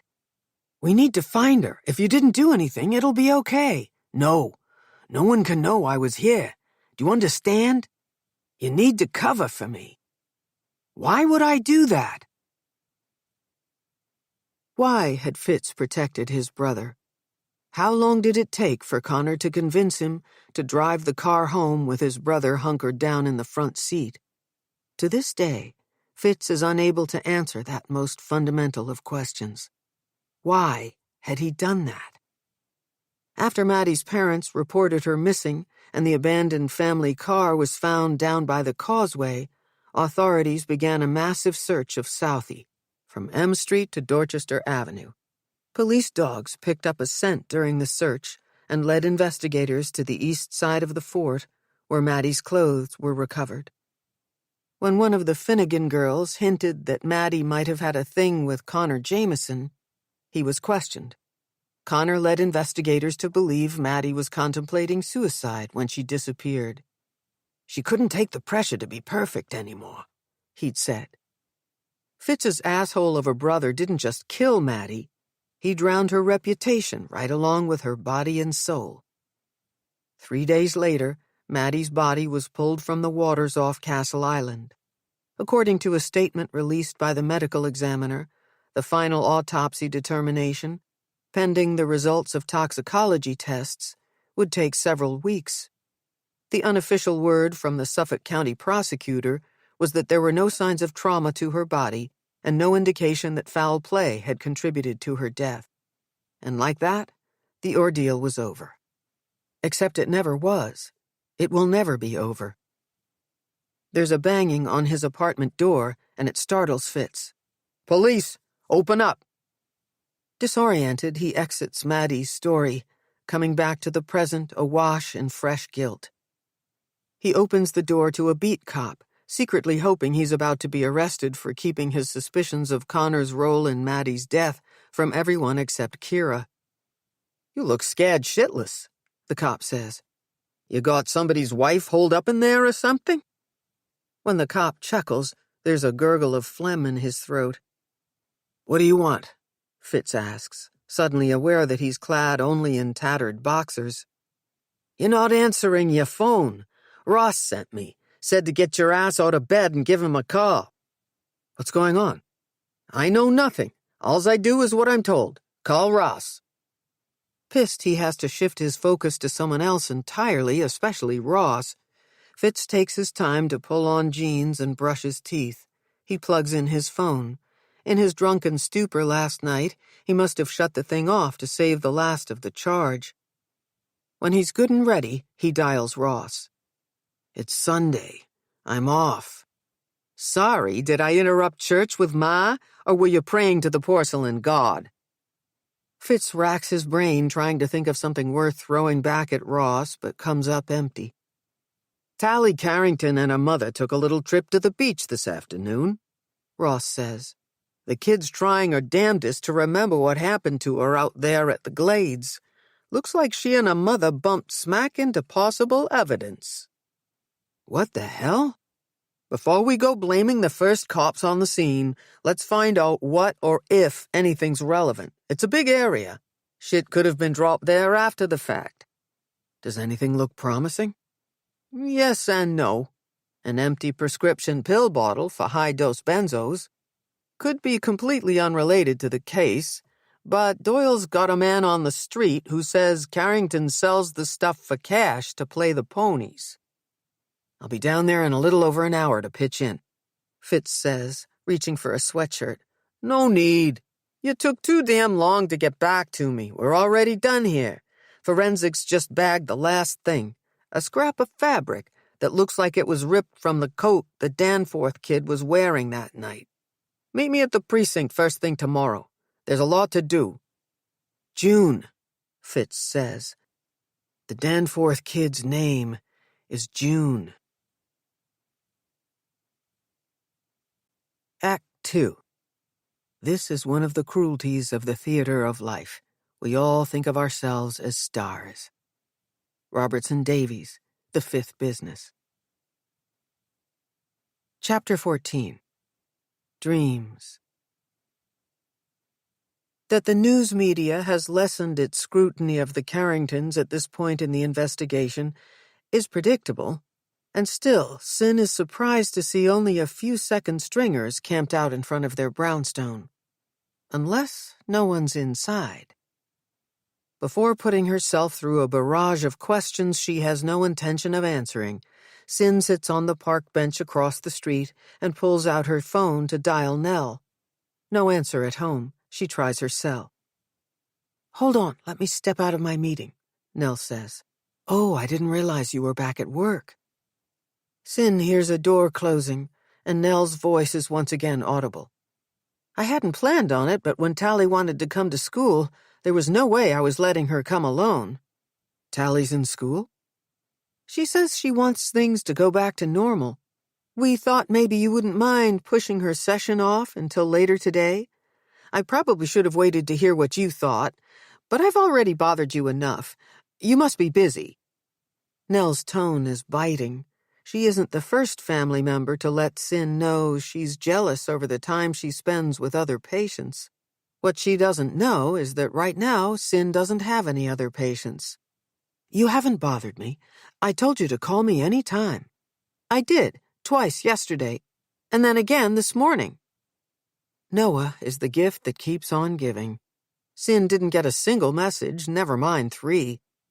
"I'm in the process of changing my answering service," she says. "There must be a mix-up. I could meet you now if that works. I could come to you. You and I haven't had much time to connect, and I'd love to see Tali's school."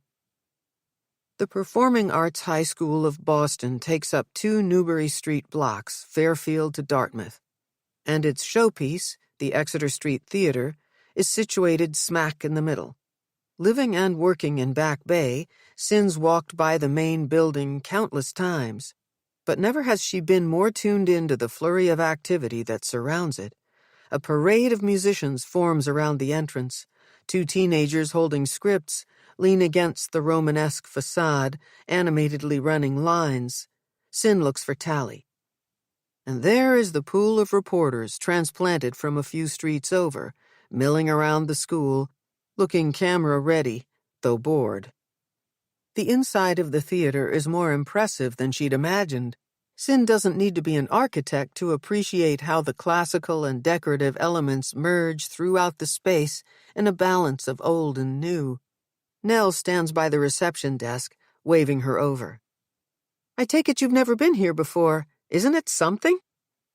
Looking around, Cyn wonders why she's never been to a concert or play here until she remembers that's not something Noah ever wanted to do. "I haven't," she says. "You can bet I'll come to one now." "We can talk in my office, 2nd floor." As they travel the stairways and hallways, passing rooms filled with singers and small ensembles rehearsing, Cyn is jarred by the contrast to the noise and movement that defined the entrance to the lobby. "Quiet, isn't it? All of the practice rooms and studios are soundproof," Nell says. "I don't have to tell you teenagers can be pretty distractible." Nell opens the door to her office, an unremarkable space with a desk, a mesh chair, and seats for 2 guests. The only extraordinary thing about the place is the wall covered in cast photos labeled with show titles: The Miracle Worker, You Can't Take It With You, The Crucible, Rent. "Since I've been here, we've done all the classic theater pieces, several times. If they stage one more production of Our Town, I'll need to get a new job." Again, Cyn finds that she's looking for Tali, this time among the rows and rows of actors in costume. Nell wastes no time getting to what's on her mind. "I'm worried about Tali being back here." "How so?" "The expectations are over the top in this place. Not only the academics, the artistic director chooses plays that are intense even for adult actors. Last season, they put on Finish Line, a documentary theater piece about the Boston Marathon bombing. A lot of these kids have personal experiences because it happened right outside our doors. I wasn't the only one worried they couldn't handle it. Lots of parents were up in arms." "Was Tali cast in that?" Cyn asks. "She had a doubling role. It's when a handful of actors play more than one part. Turns out the director was right. I know I'm her mother and definitely biased, but you should have seen her. Tali nailed it. But that was before." Cyn scans the cast photo labeled Finish Line. Nell taps the glass. That's her director, Greg Normand. "He looks like one of the kids," Cyn says. "Is this Tali?" She points to a young woman who exudes the kind of confidence she's only seen glimmers of. The Tali Cyn knows is mostly on edge, her movements dulled and her energy diminished. In this context, the light in her eyes is unmistakable. "She looks happy," Cyn says. Nell gestures to the guest chairs, inviting her to sit. "What I'd give to have that girl back. It's like walking on eggshells being around her. One minute we'll be contentedly watching a movie, and the next thing I know she's closed up in her bedroom and won't talk to me. I need you to tell me, will she ever be herself again? I'd be lying if I told you the trauma won't impact her life going forward. But from what you've told me and what I've seen for myself, Tali strikes me as a resilient young woman. Lots of strong people do amazing things after adversity. Nell swallows hard, like she's getting ready to unload about something. Cyn braces herself for more ranting about Zeke. Tali told me she's dedicating her performance to June, Nell says. I know my daughter. She's going to drive herself hard. It's another mature piece, and trust me, Greg will not be cutting anybody any slack. Tali told me what it is, but tell me again. Spring Awakening, another one of Greg's edgy choices. A lot of people see it as a play about sexual coming of age. Don't get me wrong, I'm not condoning teenagers having sex, but that's not what's bothering me. It's the other themes: abuse, rape, suicide. You're worried Tali is too fragile for all of this? I am. The play raises lots of questions that don't have easy answers. You and Zeke and Tali have all said acting is what makes her tick. In the beginning, a little avoidance can be a helpful coping mechanism. If she's focused on the play, that means she's not focused on everything else. I'm not convinced. She still has all her academic work to make up. The rehearsal schedule is ridiculous, and she's going to be spending even more time with Sam. Given how he's doing, I'm not sure Tally's avoiding anything. Tell me about Sam. He's the friend she's always texting? They've known each other since day one freshman year. He's a great kid, and he's always been a good friend to Tali, though his mother is an entirely different story. Anna says he's taking June's death hard because June and Sam were going out, which is news to me. But now he and Tali are cast in this intense play with all these intimate scenes. Do you ever work with the other kids affected by abductions? Sometimes I do. It depends on how my primary patient feels about it. It would be up to Tali. I know she's only one of your responsibilities, Nell says. But if you can find a way to help these kids get through this production, I'd be grateful. Some days I wish I could take Tali and go into hiding, move somewhere, start over. Zeke is the subtext of Nell's escape fantasy. Hearing her talk about running away reminds Cyn of her lost office, her nearly empty apartment, the new job. Given everything she knows about the way heartache works, her own plan seems silly now. You can't hide from anguish. It finds you no matter where you go. How are you holding up? Cyn asks. What's going on with your husband? Talk about avoidance. It's unbelievable. He's in jail, and all I want to do right now is focus on my daughter. Maybe it's not an either-or situation. Is Tali talking to you about Zeke? She said she's not ready to talk about him with me. A little. I'm honest but not effusive when it comes to him. Partly because I don't know what to say, and also because I don't want to dump things on her. He's her dad. It's good you're not out to demonize him. But the reality is his legal trouble is going to get worse before it gets better, and then there's his emotional health. Maybe I can help you and Tali talk about it in a session together. In a wistful way, Nell glances beyond Cyn's shoulder to the wall of photos. I'd like that. I'm doing my best not to push Tali to tell me everything, when that's all I want to do. Cyn reaches across the desk for a Post-it and a pen. I'm sorry about not getting back to you yesterday. For now, this is a better way to get in touch. In the awkward silence, Nell accepts the slip of paper, and the two women stand. You never asked me why I don't put my foot down and say, no, Tali, you can't be in a play right now. Tell me. I'd rather show you. Nell leads Cyn out of her office in the opposite direction of the lobby entrance. Whenever Cyn notices a ping of worry that she's spending too much time here, she lets it go. Until classes start, she's got all the time in the world. Within minutes, the warren of formal hallways opens to a more contemporary space. Large double doors, dark wood and carved with the twin masks of tragedy and comedy, take up most of one wall. A sign above the doors reads, Sock and Buskin Theater. Nell puts a finger to her lips and opens the door. The theater is small as theaters go, and while the teenagers on stage don't miss a beat at Nell and Cin's arrival, the man standing to the left of the stage briefly turns and glares in their direction. "That's Greg," Nell whispers as they drop into 2 seats on the aisle. "He hates that I have permission to tour people during rehearsals." Cyn is spellbound, not by the innovative theater with its dark walls and bare appearance, or its black chairs squaring off all sides of the stage, but by Tali. The girl stands center stage, singing a ballad. The weight of her voice is powerful, rich with dark notes. Cyn doesn't know what she expected, but definitely a voice less developed, maybe something light and bright and breathy. "See what I mean?" Nell asks. When Cyn doesn't respond, Nell's irritation rises above a whisper. "That song! I'm going to be wounded. You're going to be my bruise. How can she move on if she has to sing this all day?" Preoccupied by Tali's hypnotic talent and commanding presence on stage, Cyn missed the lyrics coming out of her mouth. When another thick beam of light pours into the darkened theater, the director turns again in their direction. At first, the silhouette is indistinguishable, but the closer the man gets, the more familiar he is. Making his way down the aisle, it's like he owns the place.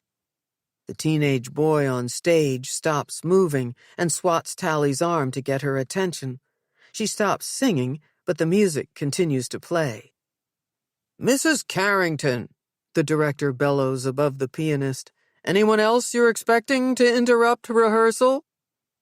Before Nell can say anything, the man makes it to the front of the stage and flashes his badge at the director.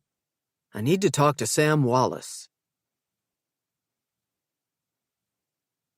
Chapter 15. The Secret School. Fitz has been inside the Performing Arts High School of Boston all of 6 minutes, and already the place is on his last nerve. Everywhere he goes, there's a piano. He tells the director he's there to talk to Sam, though he's careful not to use the words question or interview. Norman takes one look at his badge and doesn't refuse him. With an exasperated wave of his notebook, the director tells the pianist to cut the sound. "People, listen up. Mr. Wallace, you're dismissed, but take your script. I want you off book on that scene by tonight. Everybody else take 5, but only 5. We've got a lot to get through." All the kids plus Piano Man disappear through the wings, leaving only Sam and Tali in the spotlight. Seconds ago, the girl was belting out a show tune, and now she cowers in front of this guy like a puppy about to get whacked. "I have to go too," she says, pointing to the back of the theater.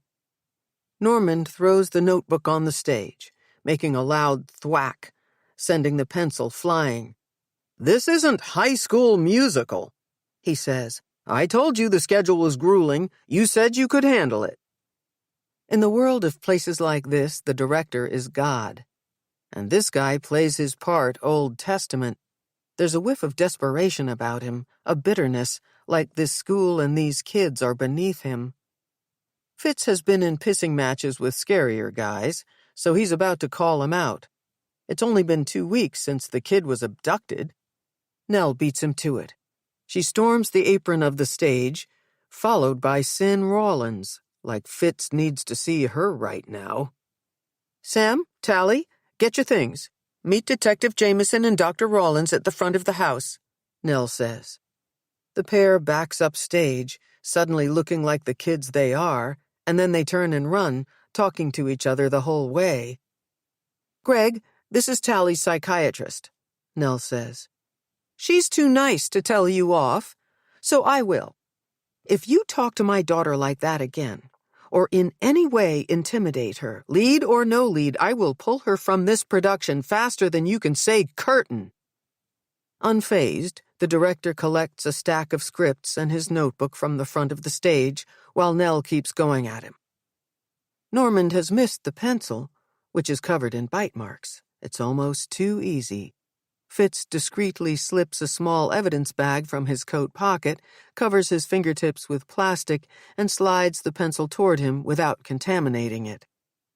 "It's not my forte," Normand says, "but I can try to be more sensitive. What I won't do is coddle her. Tali has potential to be great in this part, and I will be pushing her." "Well, then you can expect to have more visitors during rehearsals," Nell says. "I'll see you this afternoon." Normand exits the theater by a side door. "Go, Mom," Fitz says, clapping. "Couldn't have done better myself." "This is exactly what I'm worried about," she says to Cyn. "Should Tali be doing this? One minute she's finding evidence at the beach, and the next she's singing about bruises and wounds to the body with that jerk yelling at her." The baffled look on Cyn's face tells Fitz she doesn't know about Nell and Tali day-tripping it to Scituate yesterday. "Is that why you called me?" Cyn asks. "I wanted your opinion about whether or not we should go, if you thought Tali could handle it. Later, after she convinced me to take her, I tried you again to see if you could talk to her. She was upset.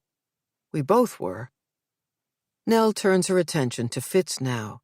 She'd called him last night, too. The first time to be sure Ross filled him in on what they'd found at the beach. The second, to press him for details about what he planned to do next. Both times to let him know she was royally pissed that evidence had been missed on that first pass at the crime scene. "What about what we found?" Nell asks. "The fabric snagged on the shrub is likely a piece of June's coat, but it'll have to be analyzed to be sure." "That's it? All you're going to do is test it?" No, we ordered a second sweep of the area. Investigators finished up last night, and we're analyzing other potential evidence as we speak." Nell's fire is directed at him. He's used to it. It's part of the job to take heat for things that aren't your fault. She's probably more ticked at herself for being talked into taking her daughter back there. Cyn puts a hand on Nell's shoulder. "I'll talk to Tali and help her sort this out." Fitz's initial attraction to Cyn still holds, even though she's back to wearing her therapy clothes. There's a twist in his gut when he remembers the way she looked Saturday night at the Beehive. How, a few drinks in, Cyn sat next to him on the piano bench, their sides touching as he played. Fitz zeroes back in on Nell when she asks about her husband. "When do you think they'll let Zeke out?" "You should talk to his lawyer," he says. "For now, his case is classified no bond, and I'm not the one to go over specifics." Nell shushes him when Tali and Sam materialize back on stage. "There you are," she says. "You told us to meet you at front of house." With Tali's arms crossed tight and one hip cocked, she's acting out the all-American teenager. Normal, looks good on her. "That's right, I did," Nell says. "Are there dressing rooms free out back? That might work better." Tali says, "Uh-huh." Sam looks at his feet. "Follow me." Even though Nell gave the directive, she tags along behind Tali and Sam, leaving Cyn and Fitz to bring up the rear. "Should you be questioning him without an adult present? A parent or a lawyer, maybe?" Cyn whispers. "I'm here to go over a couple of details, that's all." Cyn might be morally right, but she's not technically right. Fitz isn't required to contact Sam's mother or obtain any kind of permission before approaching and questioning him. That doesn't mean he likes the way she's staring at him. To get backstage, they ignore the roped-off passageway and climb 5 flights up to a landing with no exit. Sam pushes the wall in a seemingly random space, and a secret door opens, leading to a hallway lined with dressing rooms. Greg Normand strides in their direction. He's shouting again. "People, it's been a lot longer than 5 minutes. If you're not in places before I get to that stage, you will be replaced. There are plenty of students who would kill to be in your shoes." Cast members spill from dressing rooms like it's a raid on a rave. Tali stops momentarily and whispers something to her mother. "It's fine. I'll take care of him," Nell says. "Go ahead." Acting like she owns the place, Nell parks Sin and Tali in a dressing room with bright light coming in from the balcony fire escape. She sticks Fitz and Sam across the hall in a space the size of a closet. Fitz is tempted to say, "I get it, you're mad," but then she closes the door, and he's alone with the boy. They both sit. Sam leans back in his chair a little too hard, tipping it, then righting it. He doesn't know what to do with his hands. "Thanks for taking the time," Fitz says, keeping it light, starting off slow. As cut off as they are from the other dressing room, he can't shake the look Sin gave him about what he's doing. "Congrats, man," Fitz says. "Huh?" "On the part. You got the lead. I don't think you knew that the last time we talked." "No, yeah, it's good." Sam is tall and lean, with broad shoulders. A dark, slick kind of good-looking, the lucky bastard is every casting director's dream. All he needs is to be marginally talented, and he'll make out fine in the business. "You're a sophomore. It's a big deal, am I right?" "I guess." "I get it. It's hard to be happy when you've lost your girlfriend." "Who told you June was my girlfriend?" It's the first time the kids looked directly at Fitz. The dark circles under his bloodshot eyes weren't visible from the audience. Neither was the sweat beading up on his brow. "You did, remember?" "Oh, yeah. My memory's a mess. And Norman's all over me for not remembering lines from a play we only started rehearsing." "You've got to get it together. I know his type. He'll be all over you until you leave it on that stage." Fitz drums the arm of his chair. "You did plays?" Sam drops his shoulders, and for a second he stops licking his lips. "Accompanist, Chicago, and I played for a show called Thrill Me. Wow, now that I think about it, those shows are pretty dark. Both about murder." Sam shakes his head. "Never heard of it. The last one. Not Chicago, I've heard of Chicago." Enough about me. Fitz reaches inside his coat pocket to pull out his notebook. "I'd like to follow up on some things we talked about last time. You said you don't know much, so this shouldn't be too painful." Pretending to read from the notebook, Fitz watches Sam. A better detective would focus on facts and logic. Instead, Fitz compares Sam to Connor, unable to stop himself from sizing up his body language, looking for the same tells that forecasted his brother's guilt. "The night of the audition, you left before the girls. You got picked up by your mother, is that right?" "Yeah. Tali and June and Robin had the last callback auditions for the part of Wendla. It was late, and I was tired, so I left." Sam settles back in his chair, then leans forward again. He can't seem to figure out which position makes him look less uptight. "Who else was here with the girls?" "Just Mr. Normand. He sent Mr. Garber home, too. I left with him." "Garber, he's the accompanist? He'd be able to back up your story that you got picked up by your mother?" "I guess, but it's not a story." "Aside from being a dick about rehearsals, anything else bother you about Mr. Normand? Any rumors about him? Is he ever inappropriate with the girls or the guys?" Sam doesn't have Connor's poker face. Fitz has hit on something.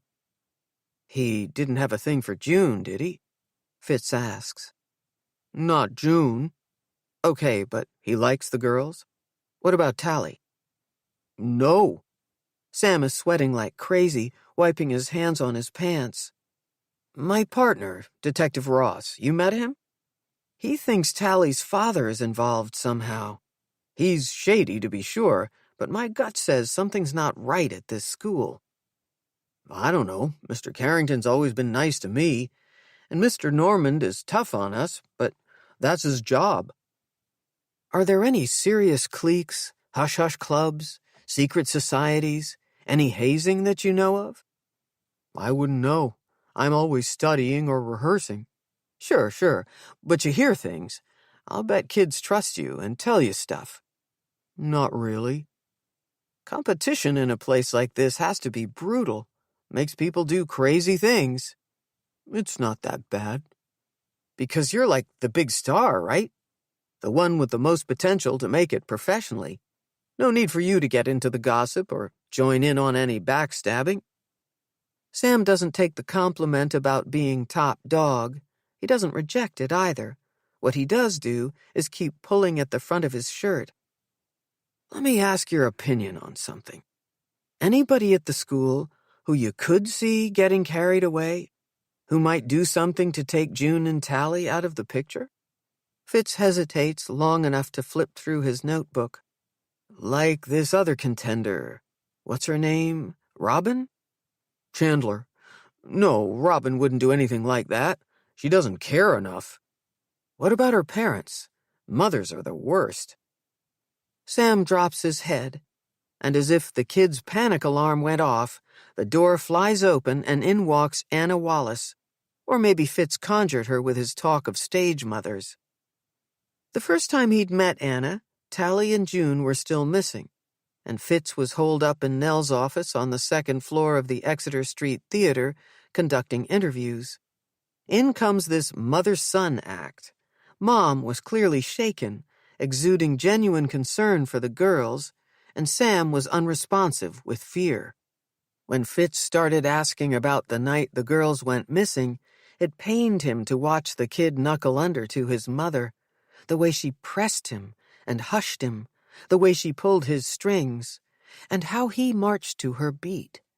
If her pride and pressure, the grinding ambition that has his name on it, wasn't so obvious, Fitz would have thought Anna was a lawyer. But her Hollywood hair and the jolt of pink lips clued him in. She'd been an actress. Her last chance at celebrity would need to come through her kid.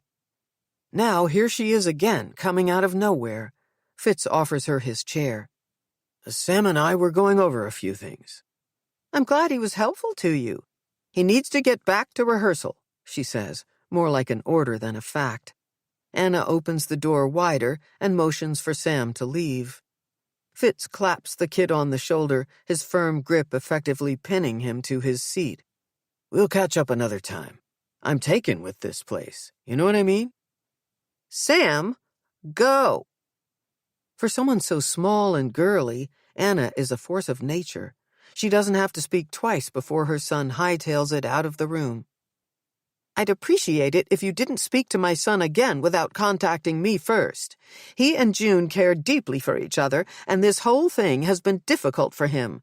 I can't let you add to his grief. No, ma'am. Wouldn't want to do that.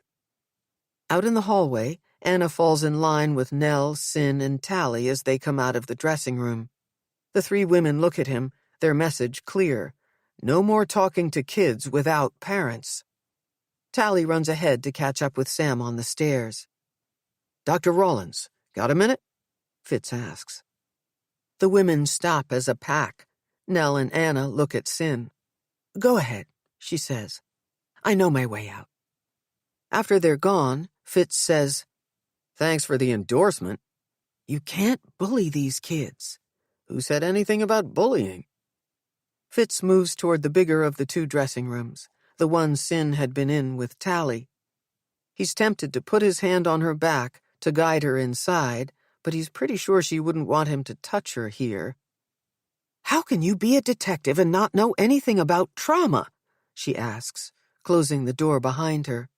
What, you think I'm purposely trying to upset Sam?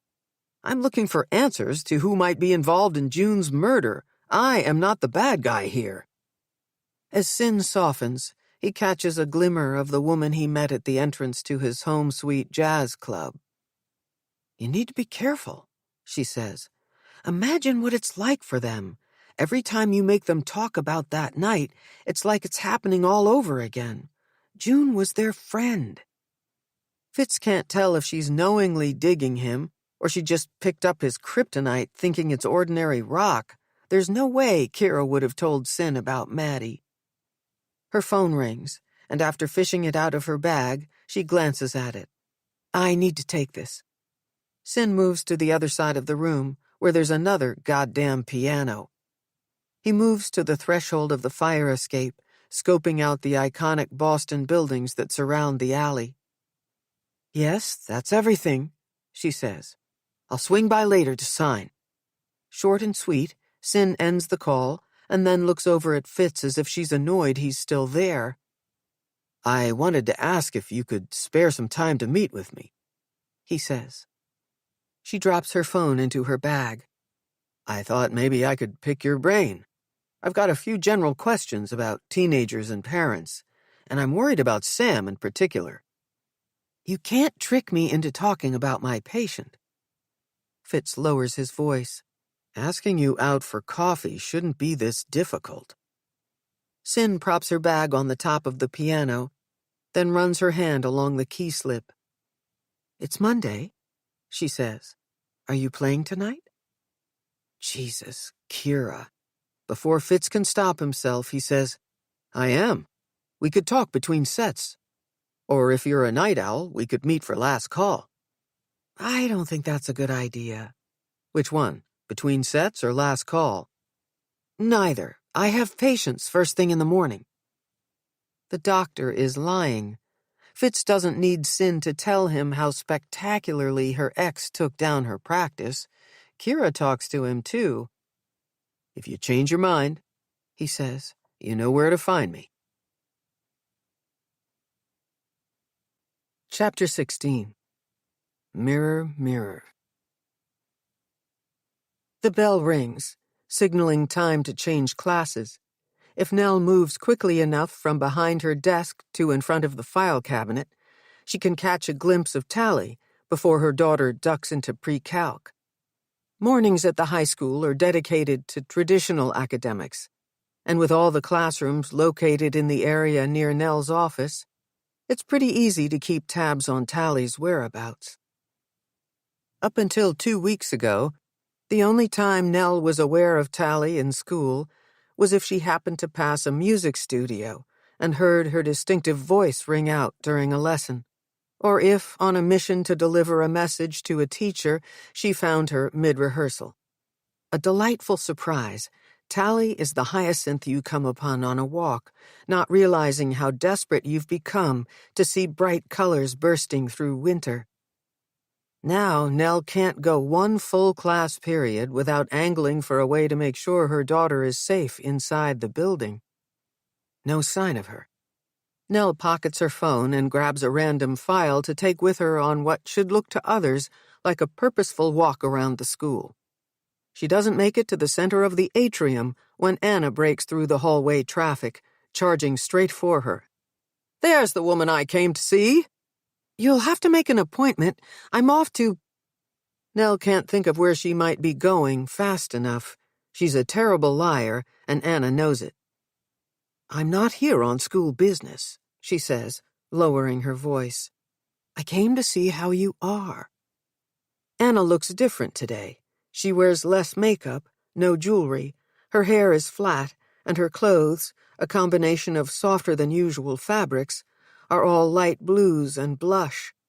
Almost muted, it's easier to look past this woman who's been known to drive Nell crazy. "If you're looking for Tali, she's with Sam," Anna says. "She's helping him run lines, so that prick Norman will get off his case about being off-book." Before Nell can deny she's been looking for her daughter, she gives Anna a watch-your-language look. "Oh, please.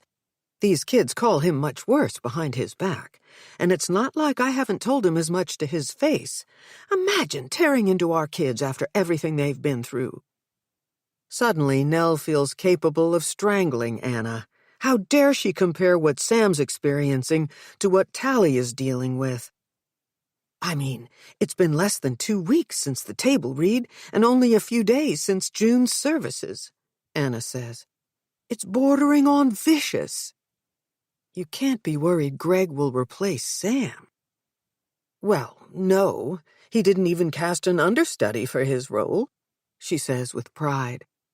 "Look, I'm all for pushing Sam to do his best, but bullying him shuts him down, and I won't have that. I feel the same way about Tali. I'm keeping an eye on Greg. I told him if he crosses the line into intimidating her, I'll pull her from the production and he can give the part to Robin."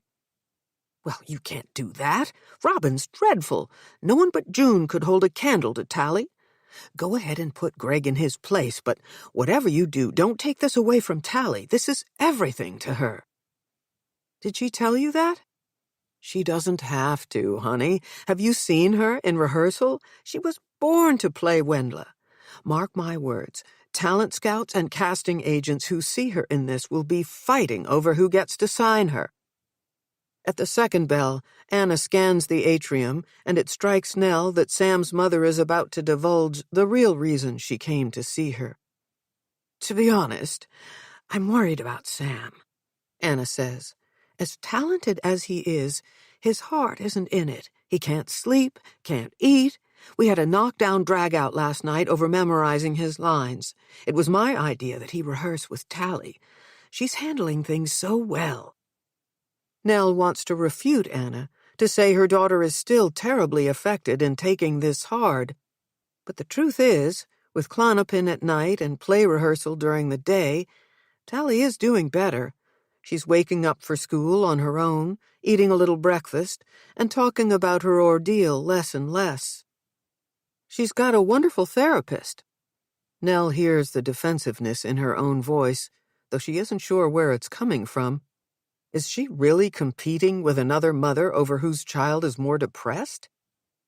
Maybe Sam should talk to someone. It's not a silver bullet, certainly, but it helps. So Tali talks about it? Did she ever tell you what happened? I think if I knew more about June's final moments, I might be able to help Sam myself. Reassure him she didn't suffer, you know? As Anna's questioning wears on, the hallway becomes less crowded until only the students looking to skip remain milling about, their acting less credible without scripts. They should be in class, Nell says. That's not your job, is it? To police these kids? I'm talking about Tali and Sam. Missing a math lesson at their level is a setup for failing the course, Nell says. Where did you say they are? Carnegie Mellon and Juilliard don't care about grades and test scores. It's all about the audition. My money's on Sam and Tali getting whisked off to New York or L.A. before we even have to go that route. Anna's appearance may be toned down and off-kilter, but nothing else about her has changed. I should go find the kids, Nell says. Before she can disengage from Anna, Tali and Sam appear at the top of the atrium stairs. You have to tell him to stop, Tali says, shaking her new phone at her mother. Please. Slow down, Nell says. What's going on? I didn't recognize the number, so I answered it, and it was Dad. Tali throws herself at her mother, and like a reflex, Nell envelops her and starts rubbing her back. It's my fault. I should have taken his calls, Nell says. Despite pressure coming from all sides, she hasn't visited Zeke in jail. Thanks to his public defender and newly acquired phone privileges, he keeps calling her, too. He needs to explain things. At least that's what he says in the messages he leaves for her. You haven't been talking to Zeke? Anna asks. Of all the people Nell would not want participating in this conversation, Anna tops the list. Tali steps back from Nell. Can you go now? And tell him to leave me alone? I've already taken too much time off, Nell says. I plan to work late while you're at rehearsal tonight to get caught up. This is the excuse she has practiced, her cover story for not leaving Tali alone at school. You have to face him sooner or later, Anna says. I'll be here all afternoon dealing with costumes. Beverly's not in today, Nell says. You don't think a minor detail like our costume designer being out sick can stop me from crashing a closed rehearsal, do you? Anna links one arm with Tali's as if they're part of a cliquey group of schoolgirls. Don't worry, I won't let her out of my sight, Anna says, motioning for Sam to come closer. He's kept his distance the whole time his mother's been talking. Nell can't tell if Anna's offer to stick around is mostly to reassure her or to browbeat Sam. One thing is certain, though, Anna knows her son. Sam isn't his usual charming self. He looks like he's having an out-of-body experience. His face, though intensely calm, is vacant. "Are you okay, honey?" Nell asks. Sam shakes his head as if to rouse himself. "Yeah, fine. Just tired, and worried about the play." Anna drops Tali's arm and guides Nell a few steps away from their children. "This is how we help them get through this," she says. "We let them immerse themselves in the only thing that makes them feel alive. Go, see your husband. I'll be here the whole time." No longer willing to be backed into a corner by Zeke or anyone else, Nell takes charge. "Excuse me. Tali, can you come into my office for a minute, please?"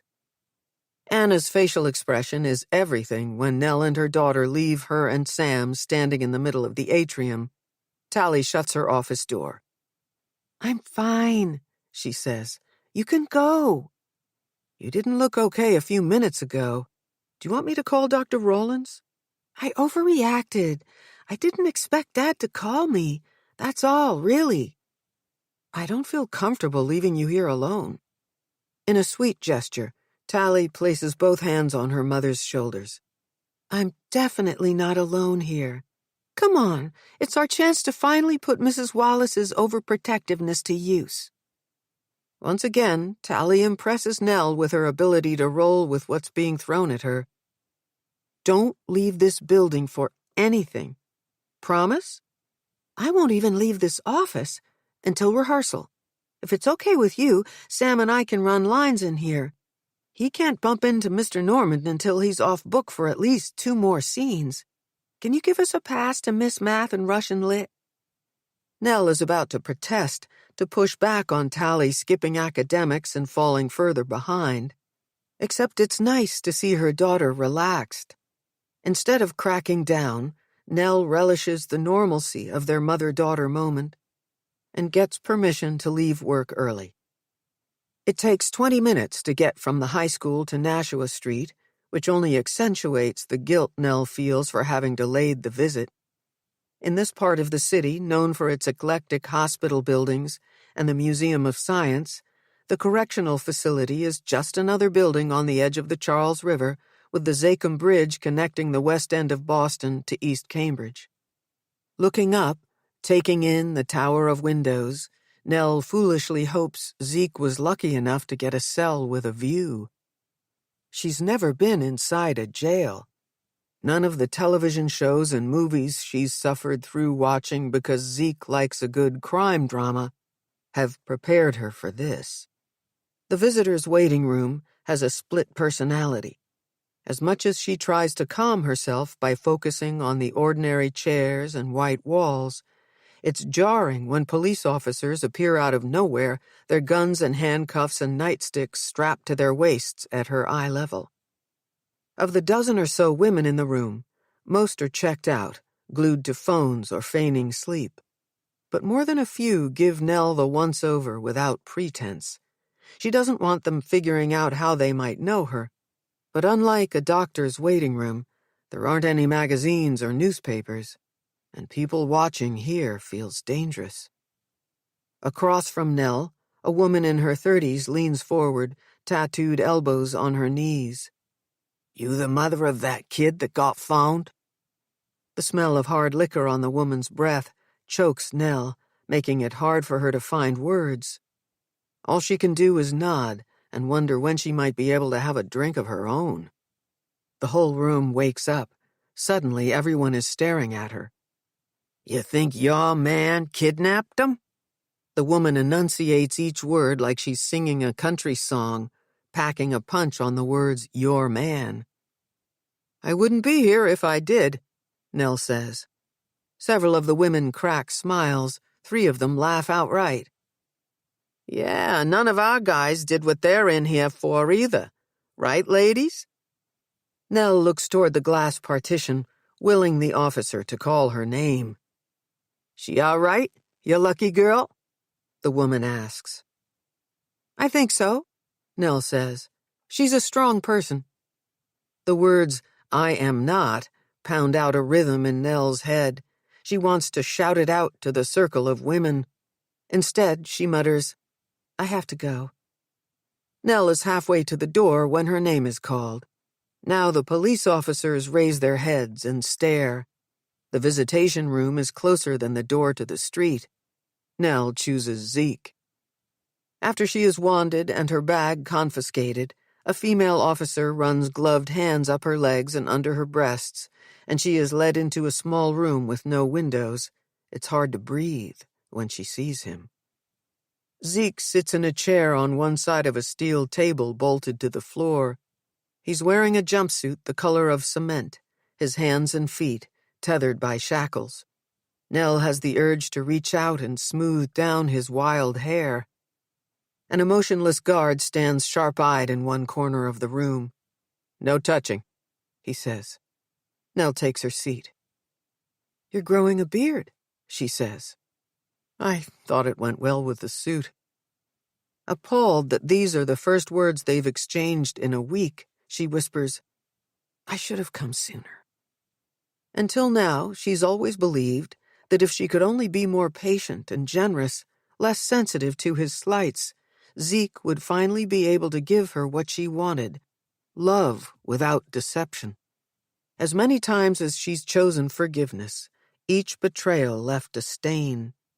Sitting across from him, fully and totally soiled by all his bad choices, Nell realizes the only person she cares about now is Tali.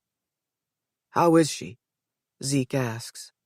"Up and down, like Dr. Rawlins said she would be." Nell doesn't say that most of the downs have to do with him. The trouble with Zeke happened over time and began with imperceptible things. Like water cuts a path over ground, the divide between them went from a stream to a river, until it forced each of them to opposite banks. She never wanted Tali to have to pick a side, but now that she has, it's Nell's job to help her live with it. "Tali doesn't want to talk to you. You need to stop calling her." "I know. She hung up on me the minute she heard my voice." "Can you blame her? This whole thing with you being here, it's surreal." Nell uses a harsh tone. She wants to come out with things she's learned to keep to herself. Zeke unclasps his hands and moves them flat on the table. The clink of his cuffs, metal against metal, accentuate Nell's point. "All publicity is good publicity, right?" "What's wrong with you? Tali wants to be known because she's good, because she's great. This isn't anything close to what she wants. It isn't what I want." Nell clenches her jaw, afraid if she unloads on him, she'll never be able to stop. "Nell, come on. I'm not trying to piss you off. This isn't easy for me." "I'm glad you came," Zeke says. This is hard for him? Here we go. "I've done terrible things." Zeke pauses as if the next words are trapped in his throat. "What?" "Criminal things." "Shh, don't say that." Nell lowers her own voice, as if the guard nearby isn't trained to hear confessions from wherever he stands. She waits for the tears, or for the dam that holds back her rage to finally let go. There's no explanation for the absence of feeling. "After you kept me from getting at our money, your money, I got involved with some bad people, so I could gamble." "Oh, Zeke, what did you do?" Now the floodgates open. Nell is crying, wiping her eyes with the back of her hand. "When I couldn't pay them back what I owed, they threatened me. My only way out now is to tell police what I know." There it is. Confirmation she should have severed things with him a long time ago.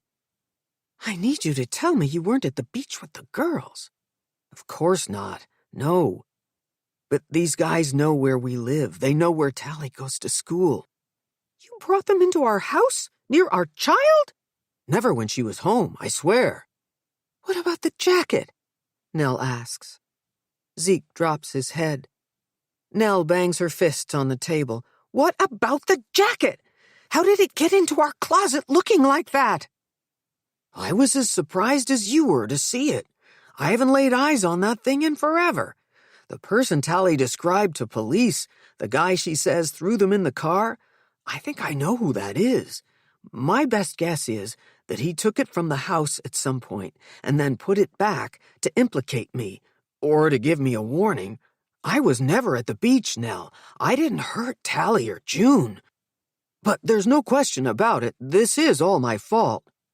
You're a horrible liar. You're making this up. This is an outrageous story, even coming from you. I am horrible, and I am a liar. Except it's the truth. We'll all be better off with me in here, or wherever else I land. I'm being interviewed this afternoon. If you implicate these men, you won't be safe even here. Have you talked to your lawyer? No, have you? Don't you dare put this on me. This is not my mess. It's never my mess. I know, but I need help. It's why I'm coming clean, to police, and to you. Zeke straightens his fingers out toward her, and she can feel the heat from his hands across the table. He's trying to hold her without touch. I love you, he says. I have always loved you. I screwed up big this time, but I never meant to hurt you or Tali. I didn't set out to do any of this damage to our family.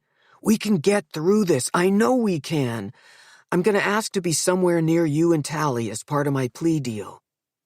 This is not happening.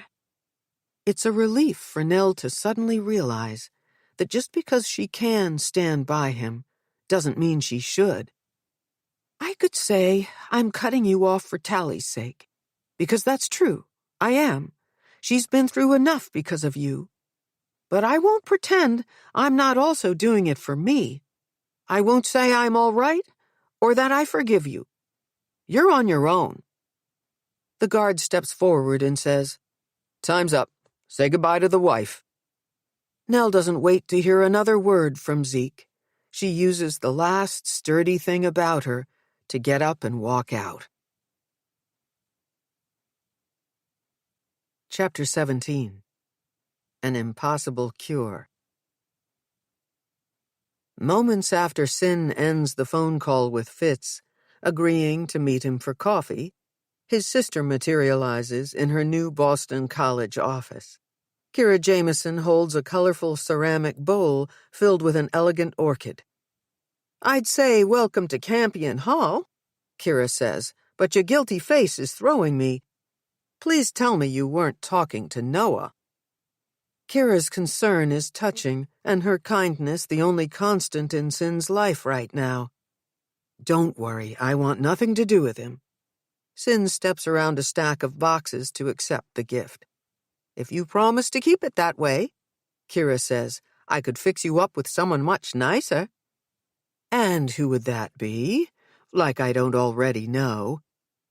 Kira throws her shoulders back in mock indignation. You forget I am Southie born and raised. Fitz isn't the only fine Irishman I can think of for you, although I will say he's the most talented, and you have to admit my brother is cute. In all seriousness, you didn't tell Fitz about Noah, did you? I might have. Kira pushes a pile of inter-office envelopes off to one side of a table to make room for the plant. How in the world did that come up? I thought you two looked kind of cozy the other night, and after you left, I might have told him that you weren't seeing anybody right now. Blame it on the bourbon. The story slipped out. Sin doesn't need to ask Kira which part. Anybody telling it would cut right to the sensational climax. The night everything fell apart, Sin had finished work before 7. Noah stayed behind to see one more patient. As he ushered an anxious 20-something into his office, he told Sin that if she could wait to eat, he'd grab some Thai takeout on his way home. Using his body to block his client's view, he'd kissed her and whispered, "Love you." At first, walking to their apartment 10 blocks east of the office brownstone, Sin looked forward to having a little time to herself. A comfy nightgown curled up with a good book sounded good to her. Except the later it got without Noah at home, the more bent out of shape she became.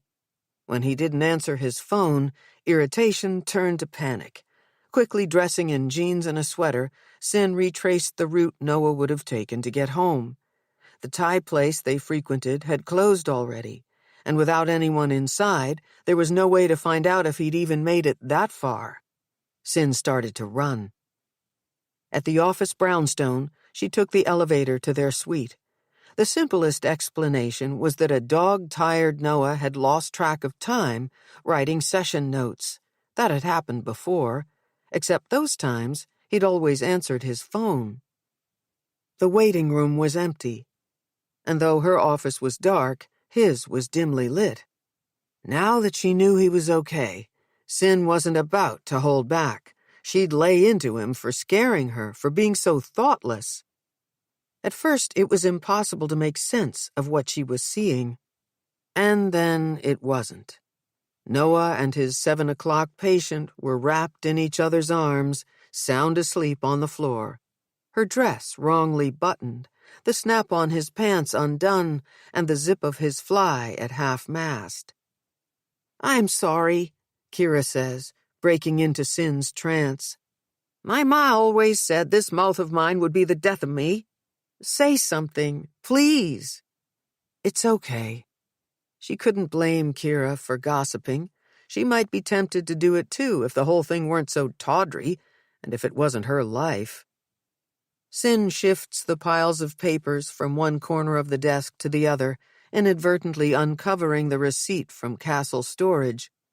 The place in South Boston where all her office treasures sit in a heap, getting dusty in the dark. "It doesn't matter. I'm not with Noah now. And I'm not interested in your brother either. I'm going to concentrate on myself for a while." "Will you forgive me for squealing to Fitz if I help you get this place shipshape?" Kira asks. "My next class doesn't start for an hour." "There's nothing to forgive. Plus, I have a client coming. We're going to work on the office together." Cyn's tack with her reunification clients is to put them to work, to see how each girl copes with doing ordinary things, bumping up against everyday demands and inevitable frustrations. "Tali Carrington's coming here? You know I can't talk about my clients." "I get it," Kira says, tidying papers on the desk, scanning the list of items Cyn has placed in storage. "Even though we're friends and colleagues, you can't trust me now because I blabbed to my brother." "That's not it at all." "Yes, it is. You already told me you handed off all your other clients to different doctors. You're pissed at me. Go ahead, let me have it." "I'm not angry. You're the only person who's been there for me. As far as friends go, beggars can't be choosers." Kira's joyful laugh rings out in the office. "You can be quite funny when you want to be." Cyn shakes her head and exaggerates a smile. "Yeah, I'm a laugh riot." "I'll miss you squatting in my office before classes," Kira says. "Now that you've gone from adjunct to full professor and have this snazzy office all to yourself, I'll probably never see you." "Yes, very snazzy." Cyn's been trying not to obsess over the reality of her space. The room with its cinder block walls and low ceiling is nothing more than an oversized shoebox. "You have my permission to come in here to annoy me any time you like." "Are you sure you don't want any of your things from the Beacon Street office? Your bookcase would look great over there." Kira points to a narrow space next to the window. "Or maybe replace that shabby table with one of your own." In the years they've been friends, Kira's always been easy for Cyn to talk to. That doesn't mean she tells her everything, like how much she misses their things. Noah's leather chair, her Tiffany lamp. How foolish would she sound if she admitted to aching for their couch? Cyn takes the storage unit receipt from the top of the pile Kira made and places it inside a desk drawer. "I'll make this work for now." "Can I say one more thing and then I'll shut up?" The Kira she knows isn't asking for permission as much as preparing Cyn to hear something out of bounds. "Should I sit for this?" "In all seriousness, I know you're starting a new chapter here. But what you've done for so many girls over the years is remarkable."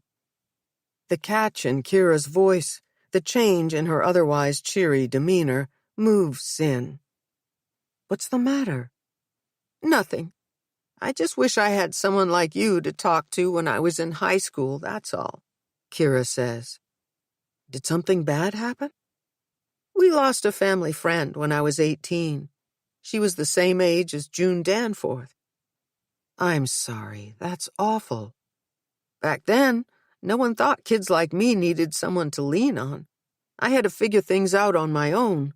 I want you to know, I think Tali's lucky to have you." Kira's friendship is exuberant and honest and exactly what Cyn needs. "I'm here to listen whenever you want. It's the least I can do." "It's a story for another day. Get me drunk and I'll probably spill the whole scandalous thing." "Well, anyway, welcome to Campion Hall," Kira says, trying to be cheerful. At the sound of a knock, both women turn to find Tali and Nell standing in the doorway, acting awkward, as if they've overheard some part of the conversation. Despite her penchant for inserting herself in Cyn's social life, Kira is a consummate professional. Without introducing herself, potentially generating questions about a last name that matches a certain detective's, she says something innocuous and polite, and she's off, making room for Nell and Tali in the crowded space. "You weren't kidding. You really do need help." Nell takes in the disarray of the office. Tali lifts the lid on a box and sighs like she's wondering what she's gotten herself into. "When the movers came, I wasn't here to orchestrate where to put things," Cyn says. "I appreciate Tali helping me begin to sort it out. As long as I'm back at school by 3:30. The girl's rosy cheeks and bright eyes have her looking healthier and more relaxed than she did during Monday's session. A good sign, given, as far as Cyn knows, taking the T to the Chestnut Hill campus is the first time Tali's been anywhere but home and school, and that one trip to the beach, since they met. "You have my word," Cyn says. Nell clears her throat and turns to her daughter. "Want me to wait? I could walk around a little, then grab us coffees. We could go back downtown together." "Dr. Rawlins doesn't want you to." Tali drops her backpack on top of a box.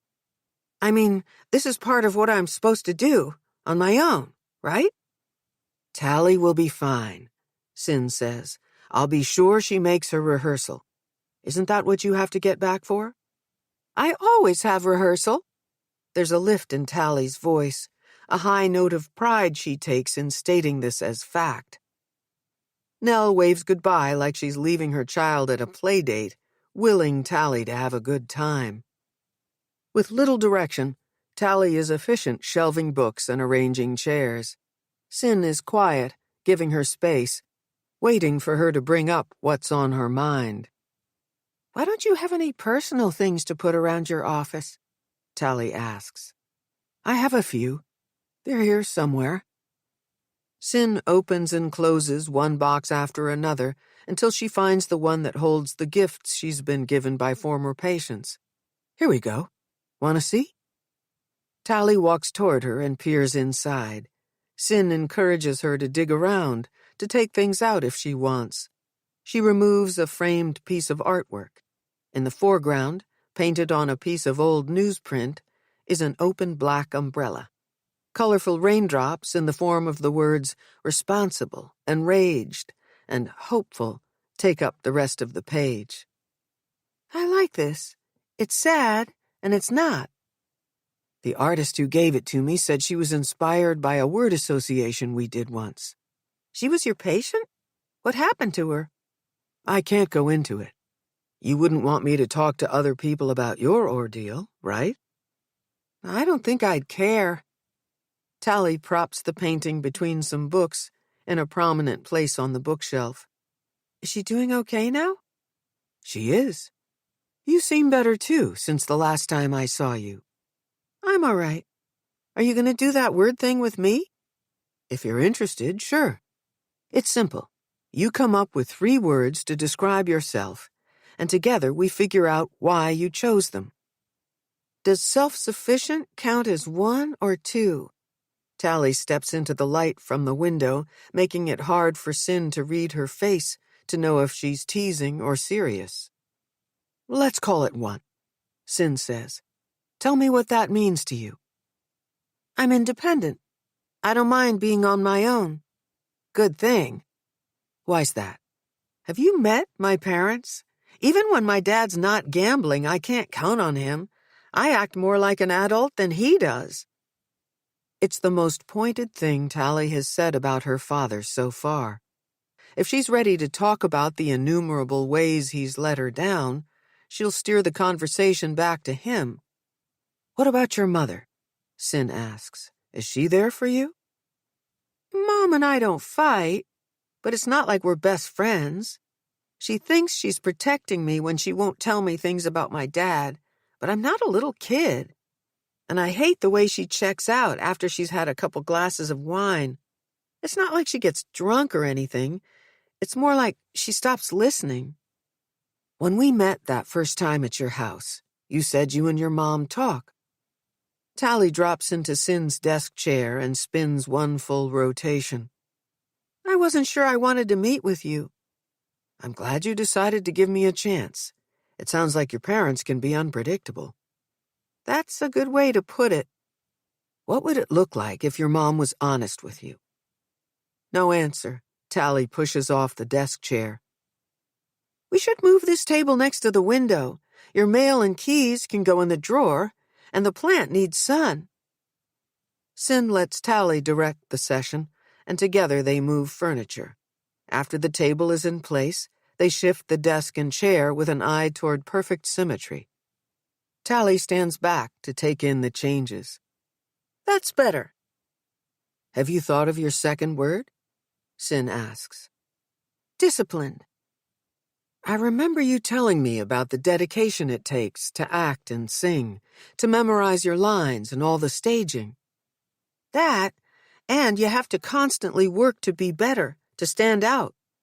Before I started Arts High, not everyone got how much you have to give up to be good. Most of my friends get it now because they feel the same way. It's worth it. Tali looks right at Sin. I shouldn't have worried before, when I thought I might not want to still do it, because when I'm acting, nothing else matters. Does Sam feel like you do? He used to.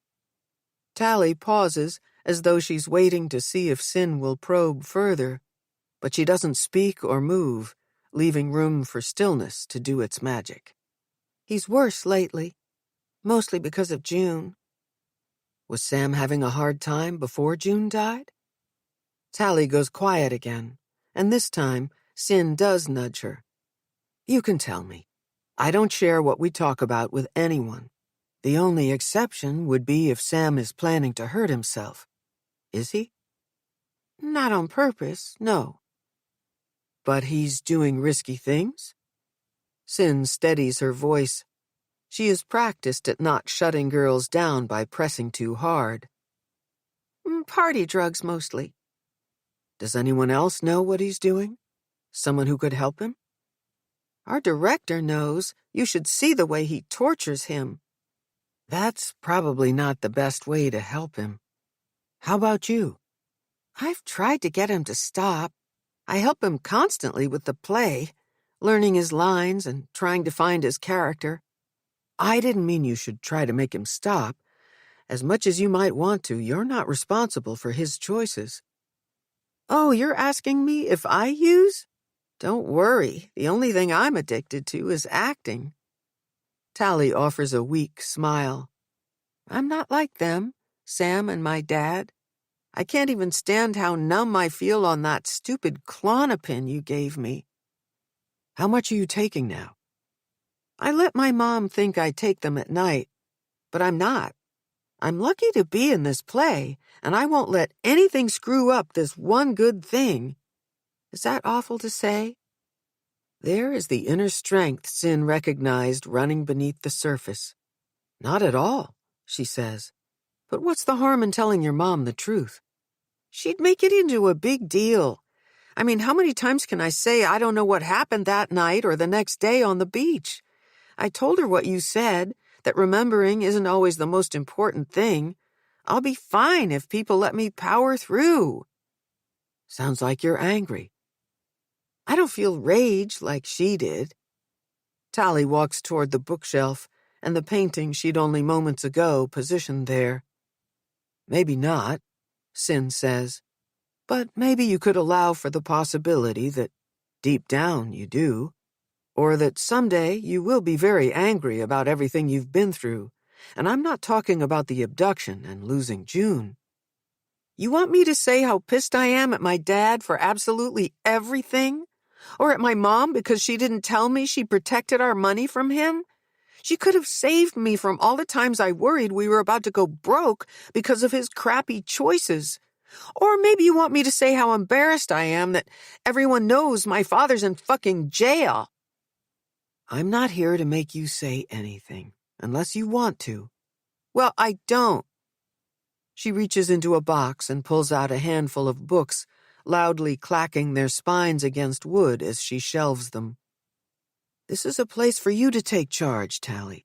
Even if all it involves is where to put a table and some books. That especially goes for what you want to talk about. This thing you do, having girls do stuff with you so you can figure out how they are, it's kind of weird. Wouldn't meeting me at school to see me rehearse the play accomplish the same thing? Given the words you've chosen, I'll bet you can see the value in getting out of your comfort zone. I want to give you a safe space to do that, someplace away from home and school. Do you like the words I picked? I'm surprised you didn't say talented. I haven't told you my third one yet. Tali lowers her head and shoots Sin a sidelong glance. She is definitely playing coy now. That's it, then? You picked talented? I think I like bold better. Not all talented people are successful. I know what I've chosen to do with my life isn't going to be easy. You have to take risks to be noticed and get cast in high-profile shows. Whether it's the roles I go after or the way I tackle a character, I need to be confident and daring. You certainly are that. I was mesmerized by your performance the other day. I hope you know I'm not just saying that. Tali lights up as if she could live for 2 months on the compliment. I think that's enough unpacking for today, Sin says. Let's get you back to school. You don't have to come with me. I promised your mother, and I have a meeting downtown anyway. Tali reaches into the bottom front pocket of her backpack. Do you have a T-Pass? I have an extra Charlie card if you need it. I'm all set, Sin says, producing one of her own from her purse. Side by side, they walk across campus, down the hill to the inbound stop, where they'll hop a trolley train to Back Bay. Within minutes of standing on the platform, one arrives, mostly filled with students jostling backpacks, like Tali. The Green Line is known for being fairly clean and mostly safe, but with never enough seats for its riders, it isn't easy to move into the car. Some people are notorious for exercising what little control they have in their lives by being non-budgers. Making an effort to stay together, Sin and Tali find a pole with space enough for 2. If my mom were here and you did that word thing with her, I'm pretty sure one of hers would be uptight. She hates the tea. Before Sin can lightheartedly ask Tali not to weaponize the exercise against unwitting family members, they're interrupted. Hey, you're that kid who got kidnapped. Natalie something? Tali Carrington. A group of teenagers, a boy and 3 girls, both younger and older than Tali, crowd around her. Protectively, Sin steps closer too, worried Tali will be overwhelmed by the attention. She waits and watches, gauging whether to ask them to give her some space. But Tali accommodates them. The vibe she gives off is friendly. A young woman too old to be wearing a headband bedecked with daisies and bows hangs on Tali's every word. It must have been the worst. Seriously. The boy in the group accentuates his disgust by repeatedly hoisting his messenger bag onto his hip. I miss June, Tali says, but I think she'd want me to keep acting, you know? Passengers in the seats around them begin to whisper. A woman standing next to Sin, patting the round ball of an infant kangarooed to her chest, leans in. Who is she? Right before entering the underground tunnel, the train comes to an abrupt stop, throwing Sin against the pole she's been gripping. Tali never loses her footing. As the girls in the group move closer to Tali to hear her talk about school and her play, a gap opens in the crowd. That's when Sin sees Noah. He's in a rear-facing seat with his head down, reading a book. Between the bumpy ride and the act of whipping her head, to the left to make sure Tali's okay, and to the right to get a closer look at Noah, Sin is dizzy. Noah is less commanding somehow, sitting there. His shoulders less broad, his posture less confident, his hair too long, with tiny black curls covering his ears.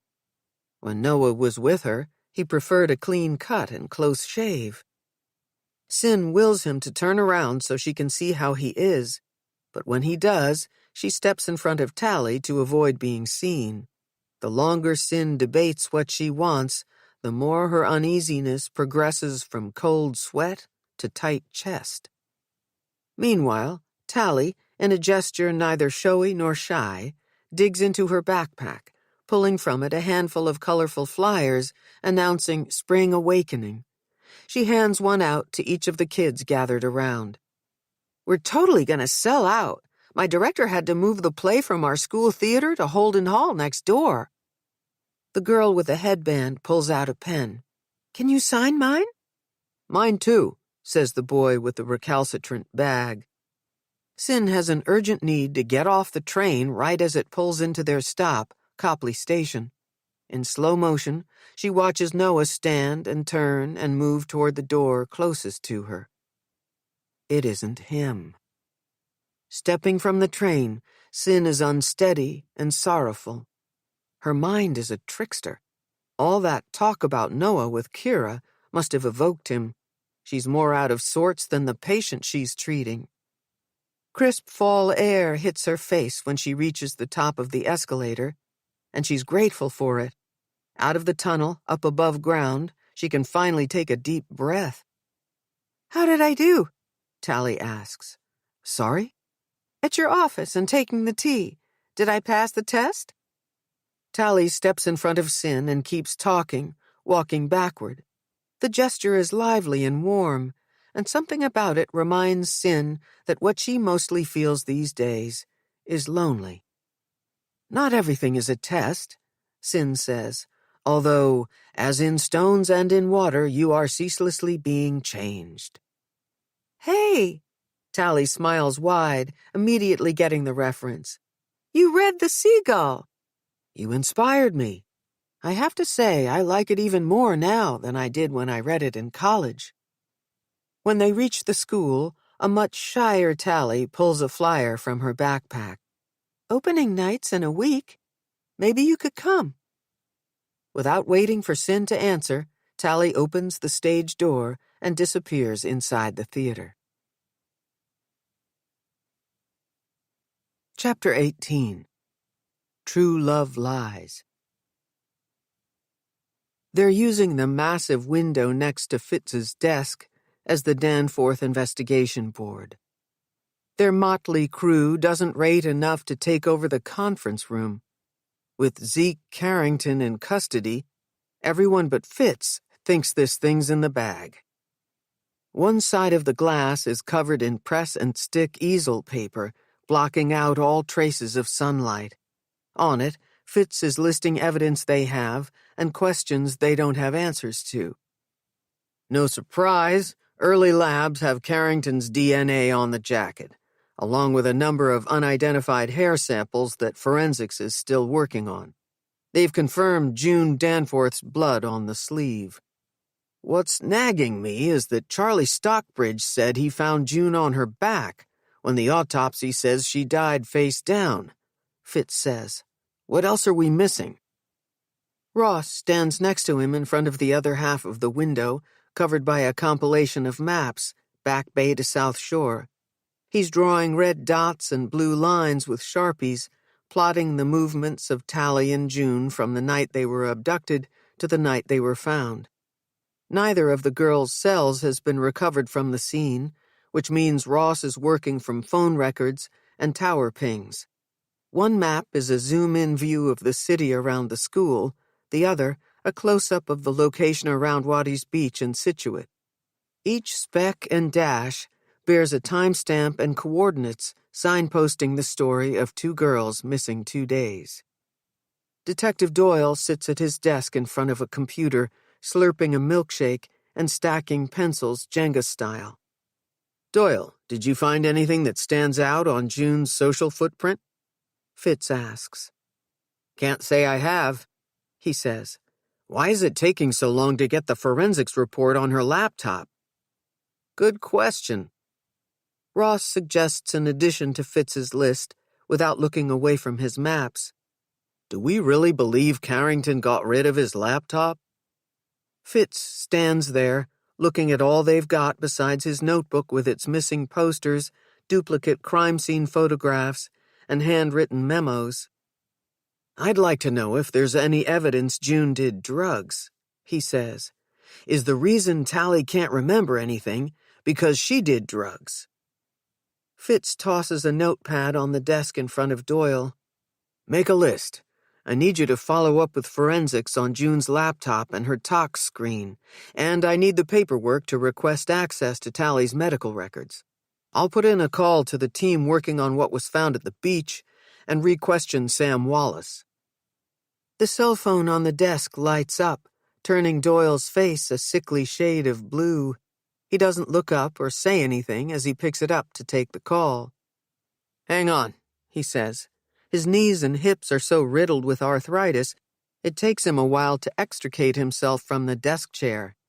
His agility, or lack of it, is a constant reminder of why the guy sits around marking time. Once he disappears around the corner, Ross puts a hand on Fitz's arm. "What's with the tunnel vision? You've got a bee in your bonnet over that kid." "I'm telling you, he's evasive and his story has holes. I think he knows something." Fitz has no plans to admit to Ross that Sam is tangled up in his mind with Connor, that his gut tells him there's more to it than just a resemblance to his brother. "Never decide in advance who's involved, or you'll miss who did it," Ross says. "You're one to talk. That's what you're doing, focusing on Carrington." "No, you little shit. Think about what was done and what anybody else had to gain by doing it.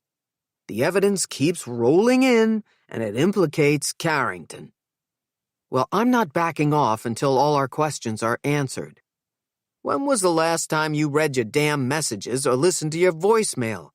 Ross asks. Fitz pulls out his phone and taps notifications. He's got 2 missed calls from the DA's office and a string of unread emails. "They want to move forward with obstruction and felony drug charges against Carrington," Ross says. "He's admitted to selling for 2 guys he owes money to. One of them claims Carrington's full of it, though.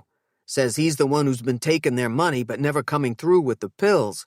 The dealer matches the description of the kidnapper, and surprise, surprise, that guy can't furnish an alibi." "They're waiting on us before indicting him?" "Exactly. DA wants us to button this up and pass everything off to prosecutors tomorrow, Monday at the latest." Fitz checks the time, remembering his meeting with Sin. "I hate to do this, but I've got to go."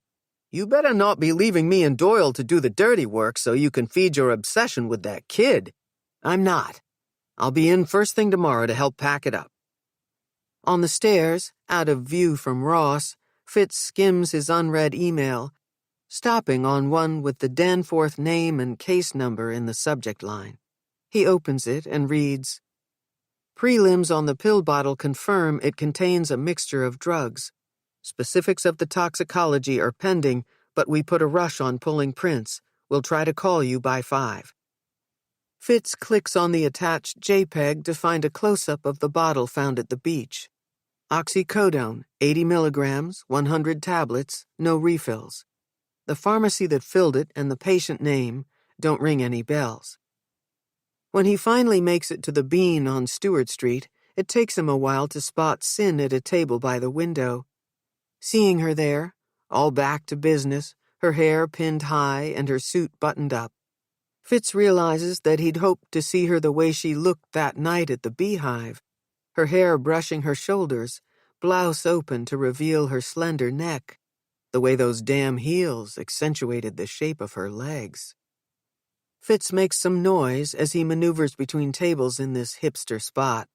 Kids from the high school and other artsy types sit drinking their high-priced coffees and eating their sandwiches without meat. She's a jumpy person, so Fitz is careful not to startle her. Cyn has her back to him, facing the brick wall lined with the work of local artists. She's lost in an oil abstract of something that resembles either a field of poppies or a crime scene. Fitz wonders what she sees. "Hey," he says. Her hands cup a wide-bellied mug a little bit tighter. "There you are," Cyn says. Fitz can't tell if she's happy he came or pissed that he's late. "Sorry, I got tied up with a case." Fitz motions to the waitress that he'll have a cup of coffee. "Thanks for meeting me." When he slides into the leather banquette across from Cyn, his butt makes a loud squeaking sound. He's been here all of 2 minutes and he's already embarrassed himself. "You said you had questions about parents and teenagers." "I do. Not everything at that school is on the up and up." Fitz reaches into his pocket, pulls out his wallet, and slides a dollar bill across the table to her. "I'm not being cheap here. I only want to make it official." Cyn slides the bill back in his direction. "I'm not a lawyer. I don't work on retainer." "I don't have authority to get you under contract as a consultant with the BPD. I'm just a detective who needs to catch a break." "I didn't say I wouldn't help you. If you want to talk to me as a forensic psychiatrist, I'm fine with that. But I'll save you the trouble about asking anything about Tali. You won't be able to charm me into talking about her." "You'll let me pick your brain about my theories of the case gratis?" "Consider it a professional courtesy." "Kira's right. You're a sweetheart." At the mention of Kira's name, Cyn sits up straighter and looks away, the paintings on the wall a convenient escape. What the hell, Kira? What did you tell her? After the waitress drops off Fitz's coffee and refills Cyn's mug, he gets to it. "How often do stage mothers cross the line into murder?" "Wow. When you say you have questions, you have questions. I assume you're talking about Sam's mother." "What makes you think I'm talking about Anna and not Nell?" "You told me the other day you think Sam knows something." And because, even to a lay observer, Anna shows all the classic signs of maternal narcissism, Nell does not. "You're telling me stage mother is a disease?" "Competition among parents is definitely a thing, but it's typically not diagnostic. The profile is exceedingly rare, and even then the majority of the time it doesn't involve murder. The media eats up the dramatic cases, like Wanda Webb Holloway, the cheerleader's mother who hired her brother-in-law to murder the rival's mother. Her twisted logic was that the girl would be so overcome with grief over her mother's death that she'd drop out of the competition." "What happened?" "The brother-in-law couldn't go through with it in the end, and went to the police. Then there's the Ramsey case. A friend of mine from grad school lives near Boulder and was one of the investigating forensic psychiatrists. Patsy fit the stage mother archetype to a T, but there's a difference of opinion on whether or not that translated into murder." "Would a kid protect his mother at all costs? Like some say Burke Ramsey did, or like Sam might be doing?" "Family bonds are like no other. People will hold on to all kinds of horrible secrets for the people they love." Now Fitz is the one who can't look her in the eyes. "Okay, let's say Anna had the girls kidnapped," Fitz says. "She wanted Sam to be the standout star. From what I hear, both Tali and June had potential to steal the show. The stakes on opening night for these kids, with talent scouts and Hollywood agents in the audience, are through the roof. Anna wanted Robin Chandler to get the part, A kid who's good, but not great. Maybe, like Wanda, she hired someone to kidnap the girls. She's got the money. If the thing went down before casting, once Tali and June were found, they'd be too distraught to be in the play. No harm, no foul, except June died. You think Sam is acting guilty because he knows his mother orchestrated this? And now she's forcing him to cover for her? That's one of my theories. What's the other one? The director bothers me too. What if Normand was trying to drum up attention for his play? What if he kidnapped the girls as a stunt and things went terribly wrong? Even if he had nothing to do with it, that part worked, Cyn says. What do you mean? Tali says there's so much attention around the play that the director had to move it to a bigger theater, and it's still selling out. Really? I'm not breaching confidentiality. You could have found that out without my help. It's like Cyn is weighing her potential conflicts of interest out loud. Fitz doesn't want her ruminating so long she stops helping him. Sam says the director made a point of sending him and the accompanist home early, leaving him alone with the girls. Wouldn't Tali and June have recognized their director if he was the one who abducted them? Cyn asks. Not if he had someone else do it, or if he wore a hat or hood or something, and not if he drugged them before they left the school. Fitz takes out his flip pad and makes a note to ask forensics to compare Normand's DNA against what's on the jacket. More than ever, he needs to see the toxicology reports on June and Tali. After the girls left, Normand could have slipped out the ComAv exit, come at them from behind, and shoved them into a parked car without Tali or June knowing what hit them. It's the only side of the school without surveillance cameras. He would have known that. That sounds far-fetched, Cyn says. Maybe, but Tali told us she didn't get a good look at the guy. All she said was that it was a man who pushed them into the car. After that, she can't remember anything. Fair enough. If I listen to my gut, what nags me most is Sam and his mother. My theory is no crazier than the one everybody else is working from. About Zeke, you mean? Or can't you tell me? No, I can. It'll be all over the news soon enough. Carrington confessed to doctor shopping for opioids and selling drugs to gamble. He gave up 2 dealers to prosecutors. They'll deny everything related to the girls, but the drug charges will stick. For a fraction of a second, Cyn looks right at Fitz, then crosses her arms. You don't seem surprised that Zeke sells drugs, he says. I suppose if Tali told you, you wouldn't be able to say so. That's right, I wouldn't. But she didn't. It's because there's not a lot about what men do that can surprise me anymore. I know you can't divulge what she's told you, but you've been doing this work for a while. Am I wrong to be looking at Sam and what he might be able to tell me about his mother? I wouldn't dare weigh in on your job, but, in my professional opinion, there is reason to worry about Sam. All I will say is that sometimes appearances can be deceiving. Think about the last time you saw him. How did he seem to you? Irritable and agitated, distracted. He was sweating like crazy. Wait, Sam does drugs? You didn't hear it from me. But maybe those symptoms aren't signs of guilt. Fitz feels like an idiot. Did he concoct a story around a kid who's a pillhead? All of this because the cocky son of a bitch reminds him of his brother. When his phone vibrates, he pulls it out of his pocket to see who's calling. State Lab, he says to Cyn. I've been waiting for this. A CSI tech Fitz has never met makes a good first impression. One set of prints on the pill bottle belongs to Zeke Carrington. The other sets remain unidentified, the guy says. The chemical residue inside contains a mix of opioids, ecstasy, and ketamine. You'll send all that to me in a report? Great. Fitz thanks the tech and ends the call. You don't look happy. Is it bad news? Cyn leans toward him, her face inches from his. God, she is mesmerizing. Look, There are things I'd love to share with you, too. I get it, you can't, she says, trying to hide her disappointment. Fitz reaches out to take her hand. I'd like to see you again, though. Take you someplace nice. Cyn draws back, adjusting the sleeves of her blouse. What, you don't like the place I picked?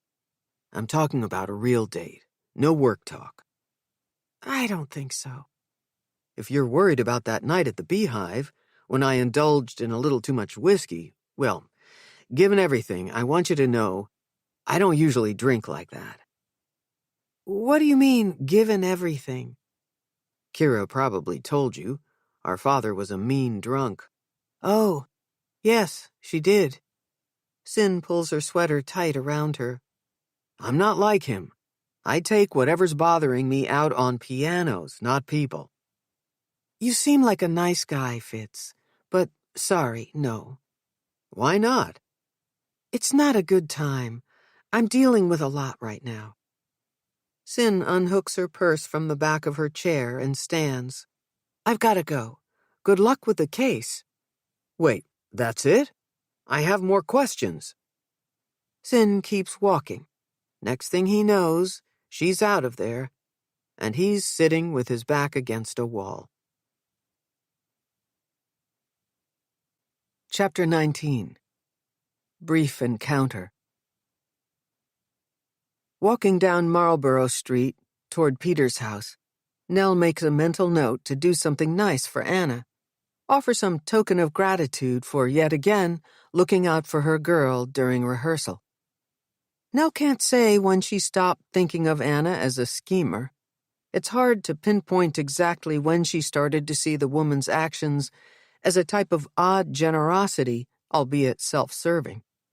When, days after June's death, Anna ushered Nell out of Peter's house, as nice as the offer to drive her home was, it had a whiff of calculation about it.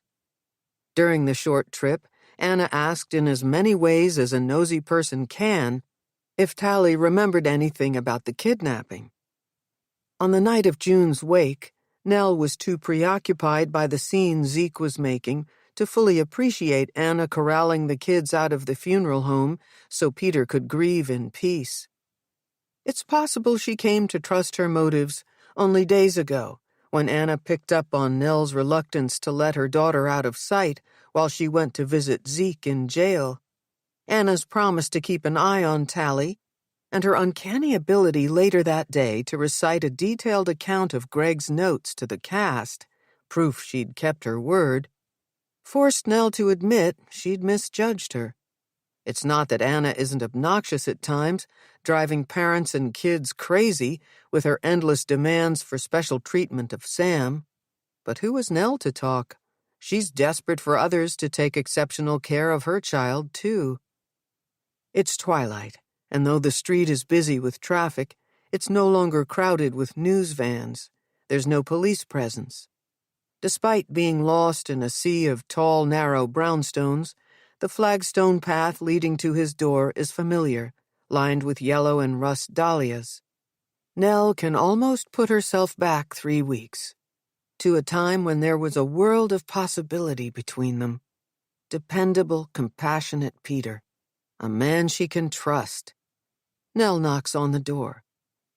It's been a few days since she last saw him, but Peter looks even more unlike himself.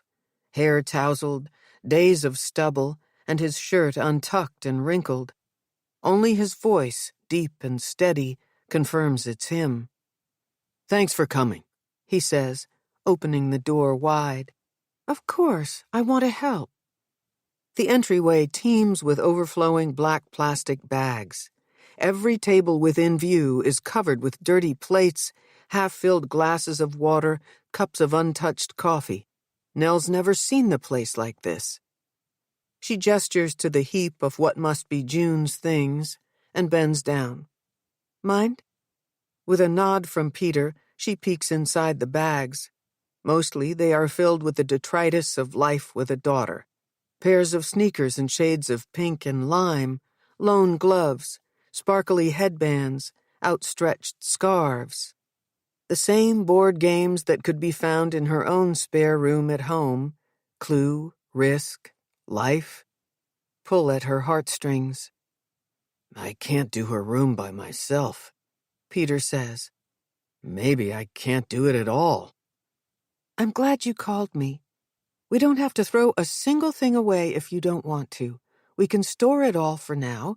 Then, if you change your mind, it'll all be right there. How does that sound? Good. That sounds good. Peter's hand is on her shoulder. The warmth and pressure of it sends a small shudder through her body. I think I have a bottle of that Shiraz you like, he says. Want a glass? Sure. Using one of May's pretty lacquer trays, Nell collects the plates and cups and glasses, and in 2 trips manages to get everything to the kitchen and into the dishwasher. Peter goes for the wine. The bottle he said he had is already open. He pours what's left of the red wine into 2 glasses and then stands motionless, seemingly unable to figure out where to put them in the face of a kitchen table overflowing with unopened bills and piles of condolence cards. June's laptop, covered in Flower Power stickers and indie band decals, sits squarely in the middle of the mess. I'll get that. Nell moves it aside, thinking she should come over more often. Peter needs her, and it feels good to be attentive to someone who deserves it. She sips the bold red, letting her mouth fill with the bitter taste of wild black fruit. Unearthing a notepad and a pen from under the laptop, Nell begins to make a list. Which rooms have you gone through already? There's nothing of June's in my room, the master bath, or my study. I checked. All I could bring myself to do was empty the back hall closet. That's a start. I can go through the other rooms, the den, the living room, her bathroom, on another day if you want. Peter traces the outline of a bright pink daisy stuck to the lid of June's computer. Her Facebook cover photo is that one of her with me and May in Jurong. Want to see it? Without waiting for an answer, he opens the laptop. How did you figure out her passwords? Nell asks. An image of Zeke's desk with its hidden drawer flashes through her mind. Tali told me. I texted her to see if she had any idea what June's might be. Turns out they used each other's laptops all the time. Nell didn't know they'd been texting. She isn't sure how to feel about Tali not mentioning it. He clicks the photo of him with his family. June must have been around 8 back then. It's one of the last pictures he has of May. Nell wonders how many times a day Peter does this, scroll down June's page. He points out the newest posts. Nearly all of them contain the letters R.I.P. Do you want to show me her room? What do you think you might want to do in there? Nell feels terrible that she can't keep looking at pictures of his daughter and his wife. How in the world is she going to help him clean that room? Peter pats her hand. You're good to me, Nell. I should have asked you by now. How's Tali? She doesn't move or say anything, willing him not to pull his hand away. But he does. It'll hurt me more if you tell me everything's perfect, Peter says. I know it's not. I know it won't ever be. For either of us. Nell takes another sip of wine and closes her eyes. Peter is the only person in her life she can be completely honest with, except this conversation is a minefield. The truth about Tali collides with Zeke, and the subject of her husband is without question undiscussable. Tali's different, less upbeat. She's not doing much schoolwork, that I know. She skips classes, and everything she does centers around that damn play. When I'm not with her, I'm anxious all the time, worried about where she is, even if she's down the hall in the theater. I can only handle being here now because Anna is being Anna, and for once her obsession with Arts High benefits me. Nell tries to smile. The topic of Anna used to serve as a wellspring of levity for them. Oddly enough, the woman acted as both point and counterpoint to the oppressiveness of their daughter's school. Maybe it won't always be so bad, Peter says as a kind of a wish. In some ways, we're closer. As Nell says this out loud, she realizes this is only partially true. Their relationship isn't better or worse because of what happened. It's merely altered. They talk about different things. Remember when Tali was little, and she used to make those faces whenever I'd hold her too long, or if I went overboard on rules before letting the girls out to play? Now she lets me hug her. She lets me fret a little.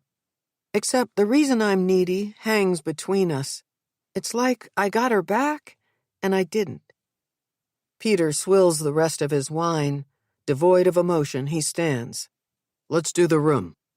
Oh, God, Nell says. I wasn't thinking. That's a terrible thing to say to you of all people. He slams the glass down on the table. Maybe you're trying too hard not to talk about Zeke. Peter moves down the hall toward his daughter's room, and she follows.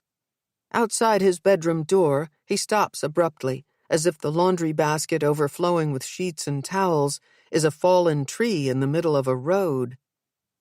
I managed to wash them, he says, but I didn't have the energy to fold them or put them back on the bed.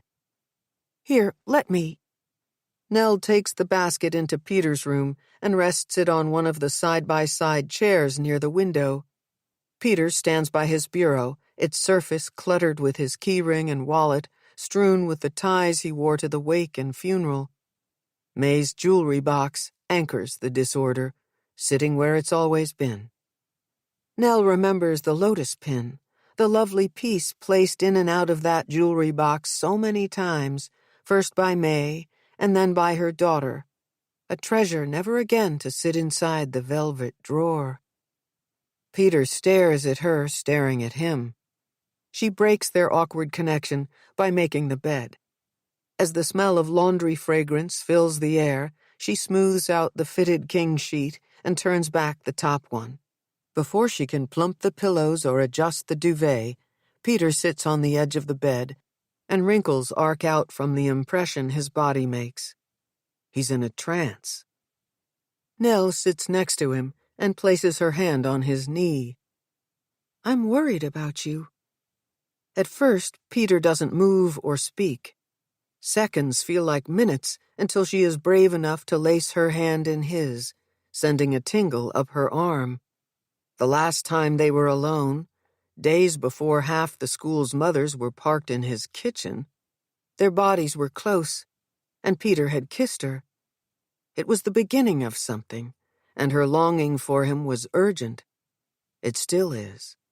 Nell turns to him to caress his face, and he leans into her hand, briefly closing his eyes.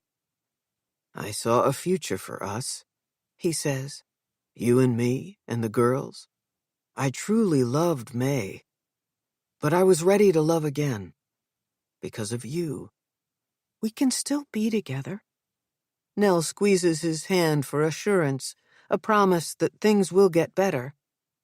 Dealing with May's death was agony. I missed her with every part of me. And I thought rallying for June would be the hardest thing I would ever have to do. But this is different. I'm destroyed over losing her. You won't ever get over it, but I can be here for you. I'll love you. I wish it were that easy. I do. I just can't get past Zeke's involvement. He put our girls in harm's way. We were friends. We took trips together, for heaven's sake. I trusted him. Peter stands like he did in the kitchen. His ability to harness what's left of his energy seems only to come when he's disgusted. No one knows better than Nell the perils of placing faith in Zeke.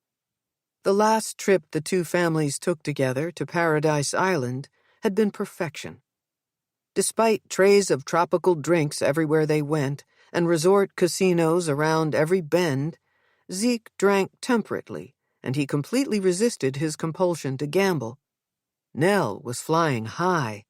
Even Peter and May agreed she should be hopeful that his troubles were in the past. 2 weeks later, in the dead of a Boston winter, he relapsed. Zeke lost more than the balance of their savings in a single night, leaving her no choice but to sell Parker's cottage. All Nell wants now is to be fully free of Zeke, though no part of her wants him to be guilty. No matter how we feel about him, Nell says, we need each other now. I can't. Peter is pacing. I don't know. I'll give you all the time you need. But no one can help you through this like I can. I know grief, too. We have history. Nell moves toward Peter, though she resists the urge to touch him. You should know. I cut him off. For good this time. Don't be naive. Peter's voice is louder than it's ever been. This is completely different. It's not about Zeke behaving irrationally or cheating you out of your own money. It all points to him. Don't you see? His recklessness and complete disregard for anyone but himself got my child killed. This conversation is unlike any other time the two have sounded off about her husband. So why is it that in this terrible, horrible moment, Nell recognizes hope? She's already ended it with Zeke, for herself and for Tali. She will go back to his hiding place and scour his computer. When she finds something that proves, once and for all, that he did not do what he's been accused of, Peter will come around. As if to mark the clarity of her purpose, to emphasize that she is on to something, a bell rings. It's the back door. Afraid to let him out of her sight, Nell all but drags Peter toward the kitchen. Once there, he drops into the chair she pulls out for him. Within seconds, he's lost once again in June's Facebook page, hitting refresh over and over to see any new posts.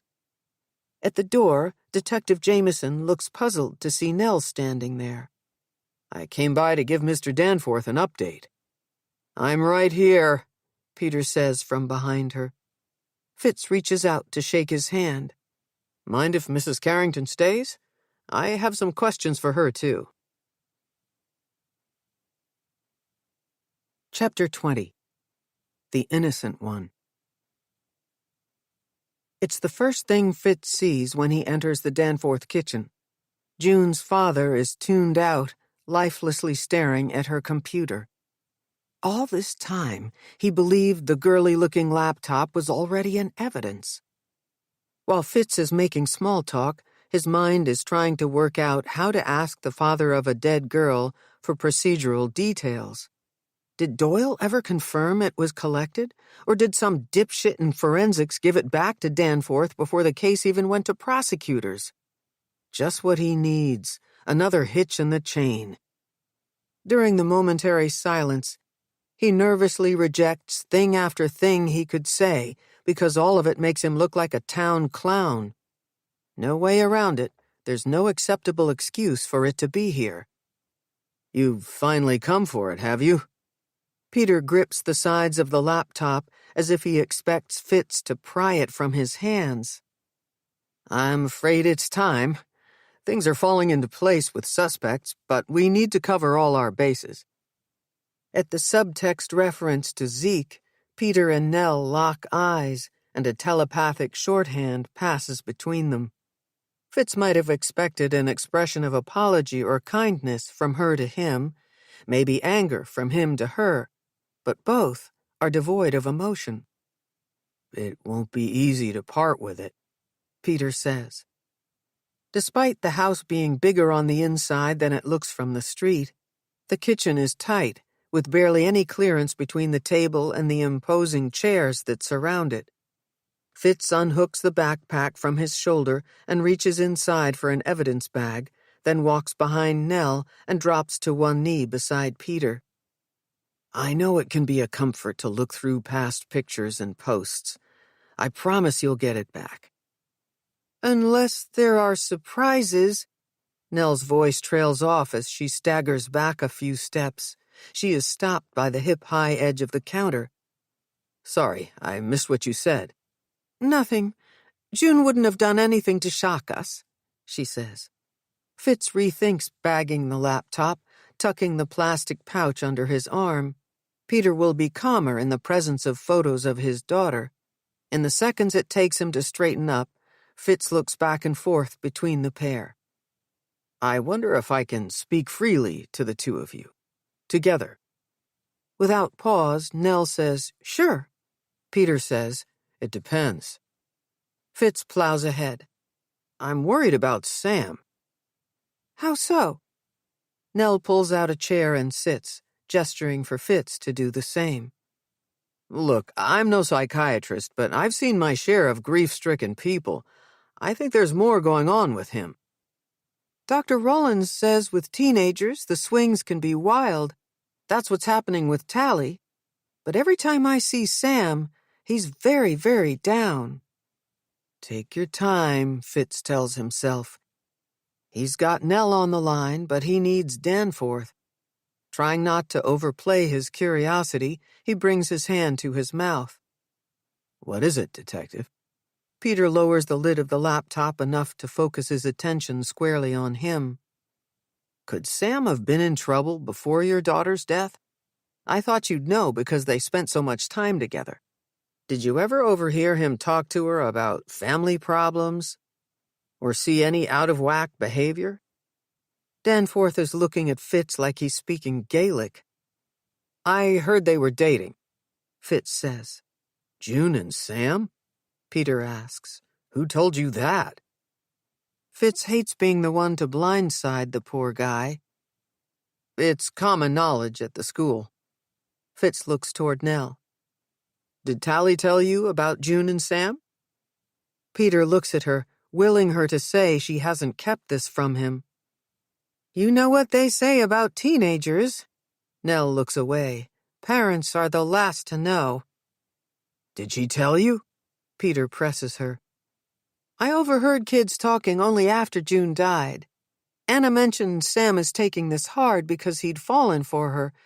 Apparently, they were going out or about to be going out." "Tell me about the mother," Fitz says. "She strikes me as a bit much, you know what I mean?" "Anna can be high-strung," Nell says, "but she's only looking out for her child. There's nothing wrong with that." Danforth opens the laptop and angles it so Fitz can see June's Facebook page. "There isn't a single picture of her with Sam. He's in a lot of group shots, but most of the time he isn't even standing next to her." June is a living doll in photo after photo, which makes it hard to believe her page acts as a balm to her father. But then Fitz's mind briefly substitutes Maddie's face for June's, and he is reminded about the photos he keeps. Without them, he might be tempted to let go of her for good. "Why did you ask about Sam's behavior?" Nell asks. "I don't know," Fitz says. "Blame it on the things I see day in, day out. But when I think about teenagers, I worry about drugs." "You think Sam does drugs?" "Do you think Sam does drugs?" Fitz asks. "I have no idea." Nell crosses her arms and leans back hard, telling him this is not the first time she's wondered about what's going on with him. "I have to ask the questions," Fitz says. "There's another reason I stopped by." Peter looks at him with a pleading stare, begging Fitz not to drop another bomb. In her statement to Detective Ross, Tali said she didn't remember anything after she and June were forced into the car. I've got to rule out that they weren't in some kind of altered state. We're waiting on June's toxicology results. I was wondering if you'd release Tali's emergency room records to me. "My daughter does not do drugs. Except for the medication Dr. Rawlins prescribed for her, she doesn't even drink." "I'm not accusing your kids of anything, but if their lab work is positive for things like sedatives or, say, Rohypnol, we need to know." "If you're not saying the girls took something on their own, are you suggesting someone could have given it to them without them knowing?" Like someone slapped Peter awake, he is wholly out of his stupor, making connections Fitz didn't think he was capable of making. "Let's take this one step at a time," he says. "I'd like to see June's results and Tali's before I put any more puzzle pieces on the table." "I'm sure Nell will give you permission to see Tali's records." Peter speaks as if she isn't sitting right there. "We need answers." "Absolutely," she says, moving her chair back. readying to stand. Good, good. Fitz reaches into his backpack for the release form, sliding it across the table along with a pen before Nell can change her mind. Then he taps the side of the laptop. I'm afraid I need to take this now. Peter kisses his fingers, then presses them to the most colorful image of his daughter on the screen. Nell wipes quickly under each eye before rising from her chair. One more thing. Your husband told us he disposed of his laptop. Any idea where he might have chucked it? You haven't seen it, have you? Rigidly, Nell stands there, silent. Fitz can almost hear her internal debate over whether or not to plead the fifth or assert spousal privilege. In that moment, he knows she has it. Nell, did you hear him? Peter asks. Do you know where it is? Nodding heavily, she says, No, but I'll talk to him, and I'll turn the house upside down when I get home. With reverence, Fitz closes June's laptop, slips it into the evidence bag, and marks it with her name. Peter watches intently as it disappears inside his backpack. The three of them say their goodbyes, and in minutes Fitz is back on the street. It's windy outside, and the air feels good against his face. He decides to leave his car parked where it is and walk the few blocks to the school. Without thinking twice, he tightens the strap on his pack. There's something comforting about the weight of evidence on his body. Maybe it's because he knows he can remove it whenever he wants. Pass it off to another cop or forensics, something Fitz has never been able to do with what he knows about Maddie. A few days after she died, before cops moved on from questioning his brother, Fitz tried to get everything off his chest. His first mistake was confiding in Kira. Close in age, Kira and Fitz grew up like bookends. Saturday morning in the house on M Street, Ma would hand them a stack of hardbacks and park them in the same chair, a wide-seated rocker with gray fabric dotted with little brown houses. She'd tell them to take turns reading aloud. Without really needing to, she'd order them to behave. When Ma circled back to her ironing or went upstairs to change the baby's diaper, they'd sneak cups of juice into the den, resting the tumblers on the wooden arms of the chair. Pretending to drink the way Da did, they never got in trouble for watching forbidden cartoons or for deepening the pale white rings on the furniture. Kira and Fitz so enjoyed the warmth of their sides touching that for years before meals they would push two kitchen chairs together to form a bench, claiming they were making space for baby Connor's high chair and later his big boy booster seat. Back then, Fitz's wild Irish twin was everything you'd want a sister to be, and right from the start, Con was odd man out. It didn't help when Fitz and Kira abandoned him for school, even landing in the same first-grade class. Kira was fierce and fiery in the way she stood up to the kids who made fun of Fitz for his music, but she knew when to leave him alone, too, when to let him fight some of his battles without her. Except for when Fitz played piano, he was his most confident when Kira was around. He hated that the older Connor got, and the more outrageous he acted, especially once he hit high school, the more protective Kira was of him. Increasingly, Fitz was on his own. Less than 2 weeks after Maddie's funeral, Fitz put together a plan. He'd skip school and show up at the Townsends' house to spill his guts about what his brother had done and confess his own role in lying about it to Maddie's parents. Fitz figured no one would notice him hanging back from the pack of Southie kids who took Telegraph Hill to the high school like they did every morning. But the wider the distance got between them, the more often Kira looked over her shoulder. Fitz knew something was up when she grabbed Connor by the arm and whispered something to him. His brother shot him a menacing look, then took off toward the front of the high school. Kira stopped right where she was and waited for him. "You okay, Fitzy?" she asked when he caught up. "You don't look good." He hadn't expected Kira's kindness to hit him hard. Blame it on the lack of sleep, his Catholic guilt, or missing Maddie, but in that moment, Fitz was so messed up he didn't know whether to shove his sister away or pull her into a hug. Kira moved to his side and put her hand on his back. He said he had nothing to do with it. If you don't think Connor did anything terrible, why did you ask him? Kira shook her head. After he met with police, you two were acting awful to each other. I figured something else was going on. Did he tell you he was there, and that he kept that little detail from police? Look, Fitz, whatever happened on Castle Island had to be an accident. You don't believe that. You and I both know Connor is not a good person. He can be awful to us and his friends, but he'd never do anything to hurt someone. Not like that. Easy for you to say. I saw him right after. Now I'm stuck with his horrible secret. She was my friend, Kira. I can't do this. Fitz walked away from her, heading in the direction of Emerson Street. Where are you going? Mr. and Mrs. Townsend deserve to know what happened to their kid. Fitz, stop. Please, listen to me first. If you want to go there after you hear me out, I'll go with you. The street was too crowded to keep going at it out in the open.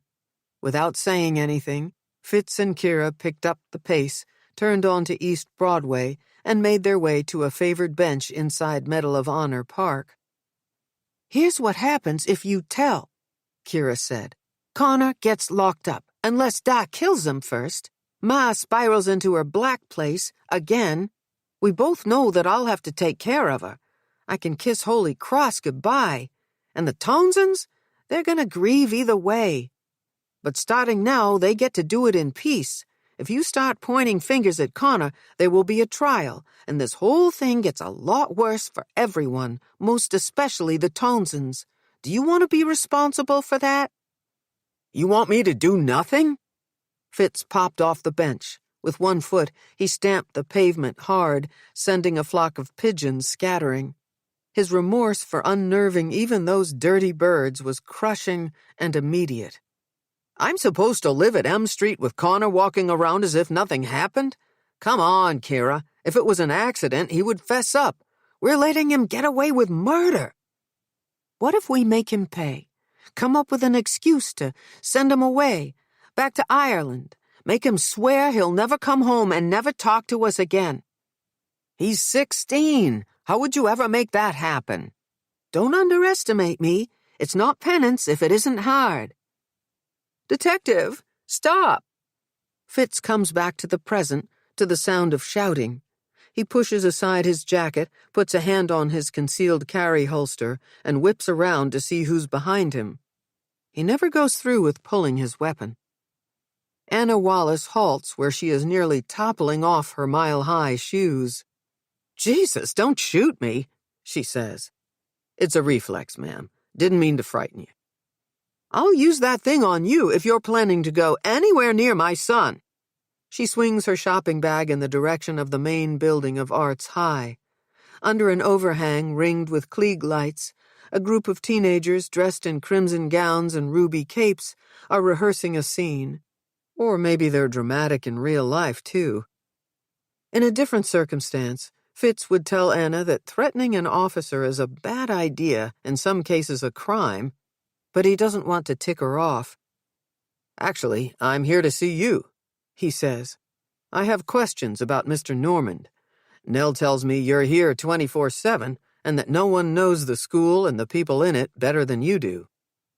Nell said that? As she gets nearer to the entrance, the kids recognize her and surround her. They exchange hugs and kisses all around, as if they haven't seen her in weeks instead of hours. Fitz takes advantage of the parting Red Sea to pull open the front door, holding it for her till she's ready to step inside. You know I don't always approve of your tactics, she says, but you are polite. My ma will be happy you said so. Do me a favor. Don't tell Nell we bumped into each other on the street. I promised her I'd keep an eye on Tali, that I wouldn't leave rehearsal. There's just a lot to do before opening night. Sam tells me you did theater once upon a time. I imagine you understand. I played a little piano, that's all. Come with me, she says, linking arms with him. There's a corner of the atrium where we can speak in private. Without Sam in the room, Anna has no trouble sharing her gift of gab. She dives headlong into the case against Zeke. I'm not surprised he's in deep, deep trouble. His ruin has been brewing for years. Poor Nell. And Tali, I feel so bad for her. Though I hate to be the one to say it, because no one would ever want this to be true. But this could have a strangely positive impact on her career. You can't get noticed if you haven't been seen. The alcove Anna leads him to is perfect for spying on kids coming and going from practice studios and classrooms, while also letting any lingerers stay mostly out of sight. In one smooth motion, she drops onto the couch and crosses her legs. Her showiness and the shortness of her skirt suddenly has Fitz rethinking being alone with her.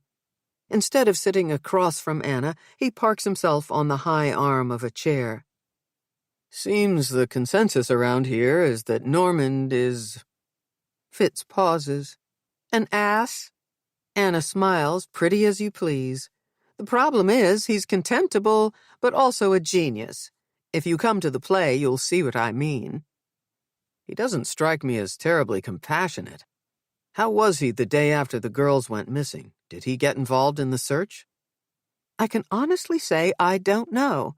I was focused on the children. It was pandemonium around here the day after we got the news the girls disappeared. Right from the start, I had a horrible feeling something awful happened. I positioned myself in the theater so that anyone who couldn't handle being in class would have somewhere to go. Some of their friends sat in the audience in a stupor, texting and crying. For the ones who needed to keep busy, I put them to work organizing the costume closet and tidying backstage. Nell's right. The school sure is fortunate to have you.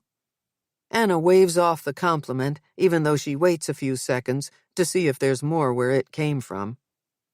Sam was born under some lucky star, Fitz says. So talented, and with this place right in your backyard. Actually, we're from L.A. Most of the families with a child enrolled here are transplants from all over the country, she says. Tali and June, they're the exceptions. Boston, born and raised. What about the teachers? I doubt they can afford to live in Back Bay. The majority are commuters who live in Cambridge, Alston, Brighton. A handful drive in from the South Shore, Cohasset and Hingham. Greg takes the tea in from Winthrop. He doesn't own a car? Not that I know of. Why do you ask? I heard it through the grapevine that he has a thing for the ingenues. It's probably just talk, but if I were a parent, I wouldn't want my girl in a car with that one. I'd be pushing for the school to let him go if I had a daughter. There are many more inspiring directors who'd give anything to work with these kids. On their craft. Anna raises a quizzical brow. Are you saying he's more than a flirt? Fitz asks. He likes one sweet cherry in particular, but you didn't hear it from me. I'm not one to gossip.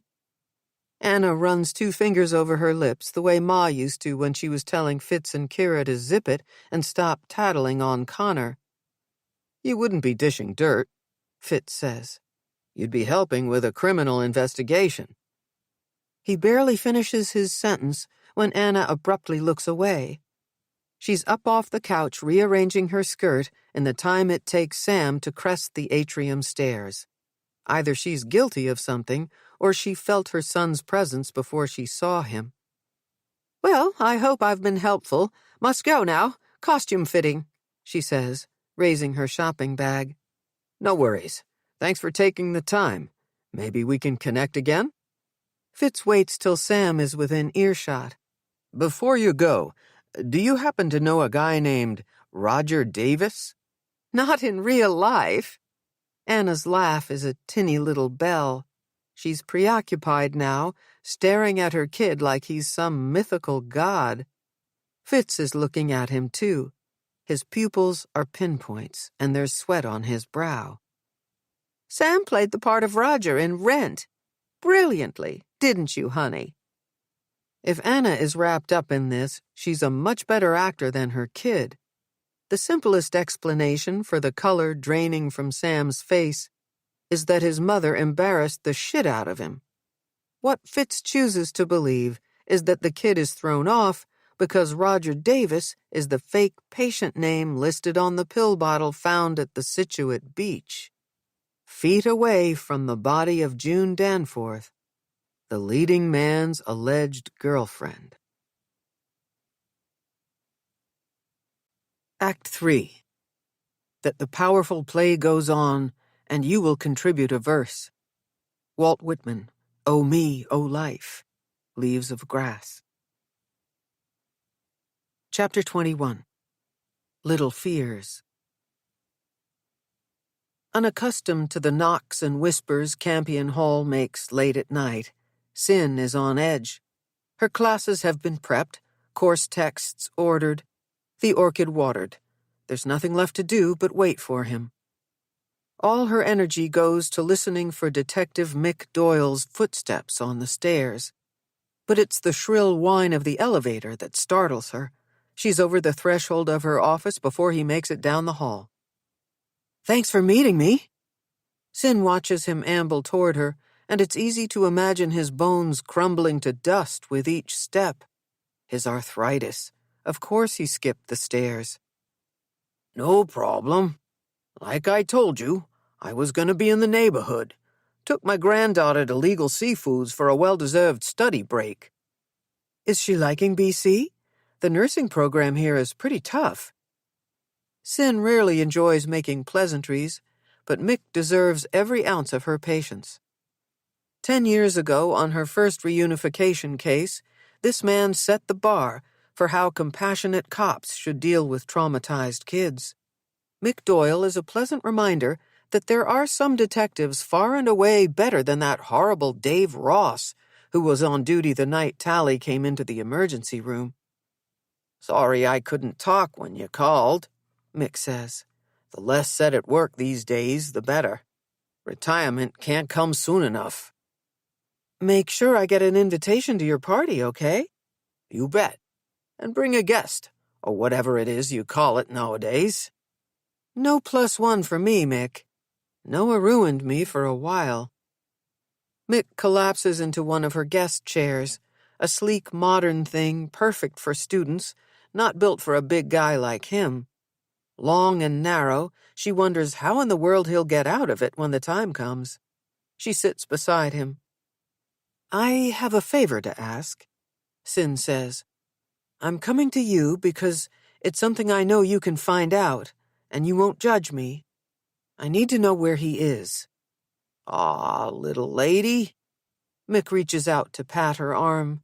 "After all the cases we've worked together, I consider us friends. You know that. So, I'm gonna come right out and ask, why are you doing this to yourself? You gotta move on. Find one of the good guys." "The other day, I thought I saw Noah on the tee. I lost it, and I was with a client. I'm tired of waiting to be blindsided."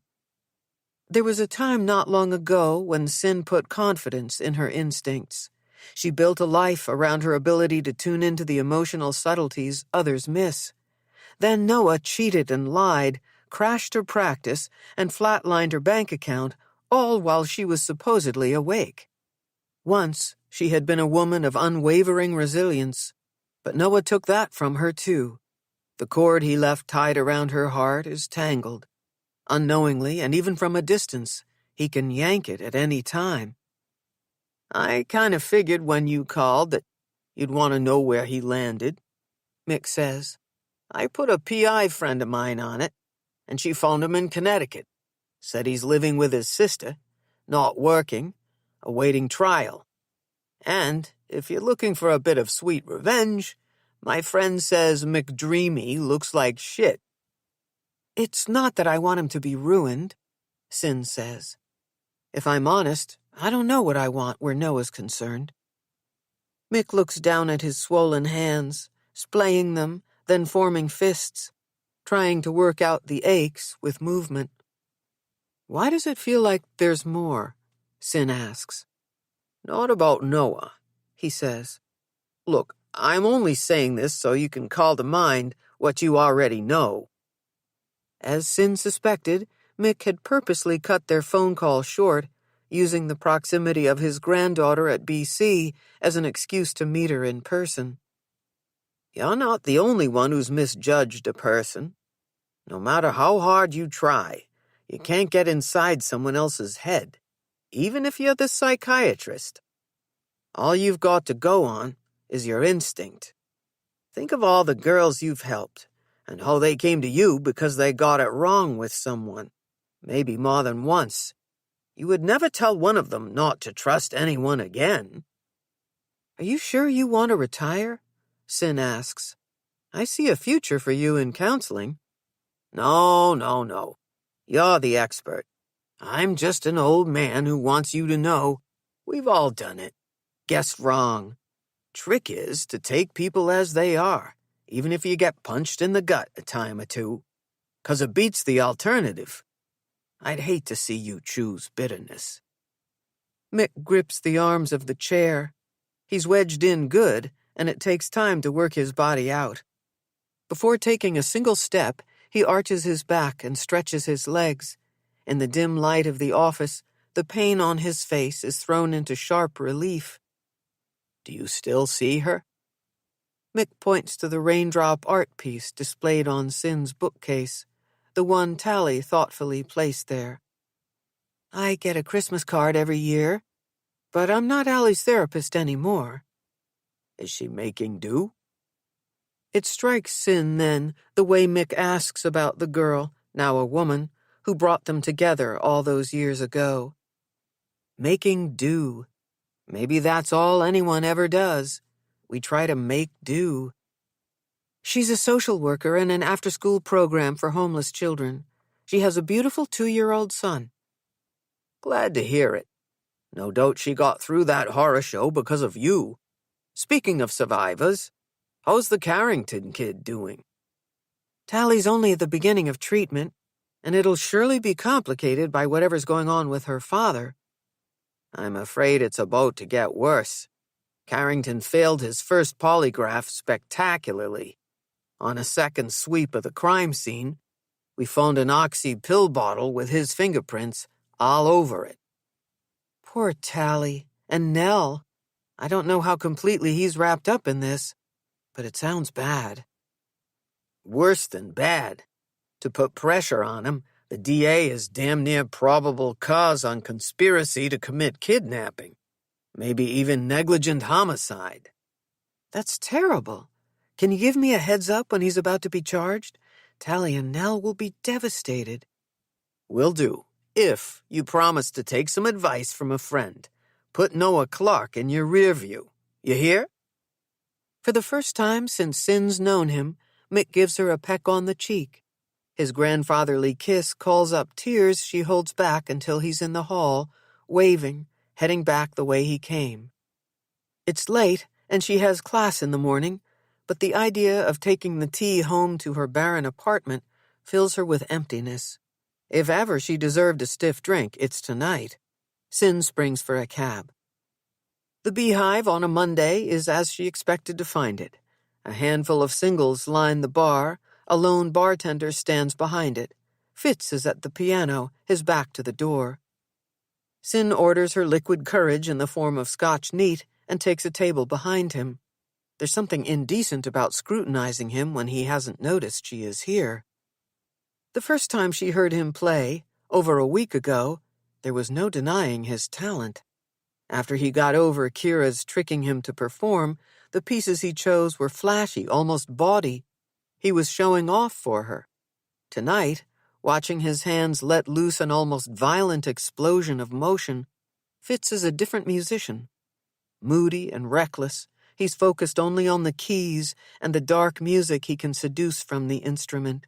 He transitions piece to piece unendingly, each one full of the whorls and ridges of regret. When Sin takes the last sip of her drink, she considers leaving, imagining future Mondays, one scotch and one set, without Fitz ever knowing she's been there. The bartender comes toward her, holding a glass of something whiskey brown in one hand and a bottle of Chivas in the other. On his way to her table, the man catches Fitz's eye by raising the glass and cocking his head in Syn's direction. The music stops. Annoyed, Fitz swings his body over the side of the piano bench. Then, from across the room, she sees him smile. Before Cyn can refuse the bartender or cover the rim, he's completed a heavy pour of her scotch and put the whiskey glass on the table for Fitz. "Kira's friend," he says. "Rounds on me." "Hey, there you are." Fitz says this as if he'd been expecting her to show. Like he knew, despite her refusal to go out with him, Cyn would change her mind. He rests those hands on the back of the chair facing her. "Hard day. Not many places open this late in my neighborhood," she says. He laughs a little. "Oh, okay." Cyn takes the first sip of her second drink. The smooth burn at the back of her throat urges her not to make this complicated. "You play better on Mondays." "What can I say? These are my people." Fitz opens his arms like he's referring to a crowd, but he never takes his eyes off her. "Mind if I sit?" "No, please." "Anything on your mind?" "Everything and nothing," she says. "Sounds about right. If we wanted to sleepwalk through life, we definitely should have picked different professions." "Why didn't you study music? You're amazing." Fitz looks into his drink for a second. He hasn't taken a sip. "I gotta say, I never know exactly how much Kira's already told you about me and what you might not know." "Tell me whatever you want, just make it the truth." Cyn comes off sounding harsher than she meant to. "I got into Juilliard. After a friend of mine died, I ended up not going. I've been playing here Mondays ever since." Cyn doesn't tell him she already knows about the girl who died when he and Kira were in high school. It could be the scotch or the story, probably both, but she doesn't overthink it. "I'm sorry." She slides her hand across the table.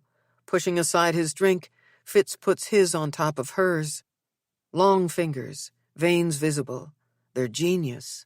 The contact is almost too much for her. "How long will you play?" she asks. "If you're speaking generally, then forever. If you're talking about tonight, thanks to you, I'm done." "Do you want to leave with me?" Such is the terror and apprehension Cyn feels at the impulsiveness of her proposition, she suggests they go to her place. Better to reveal what little fills her apartment than to deal with the hollow aftermath of a one-night stand in his. Won't it be more of a triumph to be with someone new in familiar surroundings? To stick it to Noah in their old bed? Brisk weather has been known to kill the mood, except there's something hypnotic about walking back Bay streets, side by side with Fitz. She's tempted to lose her footing, to list to the left, to see if he can be counted on in this one small way to shore her up. With her key in the lock, Cyn hesitates. They should have gone to his place. If he says anything about her sparsely furnished rooms, if she has to talk about why it is the way it is, she won't be able to go through with it. Cool autumn air on her skin is a memory. Already her head hurts from too much scotch, and even to her, this is taking too long. With impatience that isn't coercion, Fitz takes over turning the knob, pushing open the door. They aren't inside before he touches her face, lets loose her hair, unties the bow on her blouse. The first thing she notices is that Fitz is easy to kiss. His lips are soft, not rough. There's no straining her neck to reach him. Bass notes of his aftershave, more woody than leather, are unfamiliar, though pleasant. They move as one body down the hall to her bedroom. She likes the idea of his talented hands playing her back, gliding across her hips. What a fool she'd been to think he'd care what Noah took. Fitz wants her. This is about sex. Then, as if to contradict her, to prove she was right to worry all along, he steps back and surveys the room. "Help me," he says, pulling one end of the bed toward the window. "What are you doing?" "It'll be better over here," he says. It's hard to see his face in the darkened room, but there's something light in his voice. She grips the frame and lets him lead the way. When the bed is positioned under the window, Fitz twists the wand on the blinds a little, and moonlight spills across her peony sheets. "I want to see you," he says. She needs to see him, too, to stop comparing him to Noah.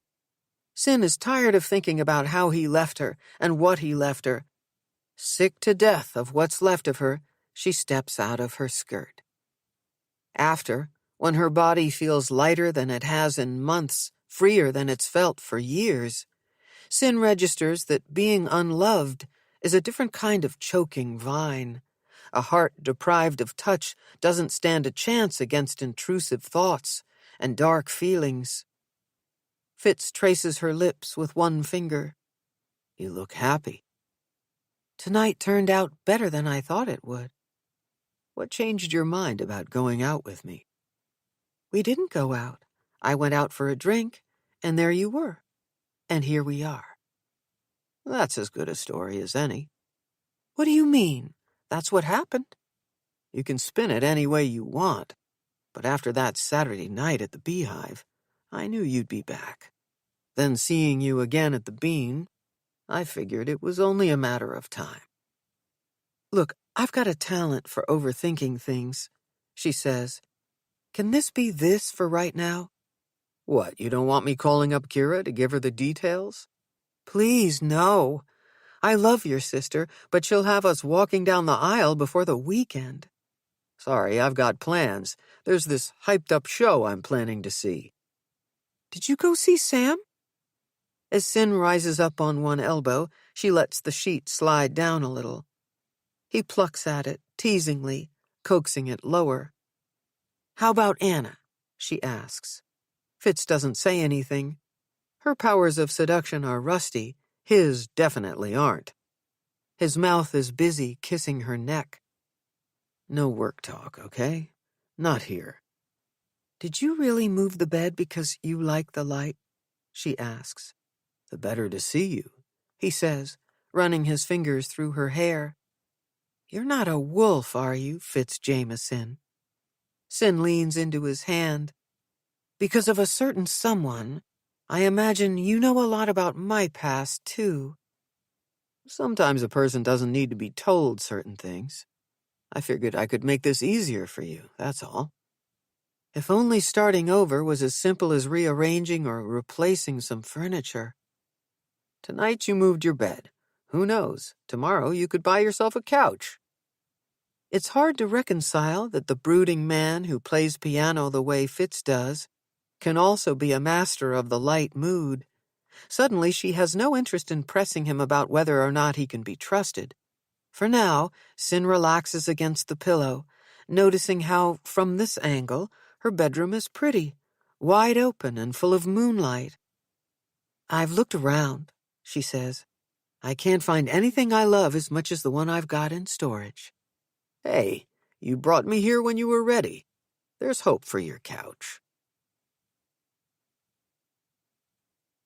Chapter 22. A Steady Rain. The heaviness of his backpack reminds Fitz that he hasn't scoured June's laptop even a little, and he's already late to the precinct. He's supposed to be helping Ross get the case file ready to present to prosecutors. None of this stops him from leaving Cyn's place, swinging by his apartment to shower and change so he can head back to Arts High. Whatever this is, an unhealthy fixation or finely tuned instincts, the place has its hooks in him. The receptionist barely looks up when he flashes his badge. She taps the visitor's log and he signs in. First stop, Nell's office. Twice in the last few days, he stopped by the house to press her about Zeke's computer, but no one was home. Now her door is closed, and there's no light sneaking through the slits in the blinds. He knocks anyway. When no one answers, he starts walking in the direction of the theater. Time to pin down Normand. Once and for all, Fitz has to rule him in or consider him out. He needs to find out who Anna was referring to when she said the director had his eyes on one girl in particular. Whoever it is, if she's a minor, Fitz might arrest Normand, just because he can. He'll consider the morning a raging success if he can corner Sam again without his mother putting in an appearance. The closer he gets to the theater, the quieter it is in the hallway. He puts his ear to the door. No voices, no movement. He steps inside. The lampstand and bare bulb center stage confirm he's alone in the black box. Fitz scans row after row till his eyes hit the pit and the piano. The ebony grand has seen his share of abuse. Even in shadow, he can see the dings and divots that mar its body and legs. The action and the case take a beating in a place like this. Obsessive conservatory types, like Fitz used to be, pound on these beauties for no less than 10 hours at a stretch. He tries to remember if this one's soundboard produces good tone in spite of its heavy use. The only time he's heard it played, during Tali and Sam's rehearsal, he hadn't been giving the piano its due. The dozens of spiral smudges left visible on the fallboard would be a detective's dream if the instrument were involved in a crime, and Fitz wasn't tempted to add his own fingerprints to the mix. He should get to work. Instead, he exposes the keys. Without taking the bench or breaking the line between elbows and wrists, he lets his hands dazzle. Broken chord after broken chord, in this school where anything is possible, he loses himself to the music. "Who's there?" It isn't until the girl materializes from behind the curtain that Fitz stops playing. Tali's dark hair fades into the black backdrop, and the ghost light casts her face in otherworldly shadow. "It's Detective Jameson. Sorry, I got a little carried away." "Oh, hi. Sam told me you played, but I didn't think you'd be good." The kid pulls no punches, and her delivery is refreshing. She's sarcastic and magnetic at the same time. "I do okay. Hey, where is everybody?" She clutches a familiar notebook to her chest. It's the one Normand threw on the stage to accentuate how pissed off he was at her for needing a session with Sin during rehearsal. "We have academics in the morning," she says. "Run-throughs in the afternoon. I'm rereading yesterday's cast notes." "Who knows you bailed on class?" "Leads can get away with anything the closer it is to opening night." "What about Sam? Is he here?" Tali comes to the edge of the stage and sits, letting her long legs dangle over the proscenium. That's when Fitz notices she's got one of the director's signature pencils, bite marks and all, threaded through her hair and tucked behind one ear. Another reminder he needs to follow up on Norman's DNA. "His mom is running lines with him." Tali gestures backstage, toward the warren of hidden rooms where Fitz interviewed Sam a couple of weeks ago. "Those two are weirdly inseparable. That must have driven June crazy." "She and Sam took it as a challenge. Sneaking around, stealing time together without his mom knowing. It wasn't easy because she's always lurking. It was pretty funny, until she found out, I guess." "What did she do?" "I heard she went ballistic. Right here on stage. Screamed at Sam for lying to her in front of everybody." Tali pauses, placing the notebook beside her. "I wasn't in school that day." Fitz moves away from the piano and toward her. "I've never had the chance to say. I'm sorry about June. I know she was your friend. It has to be hard. Dr. Rawlins will probably have my head for asking, but how are you handling everything?" Tali's legs are restless. She taps her heels, one and then the other, against the side of the stage. "I'm not sure. Acting helps. The way you play piano, you probably know what it's like. When I'm in the zone, it gives me a break from being me. Ask me again when the show's over." "There will always be more plays, if that's what you want." It's the first time Fitz has seen sadness wash over her face, her own emotion, not the by proxy kind she borrows from characters. "I didn't mean to bring it all back. I lost a friend when I was your age, under super strange circumstances. I just want to say, it gets better." If he wasn't trying to get her to talk, Fitz would have said things don't get better as much as they become a terrible kind of normal. Yeah, but was your dad in jail and all your friends acting weird around you? Tali gathers her hair in both hands, twisting and twisting the mass of black curls. When she lets go, her hair falls down her back, landing exactly where it was before she touched it. You've got me beat there. There's no way Fitz is comparing asshole fathers with anyone, never mind this girl. He moves in front of the piano and plays his favorite jazz lick. Then he closes the lid and asks, Is Sam one of your friends who's behaving differently? Tali shrugs. He and I are fine. We've been friends a long time. She looks at Fitz, waiting expectantly for him to ask another question. Do you talk about June? Sometimes. Mostly we talk about the play. There's a lot of pressure on us to nail our parts. From Mr. Normand? He asks. I need to talk to him. You wouldn't know where he is, would you? In his office. But you probably shouldn't bother him. He's with someone. He's not doing anything I wouldn't do, right? Fitz fakes a laugh. Tali is silent, but it's clear she knows what he's asking. She flips open the notebook next to her on the stage, letting the pages flutter. After they settle in a way he can read them, she angles the point of the pencil under one character's name, Ilse Neumann. His phone rings, startling only one of them. Fitz racks his brain, but comes up empty. He has no clue who plays that part. I should go, Tali says, picking up the notebook. Raising a finger, Fitz mouths, Please wait. It's Kira. In the time it takes him to tell his sister to hang on, Tali disappears through the wings. Drop everything, Kira says. It's Ma. Getting to M Street from Exeter is a clusterfuck. Now, no matter where he stands on the porch, raindrops escape the leaky gutter, hitting him on the head and trickling inside his collar, down his back. Come on, Kira, hurry up. Are you kidding me? From the minute she opens the door, she's giving him face. It takes you forever to get here. I finally have her settled, and now you're laying on the doorbell? I was at the school, and my car's at the Beehive. I left Ma's house keys at home because I didn't think I'd need them today. She okay? Fitz pushes his way into the house and closes the door. Why did you leave your car over on Tremont? How did you get home last night? Jesus, Fitz is only seconds into his first contact with his sister since being with Sin, and already her senses are tingling. Damned if he'll be the one to tell her. What's with Ma? Kira brushes the rain off his shoulders and backpack. I only called you because I couldn't calm her down. I thought I might have to resort to calling an ambulance. She's fine now, sleeping. You can leave. What the hell, Kira? I came all the way over here for nothing? His sister pulls him by the elbow into the front parlor. Be quiet. If you wake her or go ballistic on me, I'll kill you. Can everyone stop using that word?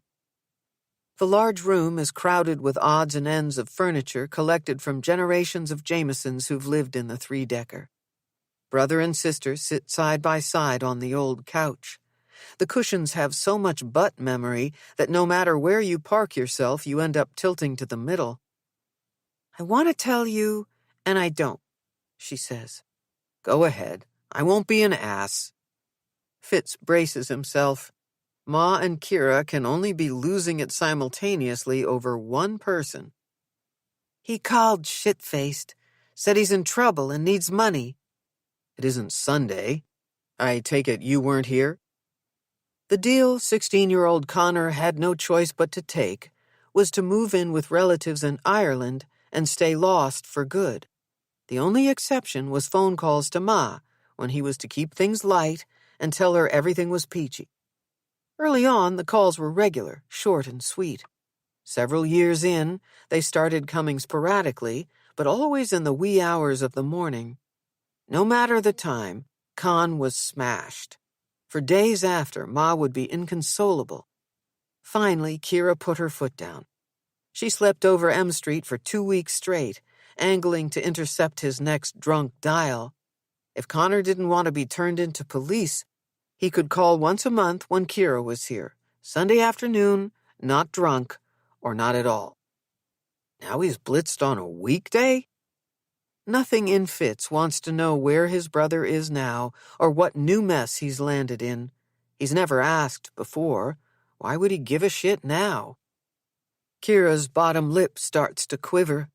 Fitz hasn't seen her cry since Maddie's funeral. She didn't lose it when Connor left. Or when Da died. Fitz throws his arm around his sister and kisses her hair. There isn't a person on this earth who drives him as crazy as Kira does. There's no one he loves as much either. "There's absolutely no reason for him to stop doing this," she says. "He knows I'll never turn him in." "He doesn't know you won't. He's a prick. Like always, he wants what he wants when he wants it." Kira squeezes his arm till it hurts. "Tell me you won't ever do it, Fitz. Turn him in. It will kill her. You know that." This time his sister uses that word on purpose. He shakes her off. "You said Ma's good now. We'll think of something. Don't you have a class to teach? The psychology of maniacal siblings or something?" Kira rubs his arm by way of apology. "It's 200 freshmen in an intro class. I can call and cancel. Before I left the office, I told Cyn to warn the dean I might have to. The kids will love me for it." "No, you go. I can stay till you get back." Fitz yanks his backpack free of his shoulders and drops it at his feet. "Won't you get in trouble with Ross the boss?" "I told you, he's not my boss. And I've got work I can do from here." "Okay, if you're sure." Like he used to do when they were kids, Fitz pretends to push her away. "Go. And Kira, you promised not to tell anyone about Connor either, right?" "Who would I tell?" His sister gets up and moves through the maze of downstairs rooms, fully expecting Fitz to follow behind her. "I left the daughter Ma's room open a crack so you can peek in on her without making any noise. Even if she wakes up, she'll be fine once she sees her Irish prince. I'll be back in time to make dinner." Kira leaves, and Fitz checks on Ma. From the doorway, he sees her diminished body curled up, facing the wall. Even in the dim light from the hallway, he can make out her breathing, slow and regular. Standing there, making sure she's okay, Fitz figures this is what it must feel like to be the parent. If you're capable of being the parent. If it wasn't for this fragile woman, Fitz believes he would have come clean about Connor. That's the story he tells himself. At least, it's the one Kira refuses to let him revise. Back to business. Fitz brews a cup of tea, grabs his backpack, and sets up shop at the dining room table. A walkthrough of this place feels like a bloody crusade. There's the Sacred Heart of Jesus painting on the wall in the kitchen, the Infant of Prague statue in the parlor, a Celtic cross above the archway to the dining room. Growing up Jameson, Fitz never had to ask, what would Jesus do? The guy was always front and center, staring at him wherever he went. Maybe if he'd been a few feet further away, Fitz would have been forced to ponder existential questions, and things might have turned out differently. When June's laptop refreshes, he clicks on Facebook and picks up where Peter left off, scrolling status updates, reading posts. The pictures he comes across are mostly selfies. The poses exaggerated freeze frames Fitz wouldn't have been caught dead doing when he was her age. The ones of her with other people all seem to be taken with her in motion, dancing here, leaping there. The kid's vivacity practically bursts through the screen. He doesn't know how her father can endlessly do this. At times, Fitz has to look away.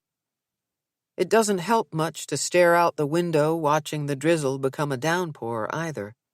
Thanks to Connor, since Maddie died, the mood of this house on the inside is a magnet for the gathering storm clouds on the outside. He can't remember a time when he's visited M Street when it hasn't been raining. He returns to the screen. In a stroke of luck not usually found in the Jameson household, Fitz lands on a photo that's a game changer. Maybe, like he'd hoped, his redemption turns on lively June because there she is with Tali in the costume closet.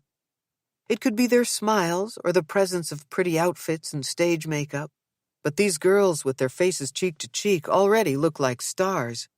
That isn't what's slamming him, though.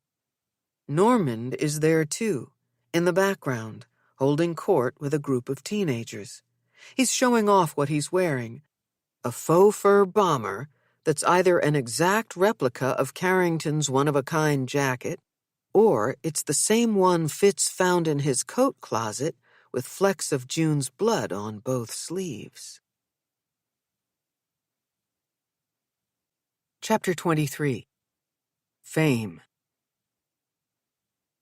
Nell is dragged from sleep by a rumble of voices, deep, high, and terse. Above her racing heartbeat, a voice calls out, "Tali!" As she wills the life to come back into her limbs, she realizes this shrill one belongs to her. The pins and needles in her legs can't stop her. Nell runs toward Tali's room, using the wall as a prop. When she finds it empty, her heart is a Roman candle. The night of Tali's disappearance is replaying itself, except this time Nell is home, not Zeke. She's the one responsible for losing their daughter. "Wake up," she chides herself. "Let this be a nightmare." The voices get louder and more real the closer Nell gets to the stairs. Then she remembers. Sam is here. Nell agreed to let him sleep over last night. Tali and Sam camped out in the living room. As pleased as she was with the normalcy of it, it frustrated her too, because it made it impossible for her to get at Zeke's computer. Though the relief is overwhelming, by the time she gets to the bottom of the stairs, she's confused all over again. Greg and Anna are standing with Sam and Tali. Having been ripped from sleep, Nell's mind isn't clear enough to register if they're acting or arguing. "What's going on?" "Oh, good, you're up," Anna says, grabbing the blanket from the back of the couch. "Great news! Our Ty and our little darlings are going to be featured on Boston Live. They're filming today." It's only when Anna drapes the throw around Nell's shoulders like a shawl that she realizes her threadbare nightgown is nearly see-through. Sam knows enough to look down. Greg doesn't bother to. "I don't think it's a good idea for Tali." "This isn't about her. It's about the school," Anna says, "and all the talented children who deserve the exposure." No surprise, Anna thinks this is a breakout moment for Sam. "If it's such good news, why are you arguing?" Nell pulls the blanket tight around her chest, reinforcing the firmness of the gesture with crossed arms. Only then does Greg look at her face. "I'm with Mrs. Carrington." Sam moves closer to her, as if it's safer to disagree with his mother from a distance. "I think they're only saying it's about the school. If it weren't for June, they wouldn't even know about us." "They promised not to go there." Tali looks to her director for confirmation. "Right?" She's practically bouncing as she speaks. Her daughter is desperate for this to be about talent over tabloid. "I've spoken to the producer," Greg says. "She knows the subject of the kidnapping is off limits, and even if they were to ask about it, I can show Tali and Sam how to pivot, spin it back to the play and the program. Sink or swim, live television is something they'll have to learn to roll with if they want to make it in the business." Sink or swim? Did that asshole really use that phrase in this house, in the presence of her daughter? "Go ahead and showcase the school. Focus the interview on Sam and Robin if you want," Nell says. "Tali's not doing it. There will be other times, honey." She reaches out to rub her daughter's back. Tali flinches. "I can handle it. Dr. Rawlins says I'm doing great. You said from now on you'd listen to what I want, that we talk about how things affect me before you make decisions." "Maybe you'd feel better about this if you did speak with Tali's doctor," Anna says. "And I'm sure Greg could arrange for you to connect with the show's producer if that will give you peace of mind." Nell's outnumbered, 3-2. Her daughter will never forgive her if she says no.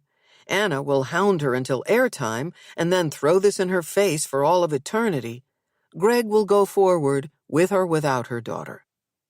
"What about you, Sam? Will this be too hard for you?" Nell's been worried about her daughter's friend ever since Detective Jameson brought up his suspicion that Sam does drugs. Then last night, like old times, Sam and Tali watched some of their favorite movies, eating pizza and reciting the lines. They were overly silly for the first few hours, as if they'd been storing up their good humor and finally had permission to release it. However fleeting their laughter was, it was a balm to Nell, and it convinced her they'd both be all right. Now she's not sure. "It's to be expected that he's trepidatious," Anna says, making it clear to her son and to the rest of them that Sam's position on the interview is moot. "He'll be fine." Anna is convincing, not because she's letting her child do this, but because she isn't listening to a word Sam is saying. Her domineering ways make Nell want to treat her daughter differently. "You can do it," she says to Tali, "on one condition." "What's that?" "I talk to Dr. Rawlins. Get her thoughts on how to prepare you in case they ask you difficult questions. I'll pick her brain about how to help you if it doesn't go as planned." "I like it," Anna says. "Expect the best, but prepare for the worst." The rest of the quote is, "Capitalize on what comes." Quintessential Anna leaves out the part of the motto that best describes her. Nell ushers all four of them out of her house, and despite the fact that they're going to Arts High together, she makes Tali promise to text her when she gets there. At this point, her girl will agree to anything. Feigning trouble with Zeke, though it's never a lie to say Zeke and trouble go together, Nell calls in sick. Again, worrying about losing her job is something for another day. She looks through her phone contacts to find Dr. Rawlins' listing. Scrolling past the number for the call service, she hits the private one the doctor gave her after that disastrous trip to the beach. Nell doesn't say much before Tali's psychiatrist invites her in for a session to sort through the television appearance. The Boston College office looks miles better than it did the last time Nell saw it. Without the stacks of boxes and cluttered tabletops, the unassuming space is a respite. Maybe Nell should ask if she can see Dr. Rawlins more regularly. "I'm glad you didn't mind coming to Chestnut Hill," she says. "Have a seat." "Thanks for squeezing me in. I think you're right. There's more to this than we could get into on the phone. Media requests are inevitable in situations like yours. Fill me in." "Turning down all the national stuff was easy," Nell says. "Mostly I ignored producers' emails and didn't return phone calls. This is and it came through the director. Boston Live doesn't do expose-type pieces, and they say it's not about the kidnapping or June's death, but I don't trust they're being honest." "I take it Tali's excited to do it." Nell smiles. Dr. Rawlins knows her girl. It's a relief to sit across from someone who knows what she's doing. "She says she can handle it, and that if I asked you, you'd agree. Imagine if I put my foot down, and then the whole thing turns out to be this great big wonderful deal for the kids. It would hurt Tali unnecessarily to miss it, and I'd feel awful. This play is everything to her right now." Her acting is more than a positive outlet. It's possibly the most effective way she has to compartmentalize the trauma. It seems to be how she's channeling her anger toward her father, too. How can I be sure they won't ask her anything, especially about him? You can insist they steer clear of it, but there are no guarantees. The good news is that it's not that kind of show, and Tali's not the only person they plan to interview, right? Last I heard, they plan to grab footage of rehearsal this afternoon and then go live tonight with Sam, Tali, Robin, and the director. I'm not sure why Robin's included. The part of Ilsa is more of a featured singing role than lead actress. That's a lot of people for this kind of interview. Live segments tend to be short. It isn't likely the anchor will hijack it. That said, if you want, I can come to the studio with you and Tali. Sometimes they behave better when I'm in tow. Dr. Rawlins is more relaxed than Nell's seen her. Loose auburn strands of hair surround her face, making her look younger, brighter, less tense. "You'd do that for Tali?" Nell asks. "What about your other commitments?" "It's pretty obvious my life has changed of late. If I didn't have the time or thought it wasn't appropriate, I wouldn't offer. Tally's my patient. I'd like to help." Nell tries to focus on her generosity and not the flicker of irritation she hears in her voice. "I'd appreciate it. I have no trouble admitting I've hit the limit of my abilities as a mother." Dr. Rawlins relaxes again. She leans in as if Nell is her only care in the world. "Is this a new feeling?" "Everything's magnified lately, but I think I've always felt out of my depth to some degree. It has less to do with Tali and more to do with the fact that nothing is easy when your husband acts like the bigger child." "That sounds stressful." "At times it's been unbearable. Whenever Zeke would lose a ton of money, he'd become irrational if I got upset. He'd say I was melodramatic, that all I wanted to do was control him. Off and on, I worried about the effect all of this was having on Tali, but she seemed unfazed by our turmoil. Or maybe she learned to work things out through her acting." In the space of a few weeks, Dr. Rawlins is grasping things it's taken Nell years to comprehend. "I think her love of theater started back when she was a very little girl. I remember when she was 5, Zeke got her this beautiful antique dollhouse. I told him it was more for a collector than a child, but he insisted on refurbishing it for her, no matter what I said. Night after night, I'd find her out of bed, curled up next to him, watching his every move as he glued back the scalloped trim at the edge of the roof line, or replaced missing pieces of wood and molding. I didn't think he'd follow through and finish it, but he did. After it was sanded and painted, she played with it for hours, delicately. I've never seen a child play more carefully with a toy." Dr. Rawlins slides the tissue dispenser across the nearby table before Nell knows she needs it. "Tali had this one storyline where she'd pretend to move the family out, furniture and all. I'd overhear her tell the dolls on move-in day, 'In this new house, everyone is happy. Lower your voice. Shh. No yelling, no crying.'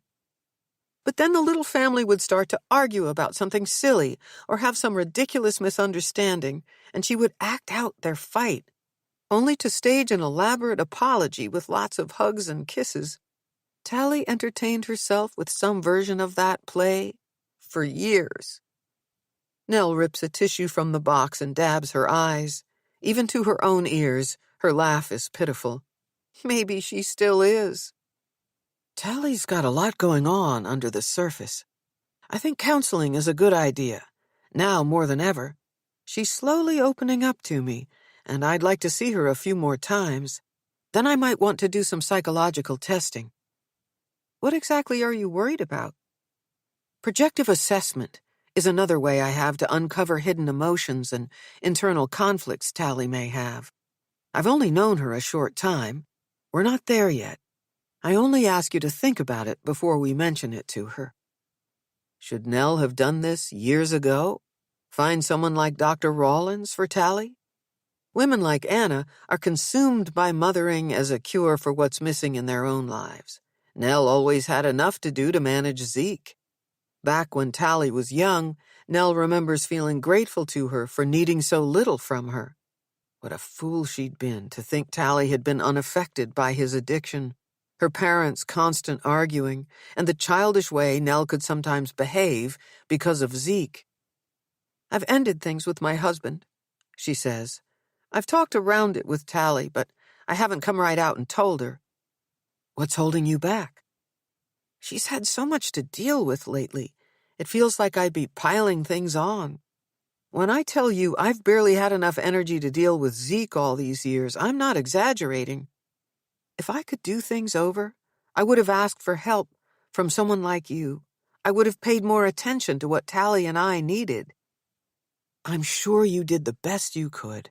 You weren't concerned about her before the kidnapping. I see both of you making progress. I remember you telling me you had trouble leaving her at school, and here you are." "The tech week schedule helps," Nell says. "The kids are in classes all morning, and then from lunch till 10 at night they're in rehearsal. Someone's with Tali at all times." "It sounds like you're less worried about her these days?" "I wouldn't quite say that. Right before the wake, Anna told me June and Sam had been dating. I work at the school and I didn't know. June's own father didn't know. Then the other day, Detective Jameson asked Peter and me if the girls ever used drugs. He thinks Sam's into pills. It's all so overwhelming to think I missed things. Do you ever feel that kind of panic? Like there's this big, horrible thing right in front of you and you can't see it? The look on Dr. Rawlins's face is pure recognition. The tautness of her jaw looks almost painful. You would tell me if Tali's doing anything I should know about, right? Nell asks. What has Tali told you about using drugs or about what Sam might be doing? Except for what you prescribed and her telling me she isn't drinking, I haven't asked her straight out. I'm trying to respect her privacy. I don't want to be the way I was with Zeke, with her. And I won't be the kind of mother who sneaks around or goes through her child's things. I'm not Anna. There might be something between hovering and trusting Tali to make good decisions on her own you could consider. Maybe you'd like to meet again, and we can dig a little deeper into that. It's Nell's cue that the session is over. They book another appointment, and she collects her things and looks around the office one more time. Nell is calmed by the ordinariness of the space, how the lack of anything overly decorative leaves room for her to pay attention to herself for once. Everything seems simpler here, clearer. I'll see you tonight at the studio? Be sure to tell Tali I'm coming, she says. I don't want to blindside her. Nell stops at the threshold. Dr. Rawlins, she's okay, right? Tali's going to get through this. If I didn't think she could handle the interview, I'd speak up, she says, and please call me Sin. At the top of the stairs, Nell considers dashing back to the office to tell Sin she wasn't talking about tonight. She should have been clearer and pressed her more forcefully about when she thought Tali might fully open up to her. Then, like clockwork, Nell's phone rings. What did she say? Tali asks. Can I do it? She thinks you'll do great. I invited her to come with us. Is that okay? That's fine. And Mom, do you have time to stop at Chestnut Hill Mall? There's this peasant dress at Anthropology. It has a Wendla vibe without overshadowing my costumes. Mrs. Wallace said she'd buy it for me. Isn't that nice? Of course I can pick it up for you, but we don't need Anna to pay for it. I'll get it and bring it to you around 6. That'll give you plenty of time to change before we head over to the studio. WFXT is a state-of-the-art glass and chrome newsroom. Their gaggle of studio virgins walks through the place with their mouths in various degrees of open. The producer is a pip of a thing, blonde and bubbly. She ushers them around the anchor desk, past the giant weather map, and when the group lands in the green room, she drops the bomb. The B-roll we took at the school has plenty of the director. We only plan to interview the kids. Nell wishes she could enjoy Greg getting bumped off camera, but she's panicked he won't be with Tali to steer the interview in the right direction. Don't worry, Mom, the producer says. I saw them perform today. They'll be great.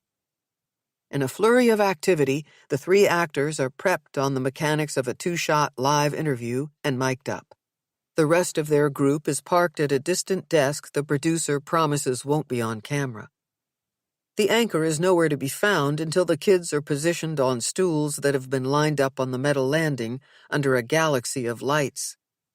With her viciously high heels and impossibly tight dress, the woman manages to slide onto her stool as the stage manager counts down 3, 2, 1, and a finger wag that takes the place of the word live. Nell is comfortable at first, telling herself it's a 4-minute segment, even without Greg, given the lead-in and the closer, and needing to pay attention to 3 kids. How much damage can the woman do? Plus, in the pre-interview, Anna angled for the anchor to start with Sam. My character has a close relationship with his mother, he says, but during the play he realizes that not everything he's been taught is right. He starts to question things. He's a critical guy. Bordering on arrogant, wouldn't you say? Tali lightens the mood of Sam's answer, and the anchor laughs. Sam keeps going as if he'd better get those talking points in or his real mother will have his head. I have a desire for control. As I discover this, my explosive temper begins to frighten me. So, as you can imagine, Tali says, my character is attracted to him. The anchor laughs again and swings her body in Tali's direction. Nell's daughter is as natural on camera as she is on stage. Nell is in awe of how commanding Tali is, especially since she's never done this before. Keeping in mind that Boston Live is a family show, the anchor says, what can you say about the mature nature of the play? It's not that we're doing anything that shocking, Tali says. We're just brutally honest about what it's like to be a teenager, trying to direct our own course, despite the opinions and mistakes the people around us make. We're trying to love ourselves, even if that's a hard thing to do.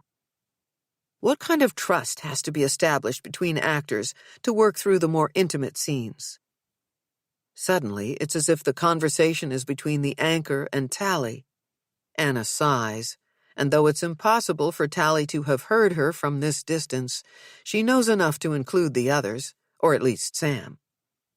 We've been friends a long time, and we've been through a lot together. Tali reaches over to take Sam's hand.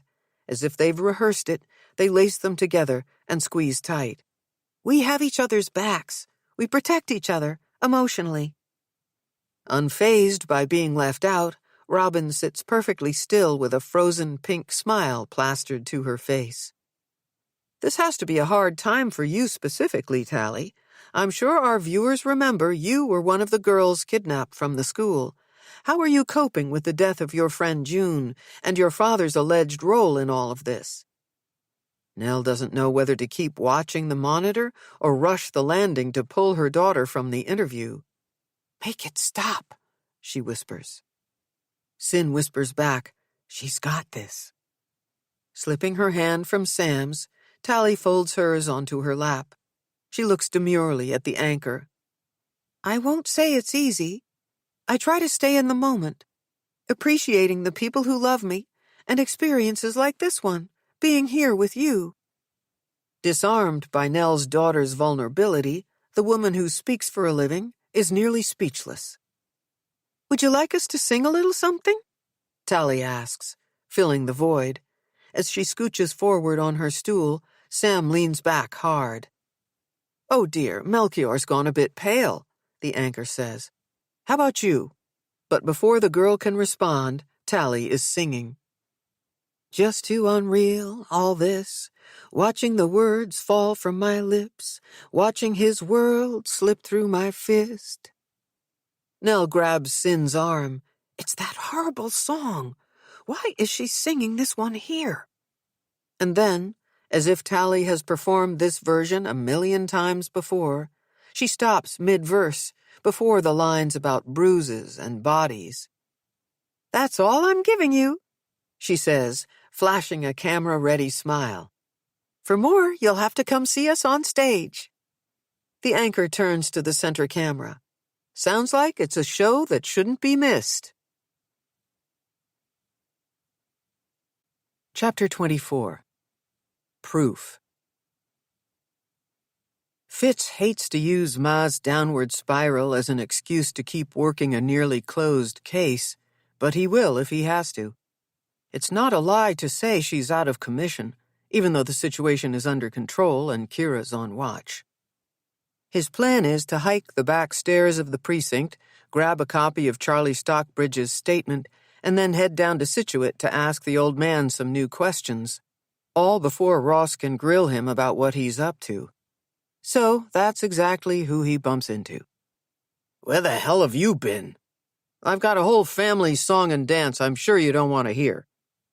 As Fitz drops his backpack on the desk, June's laptop hits it hard. Here's the thing, he says. All along, my guts told me Sam knows something that he's covering for someone. Turns out I'm right. We need to keep working the case. Convince me. Fitz lays out what he knows about the director and Sam, and how they might be mixed up in this. Zeke Carrington's prints are on the prescription bottle found at the scene. He's admitted to dealing, I think at the school, The fake patient name is a made-up character the kid played, expertly, if you listen to his mother. I've seen Sam recently, and I think he's into opioids. So what? The kid's a pillhead and he gets his stash, or at least he did, from his friend's dad, Ross says. Fitz unzips his backpack and opens June's laptop. Anna says she picked Sam up after the audition that night. We have witnesses who saw him get into her car. But here's the thing. Norman directed that other play, and he could have picked that fake name. And look at this. He's wearing Carrington's jacket. Fitz clicks on the picture and zooms in on the director to prove to Ross he's right. On a hunch, during one of my early visits to the school, I picked up something with Norman's DNA on it. Forensics is running the unidentified hair and fibers found on the jacket against it as we speak. Okay, the kid and the director get their drugs from Zeke, and they're tangled up in ways that go beyond the typical teacher-student relationship, even for that school. Ross says, why should we care? Sam could have figured out that Norman was involved when Tali and June went missing, or possibly after the fact. I don't know yet. Maybe Norman wanted to amp up publicity for the play, and things went sideways. It's common knowledge he's intimately involved with at least one student. He's not a good guy. Why would the kid cover for him? Have you met his mother? She's a barracuda. He's screwed if she finds out he does drugs. Speaking of mothers, I got permission from Nell to pull Tali's emergency room records to check her labs. I plan to pick them up now. June's tox is due back any minute. If both girls had drugs in their system, that would explain why Tali can only remember being in the car and then much later at the beach. I'm heading to Scituate. June and Tali were gone for over 40 hours. Where were they all that time? I think if I can look at the Glades property with this theory in mind and talk to the caretaker, things might come into sharper focus. Charlie Stockbridge, as forgetful as he is, knows the place inside and out. Fine, go, Ross says. Take Doyle. I can't stand watching him become part of his chair. I have zero interest in taking that drive.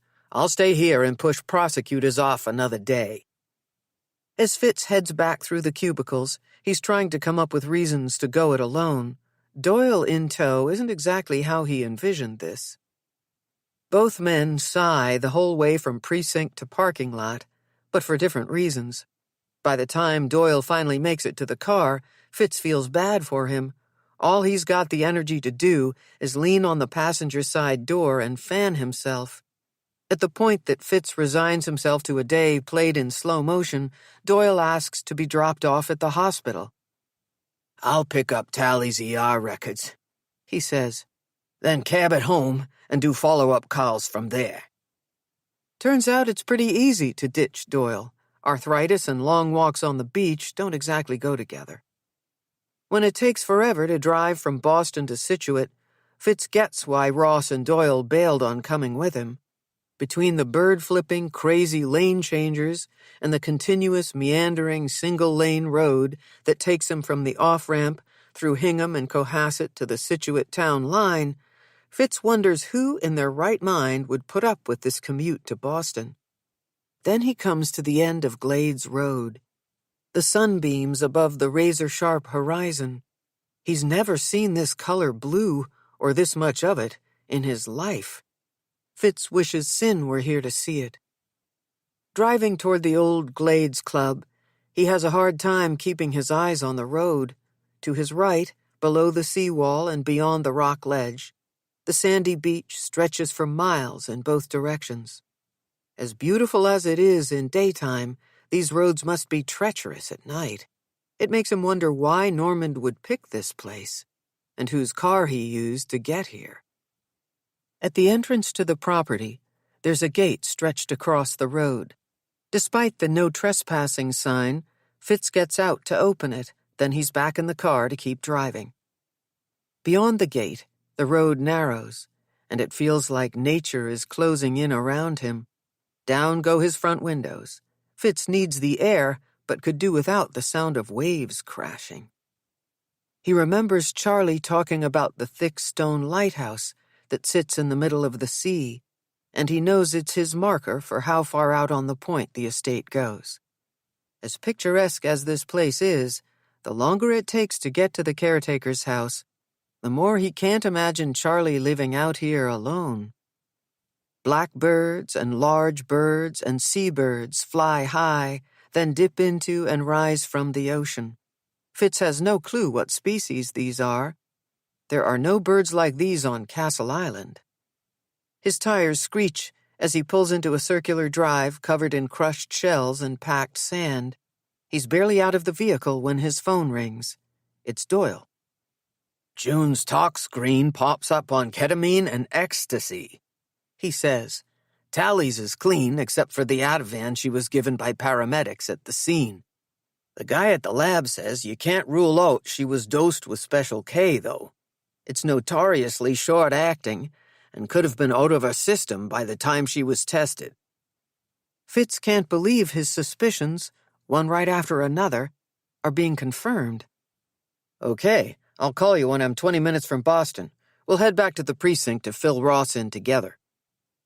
There is high-pitched yipping coming from somewhere close by. Because of the swells, Fitz can't pinpoint exactly where the dog is before it jumps him and his phone goes flying. "Daisy, get back here." "It's okay, she's okay." Fitz bends down, moving the dog aside to retrieve his phone. He doesn't know his corgis from his elk hounds, but the little thing is cute, and she's definitely happy for the attention. "Good to see you again, Charlie." "This here's private property," he says without a glimmer of recognition. "You can't be parked out here. Beach is off limits." "It's Detective Jameson, remember me?" Fitz flashes his badge. "I'm investigating the kidnapping of the girls." "Oh, for heaven's sake, yes. You're that nice fella who interviewed me 100 years ago." "That's me. Daisy sure likes it better out here." "We both do. Gotta be near the sea. Right, girl? You're a good Daisy." Charlie is playful with his dog, rubbing behind her ears, patting her back. On site, not reliant on photos and second-hand accounts, Fitz can see that the caretaker's residence and the main Glades property are connected in an L shape, making it easy for Charlie to keep an eye out for trouble. It would be a challenge to penetrate the compound, hiding the two girls inside for any amount of time, without him noticing. Plus, it's ringed by black steel poles with glass globes. "Those switch on automatically at night?" Fitz draws Charlie's eyes up to the lights. "Newfangled things are tripped by movement. They can give you a shock when they come on sudden, and you ain't the one doing the tripping." "Do you remember them going on unexpectedly the night you found the girls on the beach?" "Sorry to say I don't." Charlie looks toward the beach, as if he can see June and Tali there the way he found them. "How's that Parker girl doing?" he asks. "You mean Carrington? She's doing okay. No worries about not remembering things. Some witnesses can call up every last detail, and some none at all." Daisy is a bundle of joy, romping between the two men's legs. Fitz wonders if Pops might have lived longer if he'd had a dog to keep him company. "How have you been?" Fitz asks. "Must be unsettling to have had a crime take place right outside your back door." "Oh, there's plenty of tall tales involving this place, including rum running and bootlegging, all back before I was born. They called it Strawberry Hill in those days. Wasn't till the rich crowd took over that the name was changed to the Glades. Lots of military history here, too." Charlie's off topic, and Fitz is tempted to redirect him, except that some of the best stuff he ever learned from Pops came when he let his grandfather ramble. "Did you see the observation tower on your way in?" Charlie points to the woods opposite the water.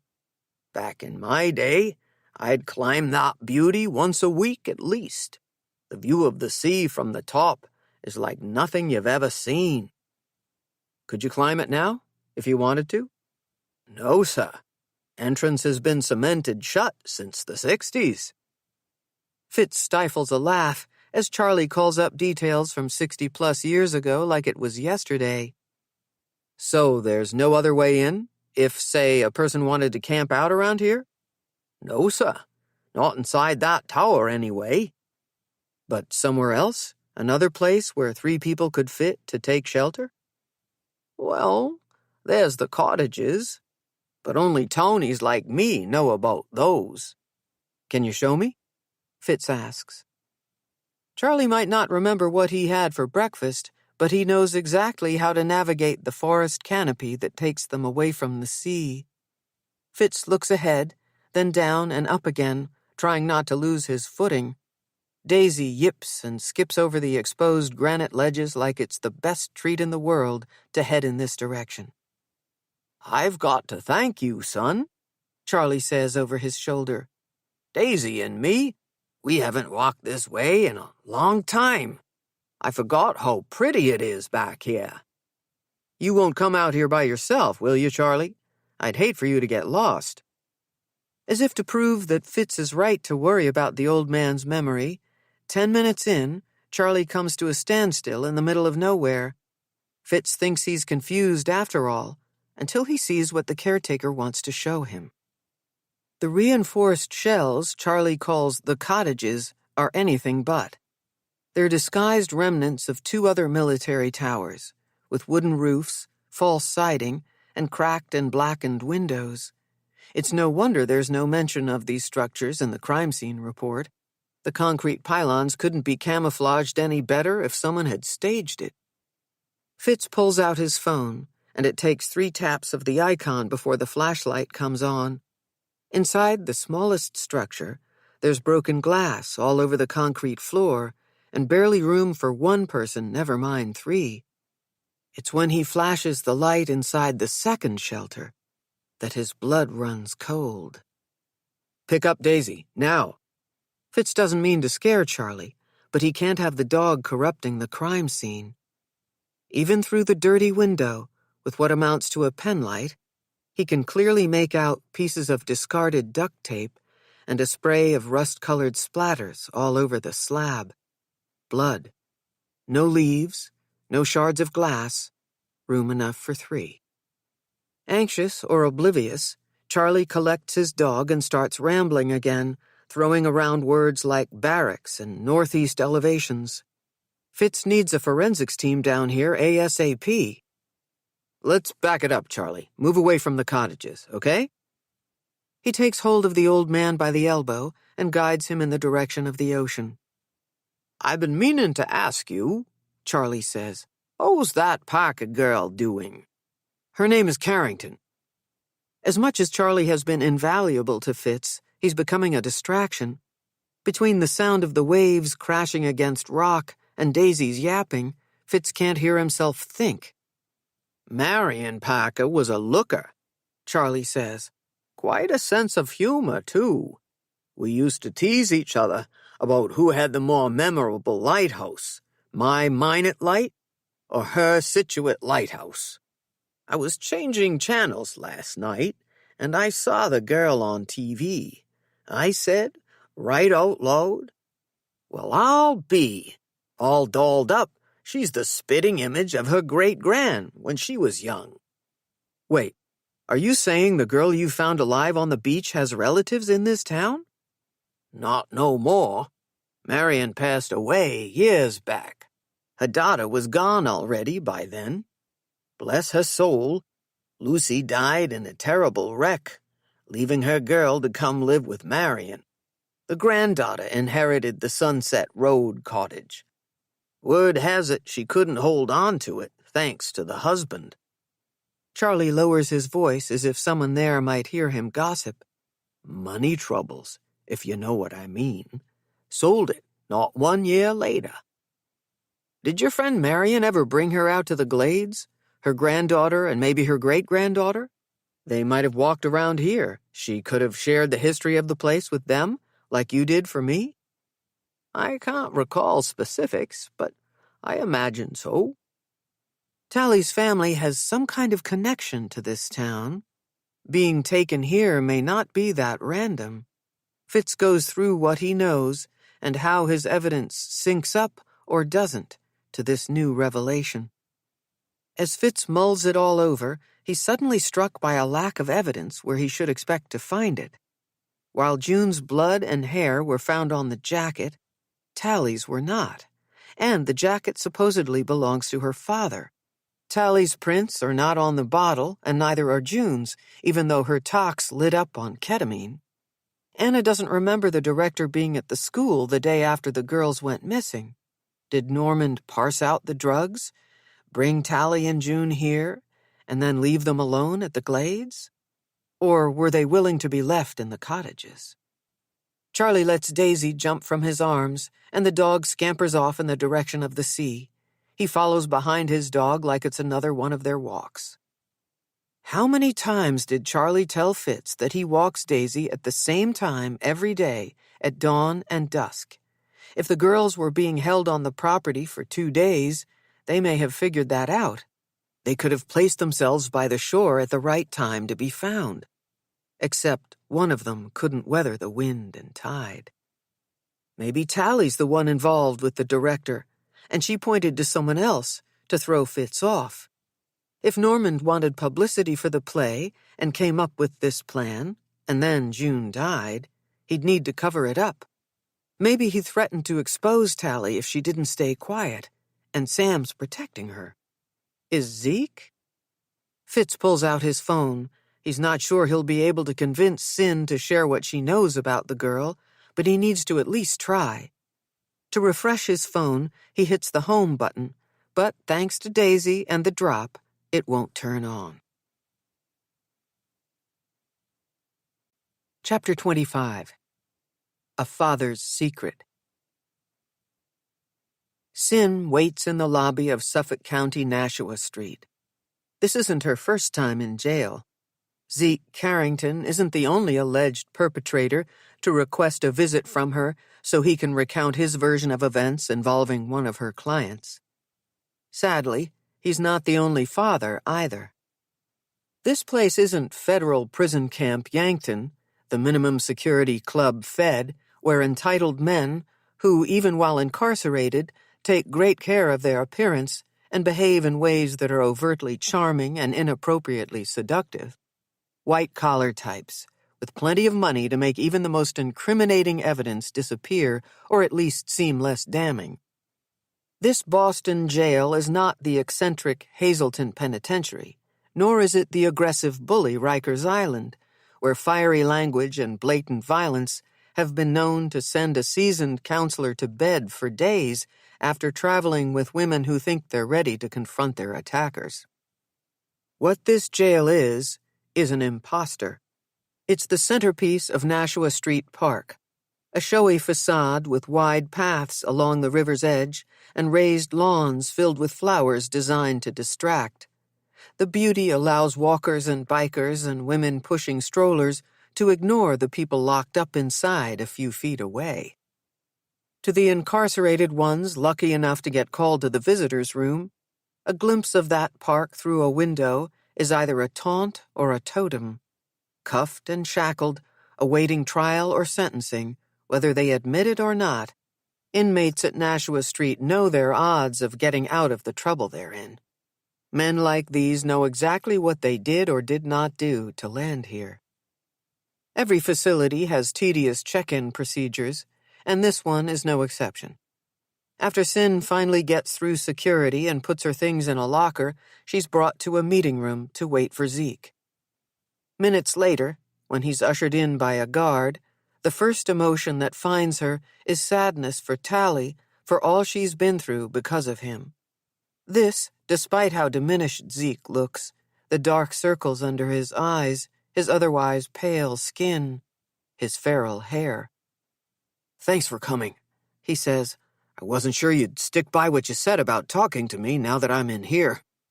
His handcuffs clang the table, competing with the sound of the chair legs, scraping the floor. "No problem. But after this visit, I'll need to refer you to someone else.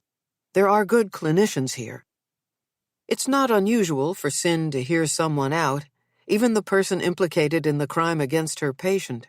But if she's honest, she isn't sure she should have agreed to meet him. "How's Tali?" he asks. "Busy. Her play opens tonight. She was on Boston Live last night. You'd never know she was nervous. Cyn brushes the hair from her face to cover her embarrassment. Why is she talking to him about Tali like this? "You're acting like Nell right now," he says. "I wasn't asking about my kid's schedule." "You're right. That was insensitive. I came here to listen." "Well then, let's get to it." Zeke's cadence is slow, and his mannerisms sluggish. Unlike the other times Cyn has met with him, always with Nell, he's more subdued than manic.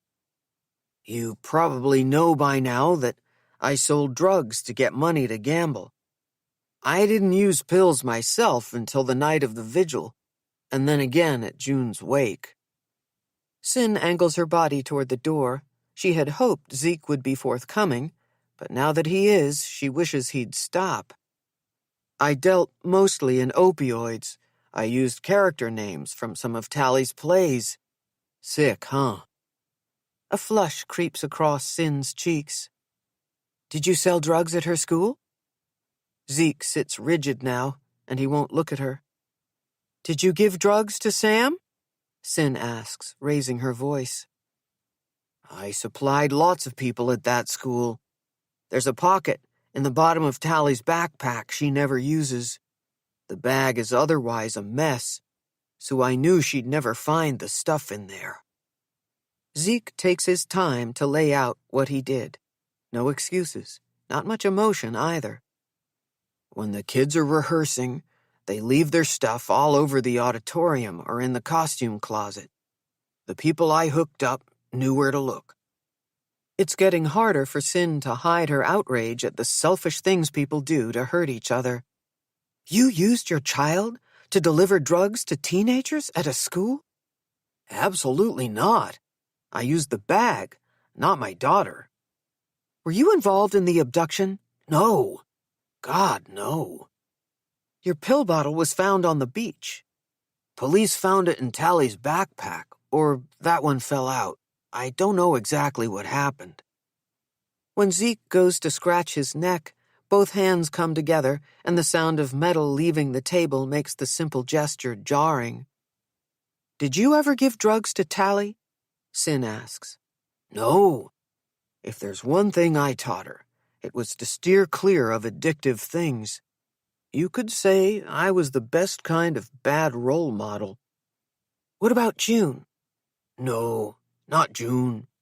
She would never take drugs." His conviction would be comical if it weren't so misguided. People will surprise you. No one can be absolutely certain of the things someone might do. "I've known June from the day she was born," he says. "Always a cautious kid. More of an observer than a doer. That's why her talent came as such a surprise to all of us. Over the years, when our families hung out together, Tali would create these elaborate plays where she was the star, and poor June had to raise the curtain, move the set pieces, hand her props. She didn't start acting until middle school. But man, once on stage, she was fearless. When she got accepted to PAHS, I teased Tali. I told her she'd finally rubbed off on June." Cyn recognizes in Zeke the same ability Noah had for covering his lies with an elaborate story, except when Zeke talks about Tali, the corners of his mouth turn down, and Cyn has the strong sense that if he starts to cry, he won't be able to stop. Something about his remorse is sincere. "Do you think people can change?" Zeke asks. "I was an okay kid, and I'd like to think that at least some of the time I was a good father. Do you think someone can be good but make bad decisions? Or if someone does bad things, they've been bad all along?" How many times has Cyn asked herself some version of this question? Was Noah the kind, funny, competent man she fell in love with, who got lost along the way? Or a selfish person who was always capable of taking advantage of other people and betraying her? "Things that happen in our lives can change us," she says. "Who we are evolves and shifts, and other people's behavior can force us to become different people, I think it's hard for us to admit that we're all a little unstable. What if I'd gotten counseling when I was younger? Zeke asks. If I go now, will it make any difference? I'd like to think so, Sin says. Will you do me a favor? Meet with Tali for a long time, no matter what she says. Can you promise me that? I wish I could, but Tali gets to make her own choices. You mean there aren't any circumstances where you can make someone get help? Not unless the person is a danger to themselves or others. Are you worried Tali will hurt herself? No. I don't know.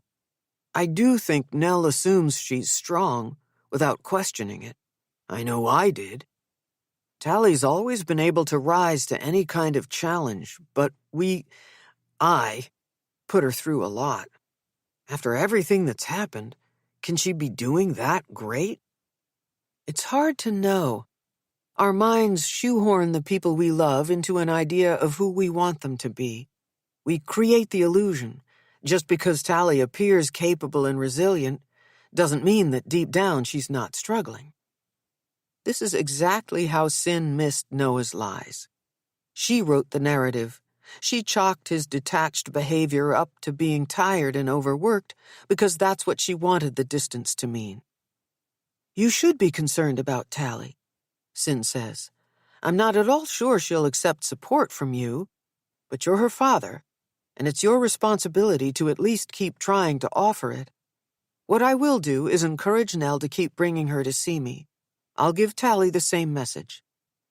Zeke's eyes lock onto hers.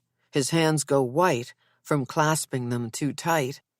If you were concerned, really worried about them, you'd tell me, right? You would do something. Sin adopts the firm voice and confident posture she uses when she needs people to come clean about harm risk. If you think I need to know something to help Tali, I want you to tell me. Now. Zeke leans back in his chair. Never mind. I'm being paranoid. Too much time in here with nothing to do but think. Nell and Tali are better off with me out of the way, that's for sure. They'll be fine. Their time is up, and Zeke is led out of the room by the guard. Sin stops at the locker to retrieve her things. Her mind races in fits and starts, doubling back over her conversation with Zeke. She remembers Fitz saying that none of the girls' belongings were found at the scene, not their phones or their backpacks. And the one Tali brings into her sessions is well-worn and monogrammed. The extra Charlie card she offered Sin the other day came from the bottom front pocket.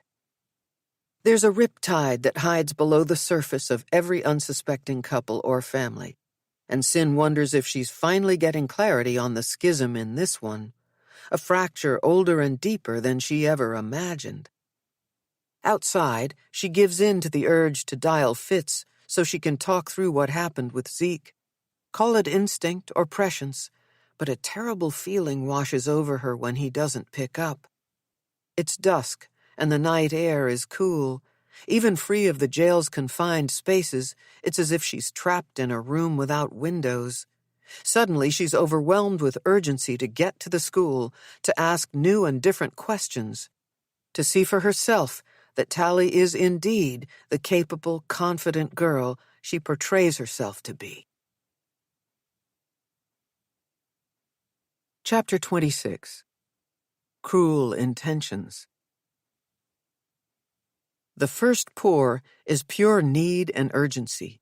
Remove the wrapper, uncork the bottle, find a clean glass, a pretty one, if it won't slow her down.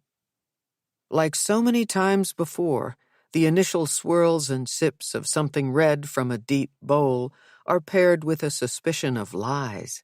Then the Shiraz becomes a pause, giving her a chance to block her husband's actions of their shockwaves, at least for a night. Nell closes Zeke's laptop that sits atop the kitchen counter next to the spray of roses and succulents in plum, cream, and green. The abundant bouquet from Peter to Tali came with a simple card that said, "With love." She should feel better than she does after scouring the computer yet again and not finding anything to tie Zeke to what happened to Tali and June. That was the dream, wasn't it? For once to seek and not find any wrongdoing. In the past, as exhausting as it was, Nell would persevere until she got her hands-on evidence of his deception, always good at catching Zeke in his lies, with proof she could confront him. Like all his other stories, this latest one doesn't ring true, but in a completely different way, it nags her. If he isn't involved, why is he saying he is? Nell carries the laptop to the den and secures it back in the hidden compartment under the desktop, wondering if or when she'll have to hand it over to Detective Jameson. Tonight, she can't deal with it. Back to the kitchen for round 2. The second glass of wine is the best glass of wine. By the time she's through with it, the hard edges of worry will be blunted, and her laundry list of fears will be transformed into hazy nuisances, or not-so-bad possibilities, all of which can be tackled another day. For now, she'll focus on the feathery texture of accent grasses, layering the showstopper arrangement Peter sent. It's a luxury to be staring at more than one bloom. As much as she wants to linger on thoughts of him, tonight is Tali's night. It helps Nell to hear her music blaring overhead and the undertone of her daughter singing. The sounds of her safe at home, dashing about her bedroom, getting ready for opening night. Nell's had her share of bad luck. No matter what happens with Peter, her good luck is right upstairs. Maybe it won't be so hard for her to make small talk with the other parents in the lobby of the Holden Theater before the show, or pretend people aren't staring, talking behind her back, wondering why she married Zeke in the first place, a question she's no longer able to answer should anyone dare ask. All she has to do is survive till intermission, when they'll be buzzing about Tali, the other person who defines her. That's when it will be easier to stand tall. Tali is shouting now. How does she expect Nell to make out what she's saying from one floor away? Wine in hand, she heads toward the stairs. Tali's on the landing, looking impossibly young and beautiful, and pissed off. "Have you seen my dance flats? I know I wore them home from dress last night." "They must be here then. I'll help you look." Nell climbs the stairs and finds Tali's room looking like a twister passed through the open window. She didn't think her daughter owned this many pairs of jeans and tank tops. The only clothes not all over the bed and floor or spilling from bureau drawers is the outfit Nell bought her to wear on TV. The care Tali took to hang the peasant dress with tassels on a hook over the closet door reminds Nell of June's room and the way she kept her things neat and tidy. Nell places her glass on the only empty space she can find, on Tali's nightstand. Nell picks up a damp towel and uncovers a pair of ballet slippers. Are these the ones? Tali bats the shoes from her hand. "I said dance flats! They're black!" "Hey, I know you're nervous, but watch it. What about these?" She tries once again to offer a pair of shoes to her daughter. Tali accepts them. "Sorry. You know how I get opening night. One song in and I'll be fine." She shoves the shoes into her backpack, one compartment away from the baby doll dress and thigh-high stockings she'll wear in the first scene. Does Mr. Normand know which scouts or agents might be coming tonight? "Way to make me less nervous, Mom." Tali fakes a worried face, then smiles. "American Conservatory and Carnegie are sending people. There's one more I'm too frazzled to remember right now. It'll come to me. Can you grab a few hair elastics and throw them in my makeup bag?" Helping her girl pack for the theater is something they've done countless times together. It's nice to be doing it the way it's always been done, Tali needing her there, while Nell takes her cues to pitch in or stay out of the way. Where her daughter is concerned, she's always been able to read her, something that's impossible to do with an irrational husband. Nell tidies the top of the bureau of its unsightly clutter, lining up cosmetics off to one side, hooking earrings and bracelets onto jewelry trees. "I'd like to take you out after the show, treat you to Mistral." "We can't afford it," Tali says, "and a bunch of kids are going to Wallace's." The arm of her new PAHS sweatshirt hangs limp from a drawer like it's reaching for Nell. She pulls on it. "Maybe you should take this with you in case the temperature drops. You've been so cold lately." Tali dives toward her, angling her body in front of Nell, shoving the sweatshirt back in its drawer. "Stop adding things! I'm already late. Let's go." Downstairs, Nell fills Tali's water bottle and reaches for her keys to drive her to the theater. "You know I can get to the Holden faster if I walk," Tali says. "Not alone. I'll walk with you." "Come on, Mom. It's light out. You're being ridiculous, and you need to get ready." Tali unzips the bottom pocket of her backpack and produces a small envelope with bent corners. "Don't miss opening curtain, okay? Here's your ticket." After smoothing out the edges, Nell peeks inside. She's slammed by the presence of an extra one she can't use, but pretends not to notice. "Wow, center orchestra." Nell kisses her cheek and then watches Tali make her way to the end of the flagstone path. "Break a leg, honey. Text me when you get there." Tali waves and keeps going. Back inside, Nell leans against the front door, and the tears come. At the top of her voice, she shouts, "Fuck you, Zeke!" She needs her wine. Tali's room, by the nightstand. Inside her daughter's disordered space, she finds the glass where she left it. She takes a sip, and then another. Nell sits down on the bed and looks around. The messy room is at odds with her daughter's ability to shape things to her own liking with people and things real or imagined. It's like a reverse sanctuary, where Tali gets a break from the perfection that's expected of her everywhere else. Nell is reminded of Sin's office and how comfortable she felt there. She gets up to fold her daughter's clothes. Smoothing out her sheets and comforter, Nell wonders if Tali will see her well-intended cleanup as a kind of invasion. How often has she heard her say, "Stay out of my room"? There could be some order to this chaos. Except Sin says there's a middle ground between diving in and butting out. Perhaps the most motherly thing Nell can do now is leave everything physically as it is, but snoop a little. The top drawers of the bureau, left and right, are jammed with underwear, bras, and odd socks. Nell's heartbeat ticks up when she remembers Tali blocking her from the drawer nearest the bottom. The sweatshirt is balled up on top of turtlenecks and cardigans. It could be the wine, but Nell's hands shake as she pushes aside the clothing to uncover a stockpile of prescription pill bottles. Ambien, Percocet, Xanax. Shoved all the way back is a nearly full bottle of Klonopin with Tali's name on it. The rest of the stash is labeled with Zeke's name and a half-dozen other strangers. The knot in her stomach tightens. It aches with both sharp and dull pains. When Detective Jameson asked if Tali did drugs, she'd rejected his inquiry outright, without thinking twice, without having looked. But if Tali's using drugs, wouldn't Nell be able to tell? And why are all the bottles and pill packs full? Nell frantically empties the rest of the drawers, looking for some kind of explanation. As if to build to the blow, it's in the very last one that she feels the scalloped edges of a hard object she recognizes. From its shape and glossy finish, before she even gets a good look at it, Nell knows it's the Chinese lacquer box June gave Tali as a birthday gift back when they were girls. There it is, hand-painted in vivid reds and yellows.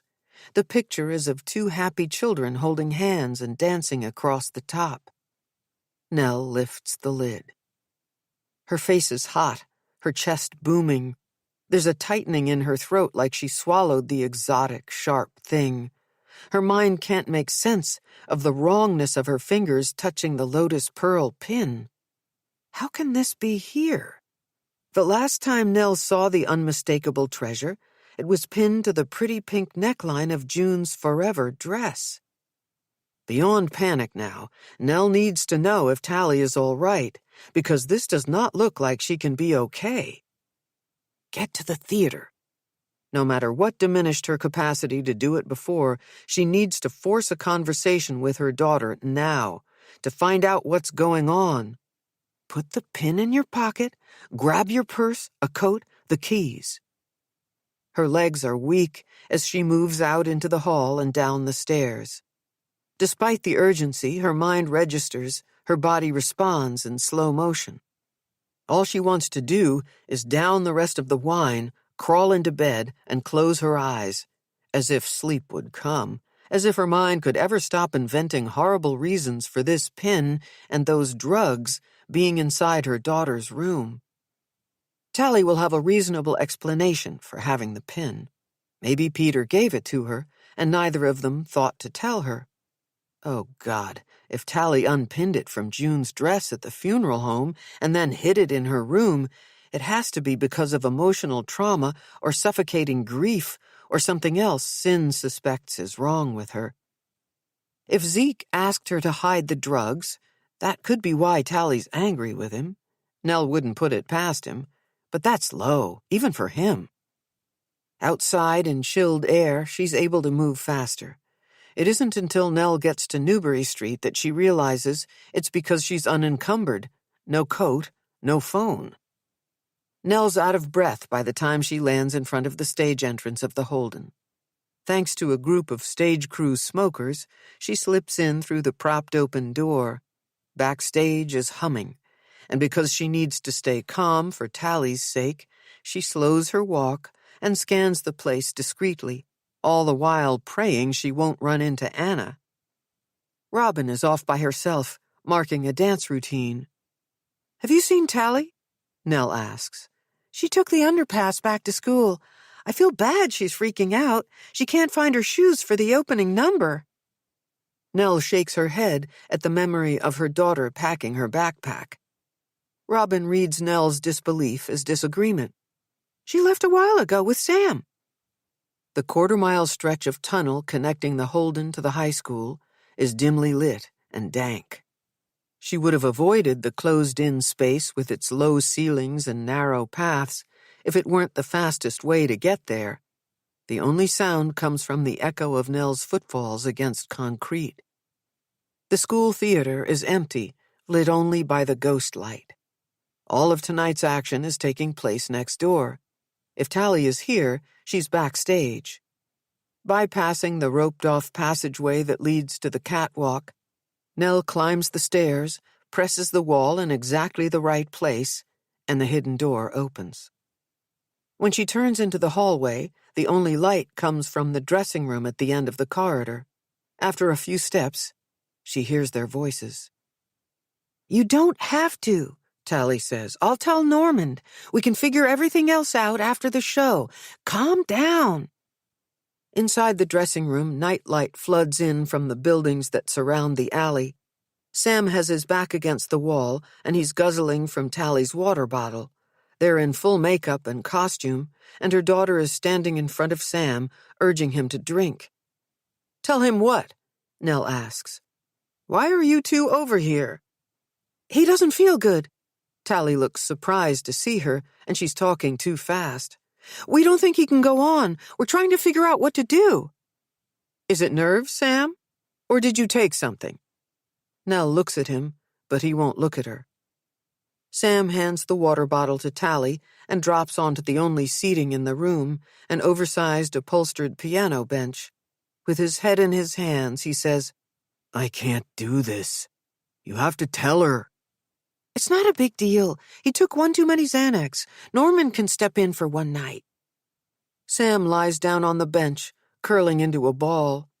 His costume, dress shorts, suspenders, and wool socks, make him look like a little boy.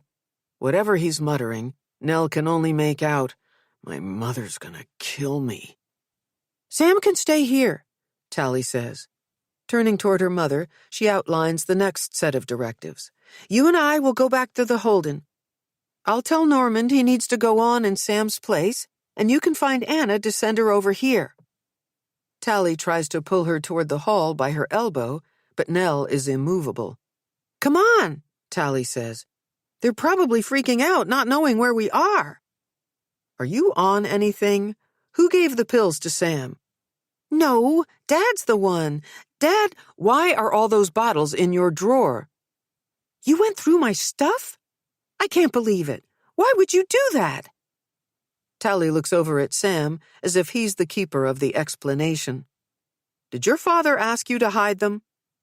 Nell lifts Tali's face by the chin, trying to look straight into her eyes. Answer me. No, I found them. They're Dad's. Tali backs away from her. Before Nell can register what she's doing, Tali has opened the door to the fire escape and stepped onto the balcony platform. Without pause, Nell follows her. Come inside. You're scaring me. Nell wants to reach out to her, but she's afraid Tali will go closer to the ledge. 5 floors below them, the alley is paved in stone. When Tali stops moving, Nell searches her pocket for the pin, hoping this is the thing that will bring her daughter closer. Palm out, she shows it to Tali, who looks at it a little too long. How did you get this? Nell asks. Mr. Danforth gave it to me, she says, her eyes shining with tears. The night of the wake, when I lost it overseeing June, he said he wanted me to have it. He told me not to tell you because it would hurt you too much. Nell stands motionless, disbelieving, anchored to the brick wall. This is a twisted version of what June told her when she gave her the pin after her mother died. Nell doesn't stop to wipe the tears from her own face. Instead, she reaches out to brush away Tali's. Are you telling me the truth, or are you acting? That's what happened. Ask him yourself. Why don't you believe me? Once someone lies to you, it's impossible to know when they're telling the truth. I need to go, Mom, please. We can talk all you want after the play. Tali looks left, then right, considering whether to push past Nell to get inside or take the metal stairs that zigzag their way down the side of the building. Her child, who isn't afraid of anything, will choose the stairs. This time, Nell is a step ahead of her, gripping the iron railing, blocking the fire escape steps. Tali, no! The wrought iron landing feels precarious under her feet. The building is old, and in this moment, Nell can't remember whose job it is to pay attention to things like the safety of children at school. Tali follows her gaze to the rusted bolts and the thin space between the collection of brackets and the brick. At the same time the platform trembles again, there is movement inside the dressing room.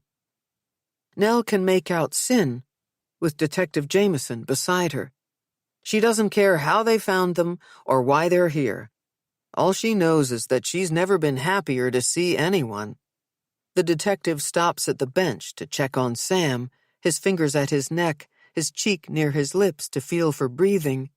He mouths the word, phone, and Sin hands him hers. After seeing the detective lift the water bottle to sniff it, Nell looks back to Tali. Did you give Sam something? When Tali notices them there, she moves toward the ledge. Nell wants to scream, "Get back! Please answer me!" Instead, Sin's voice is a relief coming from the threshold of the fire escape. I came to see you, Tali. You said you had a ticket for me to see the show. You can't trick me. My mom called you. She told you about June. She didn't. I went to see your dad. What does all of this have to do with June? Nell asks.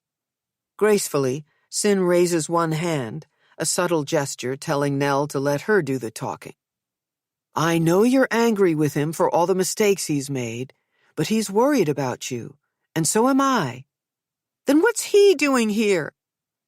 Detective Jameson comes to stand beside Sin. For a brief moment, Nell notices him put a hand on her back. He's my friend, Sin says. I asked him to come. She steps out onto the fire escape. I'm going to come closer, okay? We can sit right here and talk. The wrought iron groans at the idea of more weight on the balcony. "It's unstable," the detective says, grabbing hold of Sin's arm. "Both of you, please come inside," Sin says, retreating to the threshold. Her voice is firm yet kind, and Nell is desperate for Tali to respond to it. She won't move unless her daughter does. When Tali takes her hands off the railing, Nell realizes she thinks they're exaggerating the risk to get her back into the dressing room. "I'll throw myself over if anyone comes any closer." Tali looks over at the detective. "You know, don't you?" "What do you mean?" Nell asks, breathless with fear. "Not all of it," he says. "I think you left the school with June like you said you did. There aren't cameras on the Com Ave side of the building, but I think either Sam or Mr. Normand met you there." Tali stands in the center of the platform now. Above her, the moon is brilliant white, so large it owns the sky. Surrounded by incandescent light, the flimsy costume, more nightgown than dress, makes her look simultaneously nubile and innocent. "Everyone knows about the cameras. It's the side of school where kids get away with smoking. Mr. Normand and Robin stayed behind. I wasn't lying when I told you they have a thing." "So it was Sam." There's an odd note of satisfaction in Detective Jameson's voice. Nell is less able to feel the iron bars under her feet. It's like she's outside her body watching them stand there, hearing someone else say her words. "You weren't abducted?" she asks. "You faked it?" "It's not like I planned this horrible thing. I didn't. I was mad at Dad for what he was doing to us, and I was angry at you for thinking you could take a new job and move me to another school without asking me. I needed a break from everything, so I convinced Sam and June to go for a ride that night after auditions. I thought if we didn't come home till morning, Dad would be freaking out, and he deserved it." Nell wants to ask Tali, what about her? Did she want to punish her, too? "At least Anna's up front with Sam. She lets him do whatever he wants, as long as he gets the lead in whatever play he's auditioned for.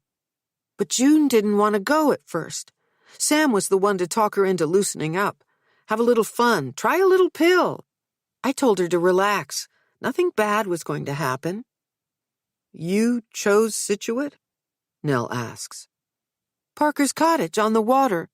Another thing we lost because of Dad. I love everything about that town. I told Sam and June there was a great place for skinny dipping in North Scituate. We stopped for snacks and drinks and then headed toward the point." Nell hears her daughter's words, but she doesn't understand them. If all of this was teenage mischief gone awry, ending in a terrible accident, why didn't Tali say so? "At first, we had fun. We parked Sam's car at Minot and walked out to the glades. It was deserted. We ran around for a while, laughing and joking around. June was pretty out of it, and she couldn't stop falling down.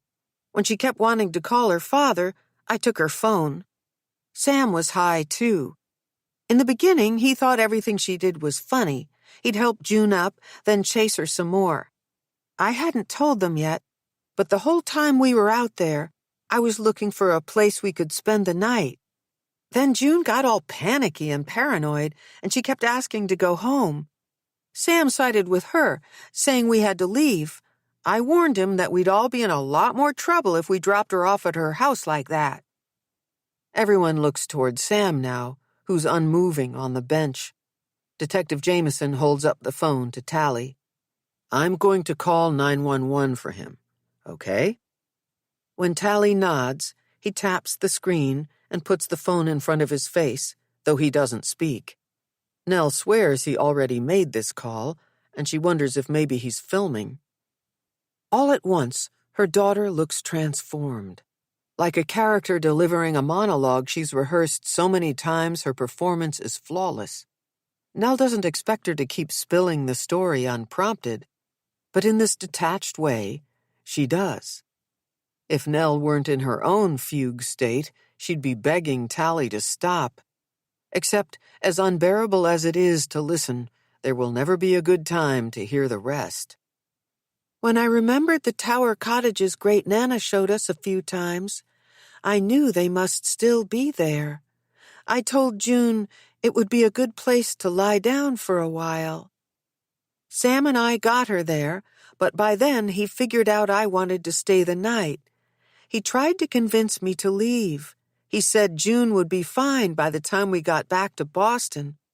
I told him no, go without us. The story would be even better if we pretended to be kidnapped. 2 girls abducted to a beach town? There'd be tons of media coverage. And even if he and June got the leads in the play, we could all be stars. Sam said he wanted no part in it. I was still pissed at him for keeping things from me. We were friends, and he'd lied to me. I told him I'd tell his mother he got drugs from Dad. That was all it took.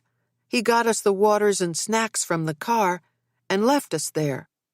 I wasn't worried at first because I was sure someone would find us by using the GPS on our phones. I don't believe you could hurt June, Nell says. Not on purpose.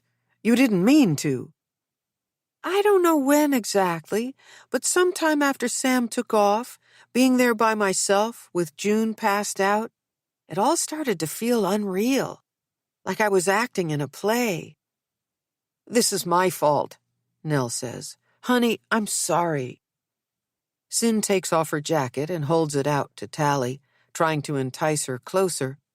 The only thing keeping the girl warm are the black thigh-high stockings. It's cold, Cyn says. Come inside, and you can tell us the rest. I'll help you through this, I promise. Only an inch or 2 from the ledge, Tali kneels and grabs the railing, suddenly looking like a small child refusing to leave the playground. No, it's Dad's fault. One day I was happy, loving school and my life, and the next day I'm watching Sam pull a pack of pills from the bottom of my backpack, coming clean to me about how my father moves drugs through our school, using me to hook people up. Why didn't you tell me any of this? Nell asks. I would have made him leave. You have to know, I would have turned him in myself. The look in Tali's eyes tells her everything. Her daughter doesn't believe she would have done that. The night you were away, Dad figured out that I had been holding back the pills to punish him. We had a huge fight. He told me I had no idea what I'd done. I didn't care. I had my own stuff to worry about. My first audition hadn't gone well, and June had nailed hers. I could see Normand looking at her like she could carry the show. Everyone knew he was going to give Robin the only other big part. If I choked at the callback, I'd end up with nothing. Dad never even asked me about it. He was too busy trying to clean up his mess. He didn't even notice me leave the house. Your father believes what happened to you and June is because of his dealing? Fitz asks Tali this unimaginable question quietly, tenderly. As her daughter nods, Nell realizes she has never looked so devoid of emotion. Did June go along with what you were planning? Fitz asks. Not really. She slept through the first night because it was warm enough inside the shelter. Everything would have been fine if you'd found us the next day. The more time went by, the colder it got, and the harder it was to keep her under control. She woke up yelling, begging to leave. She kept saying her father would forgive her. I didn't know what to do. I kept feeding her pills to keep her calm and to give me more time to figure out what to do. I went back over the whole night like I was blocking a play, thinking of things to make it look more real. Inside the cottages, there was glass all over the floor. I used shards of it to give myself scrapes and cuts. June already had plenty on her arms and legs from running through the woods high on pills. The windows were duct-taped in places, so I used that to bind our wrists. The second night, June was seeing and hearing things that weren't there. I knew she couldn't prove that I'd done anything wrong, and Sam wouldn't tell as long as I kept his secret. I focused on what would happen after. We'd be found, and everyone would be relieved to have us back. There'd be lots of media coverage, and maybe June would be too messed up to take the lead, even if it was offered to her. Did you put yourself on the beach so the caretaker would find you? Fitz asks. After the next day, when you didn't come for us, I couldn't wait any longer. I buried the water bottles and snack bags and threw the phones in the ocean. Fully inside the story, Nell imagines the girls lying on that cold, wet sand. Poor June, slipping away, while Tali waits, desperate for someone to rescue her from this out-of-control scene. June started shaking and making horrible breathing noises. Tali closes her eyes, the tears streaming down her cheeks. I turned her over, but it was too late. I didn't mean for her to die. Nell's mind is flooded with images. Fitz at the vigil, telling them the girls had been found in Scituate. Zeke hugging her far too tight when they learned Tali was alive. Peter collapsing to the ground when Fitz told him June was dead. And finally, her family at the hospital, Nell sitting next to her husband as they tried to console their daughter. Unbeknownst to her, both of them complicit in completely different ways. Did you leave the pill bottle at the Glades that night, or did you plant it there later? Fitz asks. Oh, Tali, you did that the day we went there together? Nell asks. You were right there, and you didn't even suspect me. Why in the world would I ever think you'd be involved in something like this? Anna would never have missed it. Tali's words are a knife. Sam and June weren't going out, were they?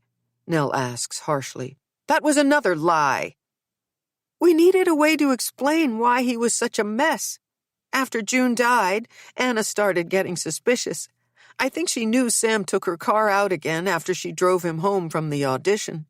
He was freaking out that his fingerprints could be on the bottle, and he was wearing Dad's jacket that night. It was still in his room. Sam had the jacket this whole time? Nell asks. That jacket had been in the costume closet since I borrowed it for some show. Sam just happened to wear it that night. I told him all he had to do was put it back. Practically everybody in that school had worn it at one time or another, except he was afraid someone would see him. I promised him that all the evidence on the beach was mixed up and confusing. No one would put any of this together. Is that how you convinced him to let your father take the blame, because he was wearing the jacket? No one needs convincing that my father is a bad person. Sam agreed to put it in our closet. Then after he did and Dad got arrested, he started to crumble. He was going to tell his mother everything. Tali stands, though her hands are fused to the railing. Please, Mom. I don't care what happens to me later, but you have to let me go now. It's almost curtain up. When I'm on stage, I don't have any problems. It's like nothing feels real unless it's scripted. When it came to her daughter, Nell always felt like things would break in her favor. Everything her girl was made up for all that Zeke wasn't. But she's not making any sense. After telling this unbelievable story, Tali wants to go on as if nothing happened? Something is dreadfully wrong with her, and Nell doesn't know whether to turn her own daughter over to the detective or let Sin take her to the hospital. It's as if Tali has read her mind. I'm not sick, Mom. Dad is. Think of all the horrible things he's done to you and to me. I deserve this one good thing. For a split second, Nell sees herself taking charge, ending this nightmare by lifting her arms, extending them out, giving Tali a forceful push, and then following her off the edge into oblivion. She pictures the fall, the crashing. Except from this height, their deaths are not certain. I didn't mind being in the news for the kidnapping, or even for all that stuff with Dad, she says. All I did was look out for myself, and now everyone's going to hate me. It's too late to change what you did. But you have control over how you handle things now, Cyn says. I'll be famous for all the wrong reasons. When Tali rubs her eyes with the backs of her hands, Detective Jameson gets down on his stomach and inches out onto the platform. He's going to reach for her. Trust me, he says. No matter what you've done, your family will always love you. Despite his attempt to spread his weight evenly, the iron squeals like an angry child. Or is that Nell's heart finally bursting free of her chest? How long the fire escape will hold them, she can't say. When the detective has no choice but to back up, Nell decides to end this one way or the other. Closing the distance between them, another few inches and she'll be near enough to pry every one of Tali's fingers off the railing until she has her daughter in her arms. But Tali's grip is a vice. Let go! She shouts. Tali, wait, Fitz says. Dr. Rawlins and I won't stop you if you come in through this door. Please. You'll let me go to the hold-in? There's a duet of yeses, his and Cyn's. When Tali lets go, Nell breathes for what seems like the first time since she moved toward the metal staircase. I totally get that I have to pay for what I did, Tali says, her bright eyes dancing. After tonight, okay? One more show. Nell sees Dr. Rawlins and Detective Jameson exchange calculating looks. They're lying. Cyn's face says Tali is ill. His says her daughter is a criminal. A distant siren sings out both realities. Then Nell looks at her child and hears herself say, No. No what? Tali asks. They're saying I can perform. Nell steps in front of her. This is the end of the lies. No more pretending. We go in and face this together, or we stay right here until this entire balcony gives way. I'll even jump to make it come down faster if that's what you want. Mom, no! We've all been reckless. What your father did was unconscionable, and as masterful as he is at deceiving me, I missed it, and I own that. It's inexcusable that I didn't see you were in trouble. But you did a terrible thing, Tali. You have to take responsibility for it. There's much more Nell wants to tell her. That she is a mirror of her mother, fragile and fierce. That, although she doesn't know how, they will find a way through this. They will do it together. But Nell does not express these things. Instead, with a note of calm in her voice, she simply says, We're going inside. She reaches out to her daughter, and for all the panic in Tali's eyes, her small hand, though alarmingly cold, relaxes in hers. Nell isn't surprised by this. Her approach to the world has always been through saving someone. She knows how to do this. Chapter 27. People, Places, and Things. Cyn visits Nell on a late fall afternoon. The time of year capricious New England breaks the day in two, pretending to be summer in the morning, forecasting winter by night. In a startling arrangement, Nell has been staying at the Wallaces' brownstone.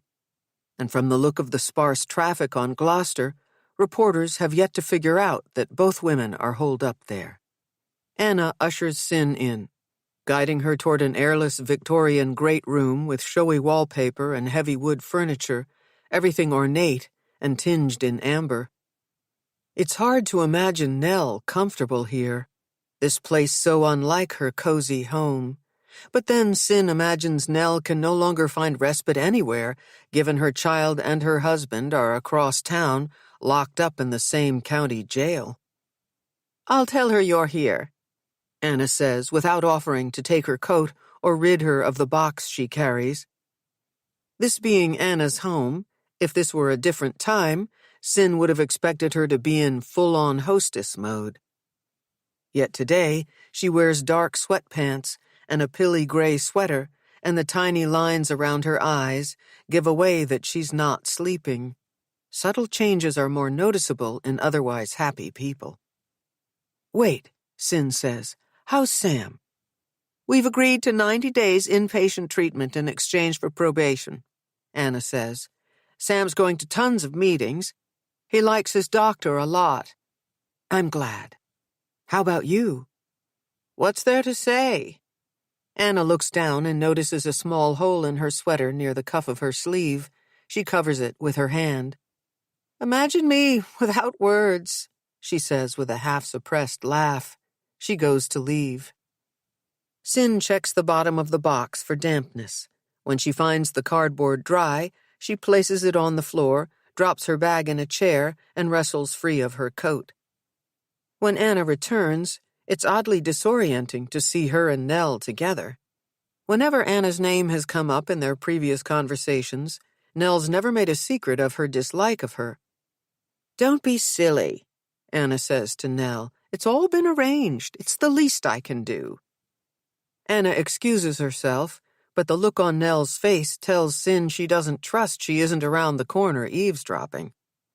Cyn slides closed the pocket doors separating the great room from the foyer, leaving them alone finally. In the weeks since what would have been opening night, they've spoken often by phone, but this is the first time Cyn has seen Nell since Tali was taken into police custody. The jeans and smock top she's seen her wear before hang a little freer from her frame. I don't have the energy to fight Anna over paying my bills, Nell says, including my health insurance and Tali's legal. Nell holds on to the back of a chair and closes her eyes tight for a second, as if this is something she does now to brace herself against waves of overwhelming emotion. That's generous, Cyn says, motioning for them to sit. I'm out of other choices.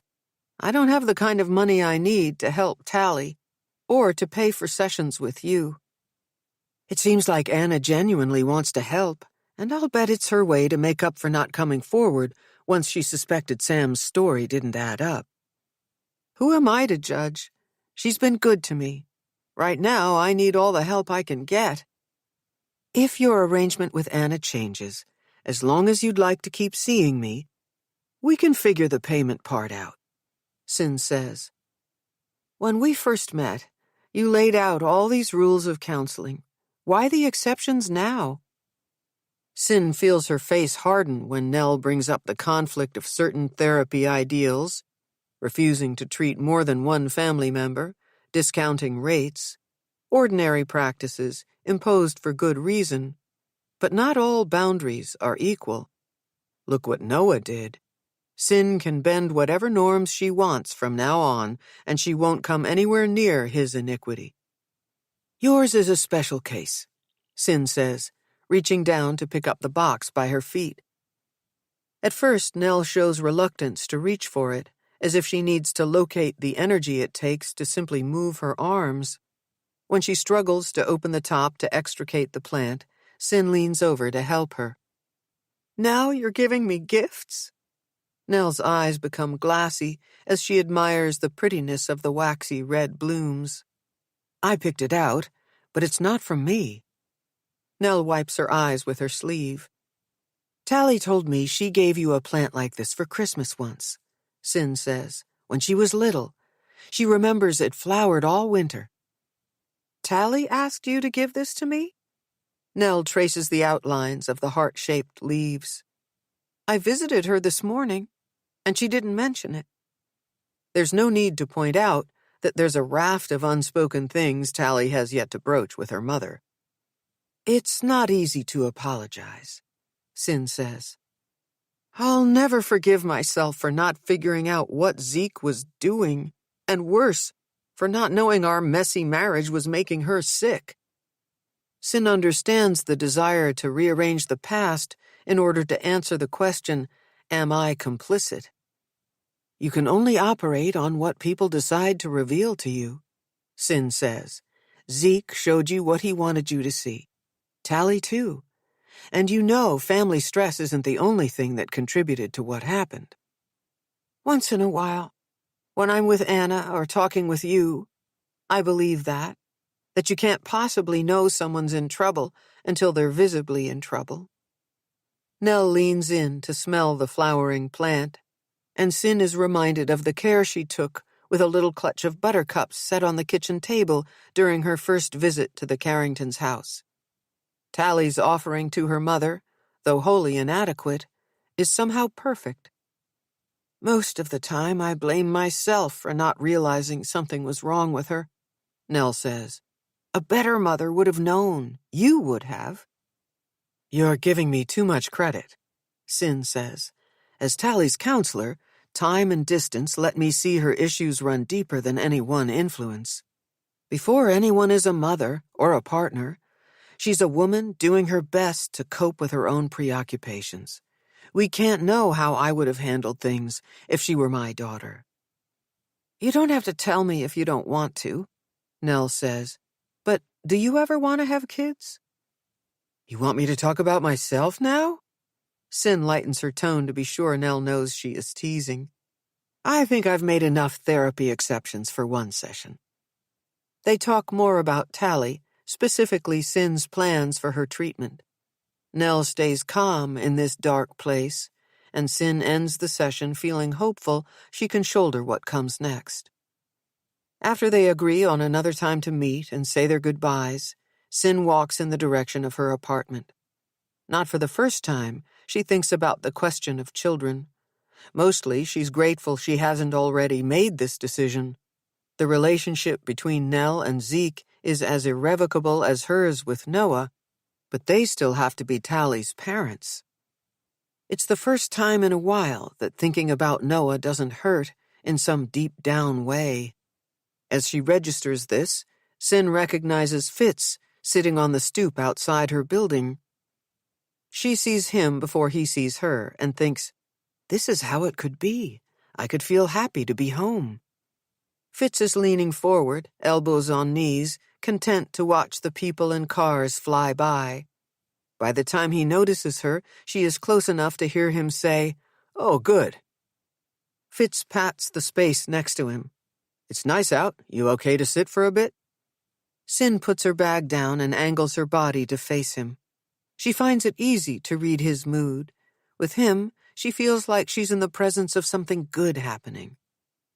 "I thought we agreed to meet later at the Beehive," she says. "You said you were going to see Nell today. I took off a little early because I thought it might be hard." "That's nice of you." Cyn touches his arm impulsively. He covers her hand with his. "It was difficult, and it wasn't," she says. "The whole thing is tragic, and Nell and Tali have a long way to go toward healing, but at least they're opening up to me. I heard Tali's lawyer is going to use her age and mental state as mitigating factors to try to reduce her sentence. She is. I'm going to be deposed next week. Even though I've been upfront about having to say Tali's responsible, not everyone with a dissociative disorder commits a crime." "You told Nell and Tali that?" "I did," Cyn says. "Whether it helps her or not, they want me to do it." "Even if it does, involuntary manslaughter plus obstruction, tried as an adult, I'd say she could be going to prison for in the neighborhood of 2 to 4 years. Zeke's a totally different story. He's upward of 5, even with the plea." The detective speak Fitz uses does nothing to mask the sense Cyn gets that he's here with something more personal to tell her. But just because she can play the counselor doesn't mean she should. She sits in silence. "Mind if I confess something?" he asks. Cyn expects to feel blindsided by that word, given her tendency to attach gravity even to the things she has predicted. Instead, she breathes. "You were right about Sam," Fitz says. "I shouldn't have come down so hard on him." "It's big of you to admit that," she says. "Though, in a way, your intuition was right. He wasn't there when June died, but he helped Tali cover it up, and he didn't come forward after the fact either." "True, but I feel bad that it got a lot messier for Peter Danforth. If I had handled things differently with Sam, I might have figured out what happened to June much sooner."